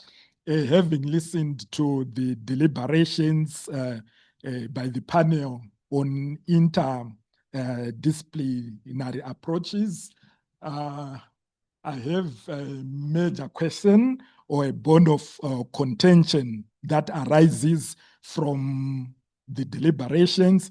Yes, in as much as we have agreed to a certain extent that interdisciplinary approaches result in innovation, innovative ideas, innovative approaches, innovative forms of knowledge. The key question now is, within what context are we exercising this interdisciplinarity. For instance, the philosophy, the global world order, which is neoliberalism. I think, Anuj, you talked about coloniality. We have various forms of coloniality, coloniality of being, coloniality of power, different matrices of power in terms of economics, in terms of who one is, for instance, even in the cultural field. So when we exercise this interdisciplinarity, from which position are we taking it? And you talked of hegemony. Aren't we speaking from a position of hegemony, in as much as we are integrating the social sciences, the natural sciences, the biological sciences, or whatever discipline? What's the underlying philosophy of those approaches? Does that knowledge produced, does that evidence produced within the larger philosophical world order, whether it's a socio-economic philosophy, it's a cultural philosophy, to whose voices are we speaking to using that interdisciplinary approach? Thank you. So that's for the panel and maybe the floor.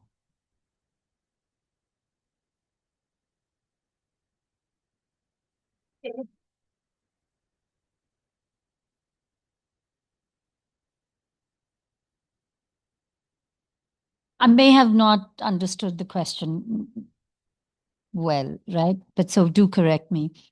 But I do want to come at the hegemony part.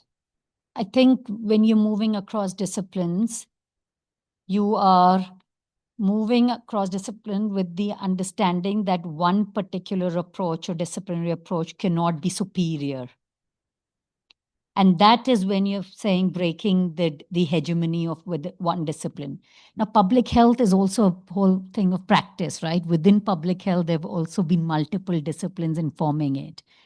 And the hegemony I was referring to was more about how much of public health planning, practice, etc., is driven by the movement of this very sort of neoliberal movement, but also this evidence-based understanding of policies, and within and constrained by a very clear hierarchy of what knowledge and what evidence is, right?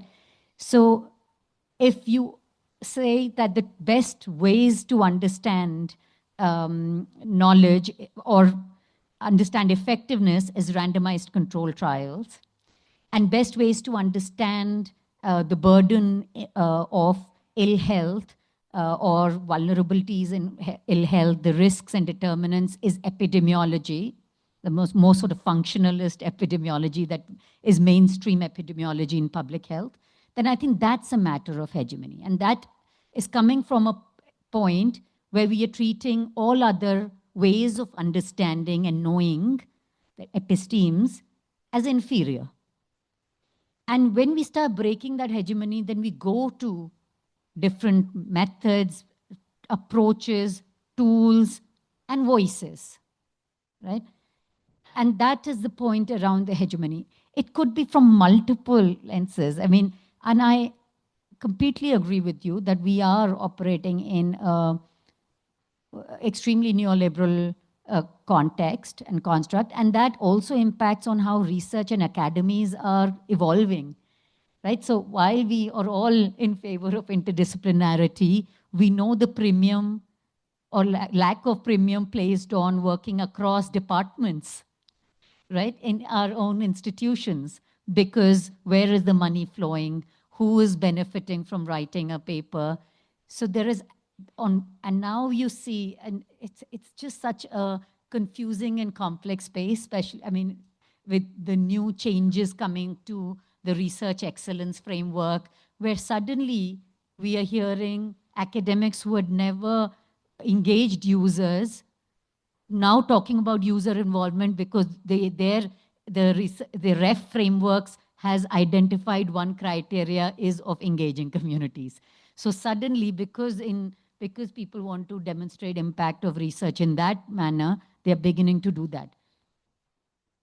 We, from our sort of disciplinary gaze or activist perspective, have always been engaging communities in the kinds of research we've done, right? It has not been without the communities, or even when you're looking at doing evaluations of services, utilizing tools that go beyond just surveying or auditing checklists, etc.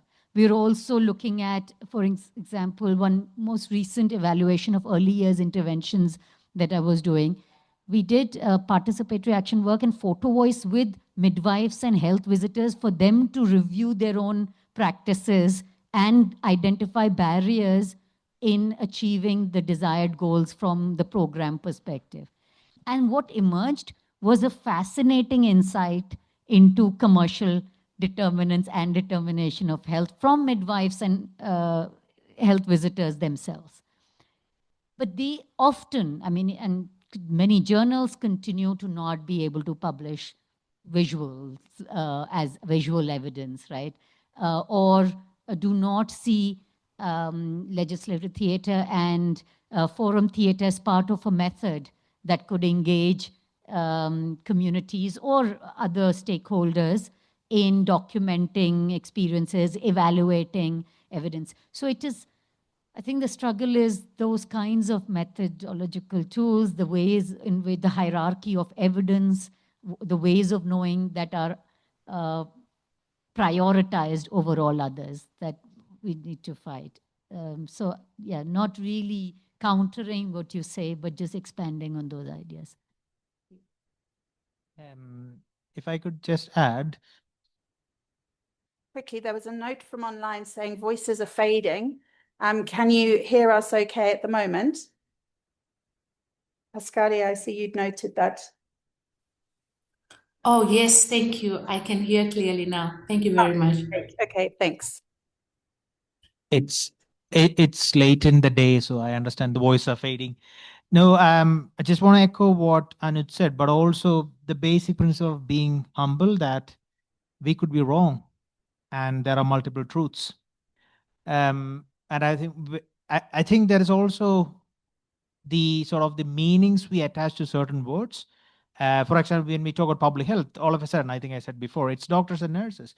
But to be honest, public health is nothing about biology or medicine. It's actually, I forgot who said it. It's a definition of public health. It's actually using technology and medicine in the context of politics. That's public health.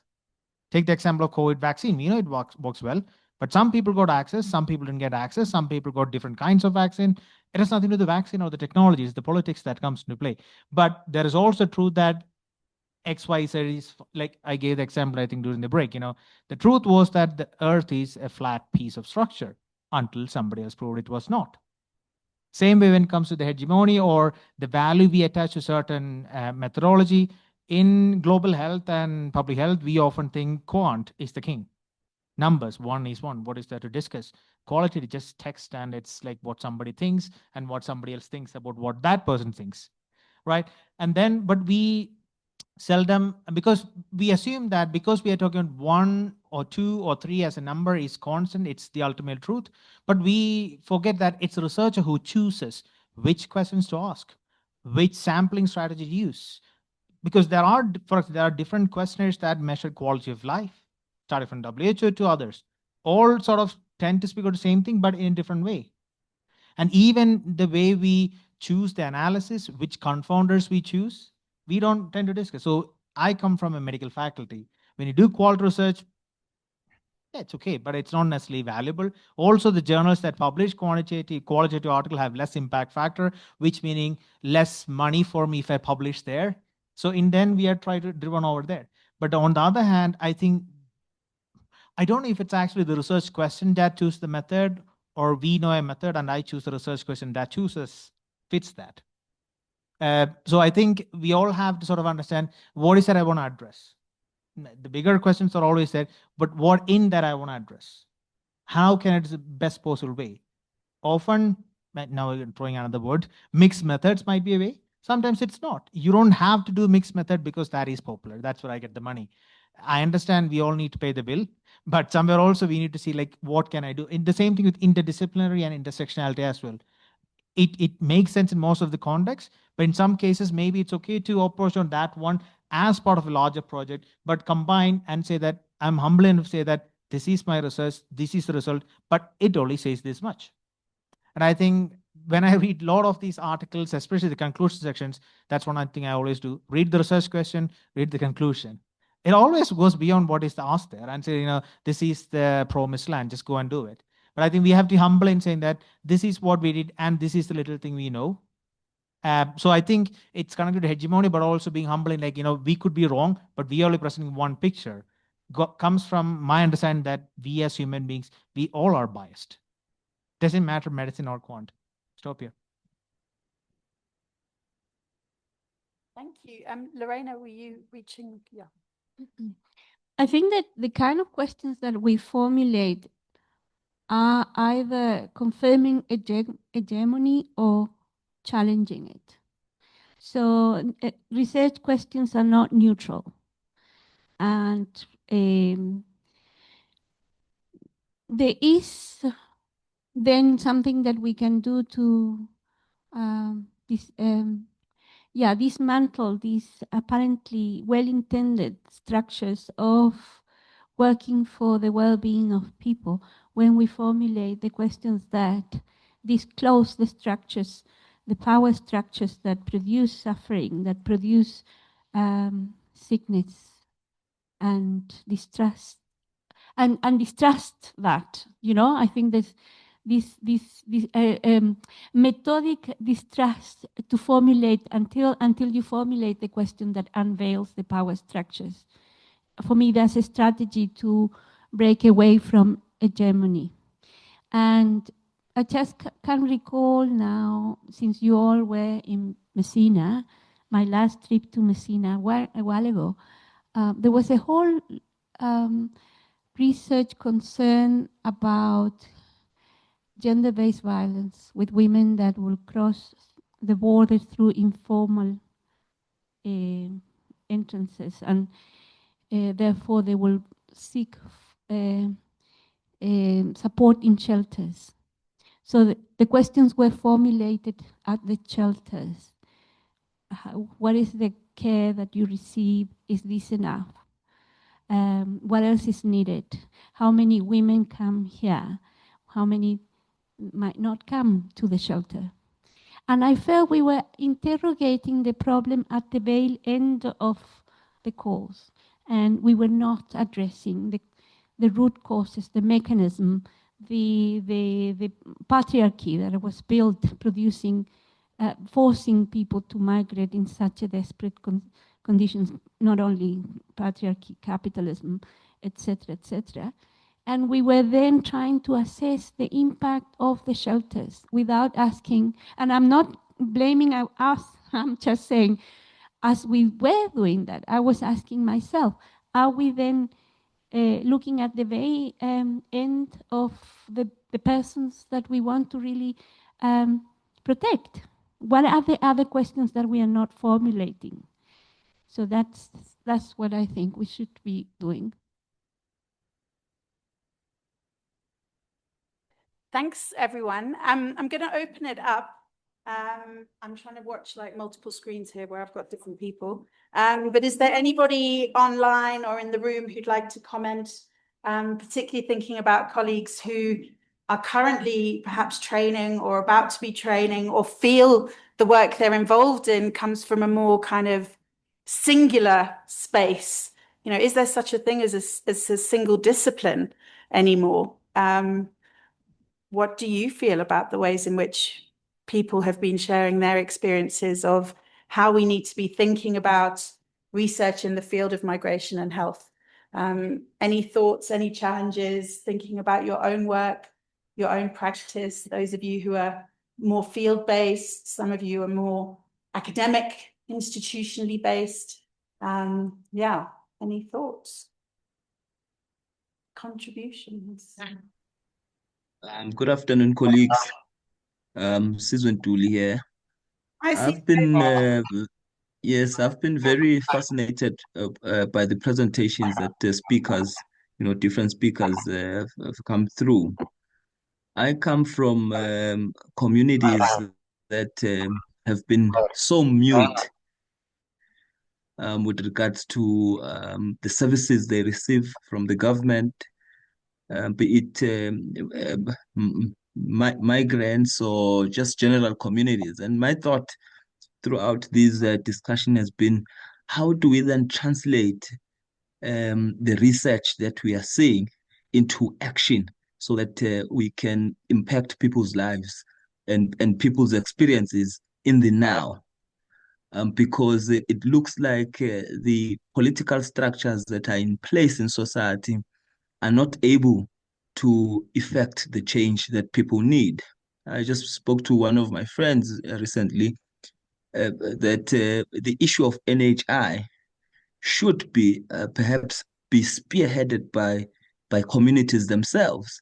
Whereas now the issue of NHI, I'm just making an example, is being spearheaded by government and by academia through writing, but communities themselves don't really understand, and then they're not informed about this. How do we then translate all of the knowledge that we have been talking about here to then agitate communities to, to take a front row seat and spearhead these discussions?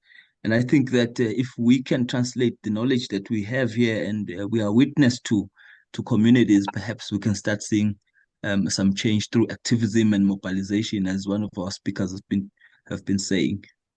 So for me, those are some of the thoughts that have been in my head. Thank you. Thanks very much, Sizwe. And I think, the issue of kind of communities and peoples that we work with, and the language of working with or working on, the language of working for, working with, can also get quite complicated. So thanks for sharing that. I think most people are familiar with the acronym NHI, but that's talking about National Health Insurance in South Africa and its development as part of universal health coverage. Any other reflections in the room? Brilliant. So we'll go with Tifa and then Tola. Thank you very much. Mine is always from a perspective of trying to understand deeper some of the terms which are used by the academics, but it's more rather not an attack to the multidisciplines, but we are sometimes at the receiving end of the data accumulated. And usually it's more like a bias towards the service providers that they're always at fault. And I'll give one example of saying the attitude of the nurses. But does any of the research ever look at the attitudes of those who should be receiving the services and what has changed over the past? We've been embarrassed in multiple times whereby somebody requests a referral letter to access ARVs at the clinic, for example. They'll tell us, I was chased away. You go there and the service provider said, no, we requested for a passport and a transfer letter. And we did provide them ARVs for 3 months. And we told them, when you come back for the next batch, make sure you have a passport and a transfer letter. So these are for control methods, because we also have people who take advantage of the data that you receive, and they seem vulnerable and they know we're advocating for them in a way. And once they see my face at the healthcare facility, they'll say, okay, fine, we'll give you for a month more because you came with this person, but they also collected yesterday elsewhere. So some is for consumption, some is for reselling. So has any of the data accumulated in all these multiple disciplines also look at the attitude, the behavior, and the loopholes where we can be taken advantage of by the same people we're advocating for, because it's actually happening as we speak. Thank you.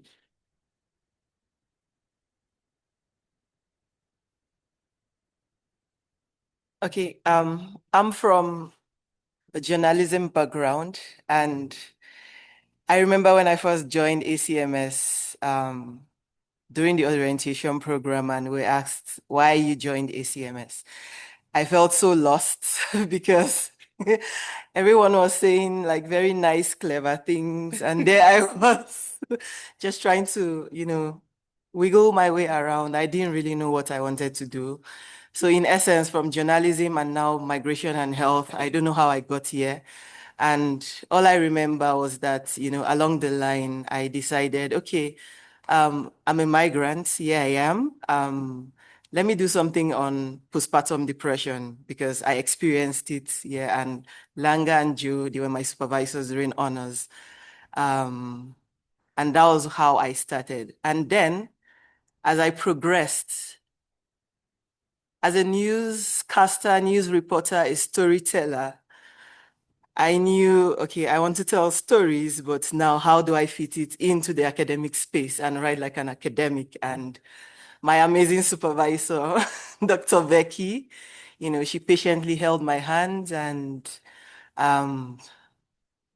I don't know, somehow I'm still finding my way, but even within this discipline, somehow I'm still trying to blend in my journalism, narratively into, migration and health. So yeah, trying to make it work.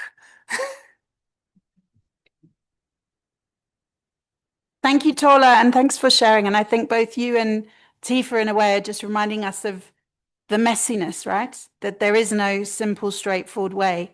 We've got to listen to different perspectives. We've got to bring those together, and it's not an easy task.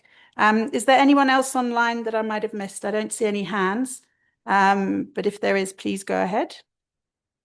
Otherwise, any more feedback in the room?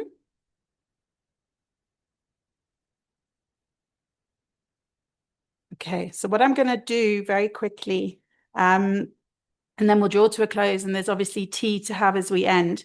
We're going to bring the debates, which clearly aren't as debated as I anticipated, but with us over the next few days, and really thinking about what is it we need to know and how, and in what way, in order to try and do the work that we're really wanting to be doing. And what I've tried to do is capture some of the ways in which colleagues have shared their thoughts and sort of tried to sort of put it into some of the things that I've heard, because I think one of the things that a sort of interdisciplinary space allows us to do is really get lost, right? Like we can get lost and get a bit confused and then together find ways to try and unpack it. I know that when I was working in certain other spaces, I'd sometimes find that if I hadn't understood it in the way it was first sort of shared, then this sort of meant that I'd totally gotten it wrong. And I think that the opportunity to engage in interdisciplinary spaces means it's not about less rigor. It's not about being less ambitious. It's not about being less skilled, but it's about questioning and engaging and doing perhaps in ways that feel more unfamiliar based on what we might have been trained in as undergrads or as postgrad students. Sorry, I just need to open this somehow.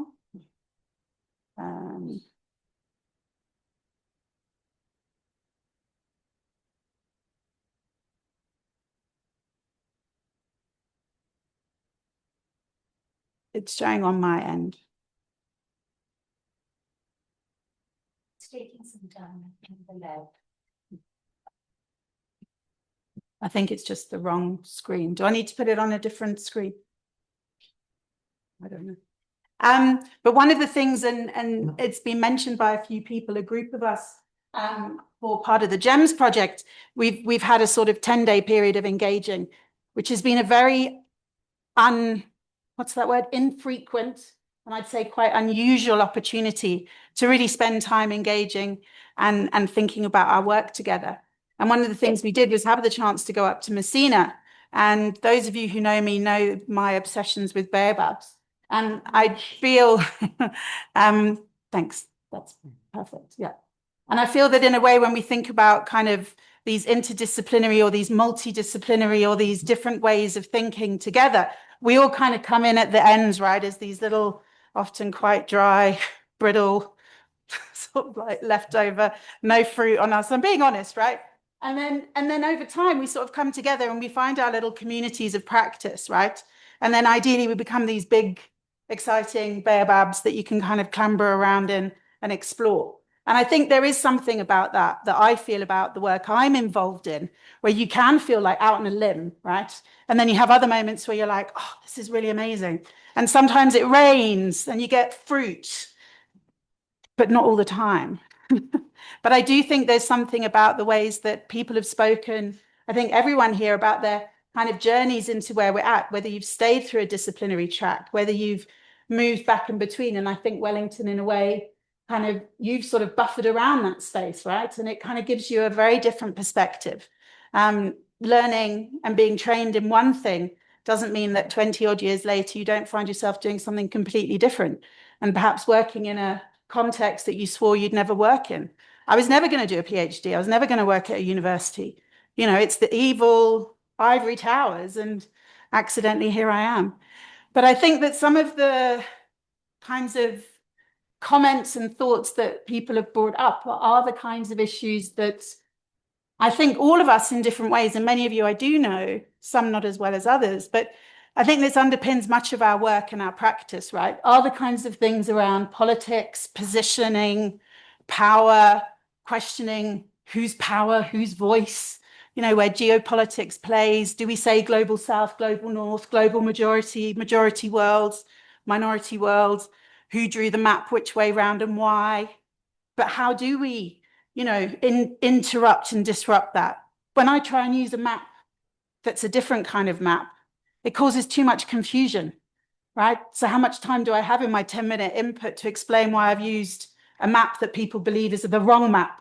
Or I've switched my, what do you do, like on an image, that I've made a mistake, where you're deliberately trying to provocate something, but actually it gets misinterpreted because the people in the room already are assuming you don't know how to use PowerPoint, right? And I think those are some of the realities, right, where we're trying to engage.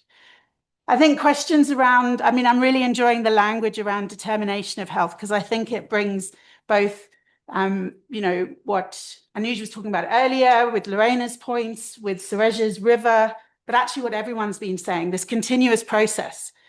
Because health is about an accrual, right? It's a cumulative space. And that's why I think the kind of synergy when we're talking about migration and health, experiences of movement also are cumulative. Our health status reflects that cumulative process. And how do we think about those in the ways that our own practice is cumulative, right? The things we make mistakes with, we move forward from, but they're always there. And a mistake isn't a bad thing. It's going to just keep pushing you to rethink how you approach certain issues. And we all learn as we go. I like the idea of being a chameleon. And I have to say, Surej does have some very impressive suits and always has a very good, what do you call it? Pocket square. We do have his children to thank for that. They are quite stylish kids, I believe. But, you know, I think it is about this chameleon identity, right? For me, it depends whether I remember to wear earrings, and what earrings I wear normally is as far as I go in managing to reflect being in different spaces. But I have learned over time what Becky was talking about. Where can we show our anger and frustration? Where is that productive? Versus where is it that you can be the quiet friend of the people you find challenging in order to be having a seat at that table? And what is it your other colleagues can do to voice that anger? That doesn't mean that one of you cares more or cares less. It means that collectively you're creating that praxis to bring those things together. And for me, that's incredibly important. And those of you who know, particularly the South African space, where issues around activism and advocacy have a very important political history, how easy it is to be seen as being very quiet. You know, you're not engaged enough. You're not there, you're not visible, but actually the work you're doing is supporting that process. And I think that positioning can sometimes be quite challenging to sort of navigate. So our multiple hats, jumping across spaces, who and how and what do we measure and why? Who's doing the measuring? Who decides that measuring something is important? And really thinking about whose job it is anyway. So we might agree collectively something's important to understand, but who it is that takes that issue forward is going to determine the ways in which we build an understanding around it. And how do we interrogate and challenge that and create provocations around that? We move within and between these sectoral spaces. And I think that's where, you know, Anuj has really brought home and reminded us of the importance of linking across different forms of activist space that manifest in very different ways. And I think that important reminder about being part of different movements, whether globally or locally, and how your work in those different spaces influences and filters and engages. But at the end of the day, what is our job and role in that is always the bigger question. But I think, as you've heard from colleagues here, there are ways to kind of get messy and still come through it somehow. And that's where, for me, the issue of like the emotional labor, right? You know, Becky was talking about when you're angry and that drives you, it's justice driven. But there's also a point where that anger and frustration is exhausting, right? So are you the right person to be in those spaces? Who's there to support you in your community when you're feeling that? Whether it's because you're in the field, as it were, doing work in certain ways that's causing you your own distress, whether it's because after many years you're frustrated that the status quo hasn't changed. You know, what have we been doing? What's the point? And how do we find that support to help us keep going? And that's where I think quiet research or slow research and the lovely movement that is quiet and slow around this idea, but things take time. And some people are more skilled in having that patience to be doing the slow work, where after 10 years, a relationship with a government entity or with a challenging funder shifts and changes the way that you understand and engage. But it's being built up slowly, quietly, in the background. But that doesn't mean that you're not also doing the activist work, because someone has to do that slow, quiet work. And I think it's important in our work, particularly when we're talking about that kind of public health space where things are quite energized often and quite fast moving, is we still need to be doing that slower work. And that slower work is as important because it's actually what often facilitates the faster responsive work. I think that links to, you know, Becky was talking about sort of research as extractive, right? And I think that there's no denying that research is this complicated thing that is extractive, but it also isn't extractive, right? It's got this kind of double-edged. It can be seen in multiple ways, depending on the who, how, what, where, when, with whom, and for what purpose.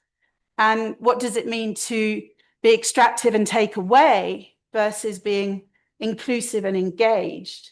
And what does it mean to understand that we might be curators or curating knowledge, processing knowledge, with and who and what, which isn't the same as just taking and running. But if it's for our benefit and our careers, which all of us in the room who have or are studying cannot deny that's part of the role we play. I'm not suggesting that that's always wrong, but we do need to understand it in that way. What's the purpose of doing this work? How do we feed it back? How do we make sure that our own interests are linking to what's needed? And that's where those bigger questions that in particular Anuj has been pushing us to think about come in. Becky, you know, is that I think those provocations around the language of extractive are so important, because we too often think there are ways to resolve that quickly and easily. And we need to think about where that sits. So the idea of that not needing to be detrimental, how do we work with it? How do we acknowledge it? There are many things that we will say is wrong or bad in life, but sometimes it's about acknowledging it and engaging with it rather than pretending we've solved it. And I think that's where sometimes where we do see exciting fights between the disciplines and the interdisciplinary spaces is where I often think people in the interdisciplinary space, and I think I can speak for some of my public health colleagues, maybe, is that I feel like kind of you become a jack of all trades and a master of none, right? Which in itself is an incredibly important training. I see myself as somebody who has to act as the interlocutor, right? I often think in public health, we're almost trained more to be the bringing the right people together into the same room, the kind of who needs to be around the table, and using our skills to help navigate that, whilst we might not necessarily be the expert anthropologist or the expert sociologist, whose job it is to help us better understand things, draw on their work to our work, and vice versa. So I think that's something that is often a fight where I have some colleagues who would refer to public health as this, you know, non-discipline. And in a way, I don't disagree. I don't disagree. I think it's about a space and a practice that brings people together. And I think colleagues have spoken to that really well. And I think we shouldn't forget the ways in which we're all influenced through this cumulative process. And it's our journeys and our lives, the people in them, the people we meet who change our ideas, change our way of thinking. They're as much to blame or thank for the directions we end up going.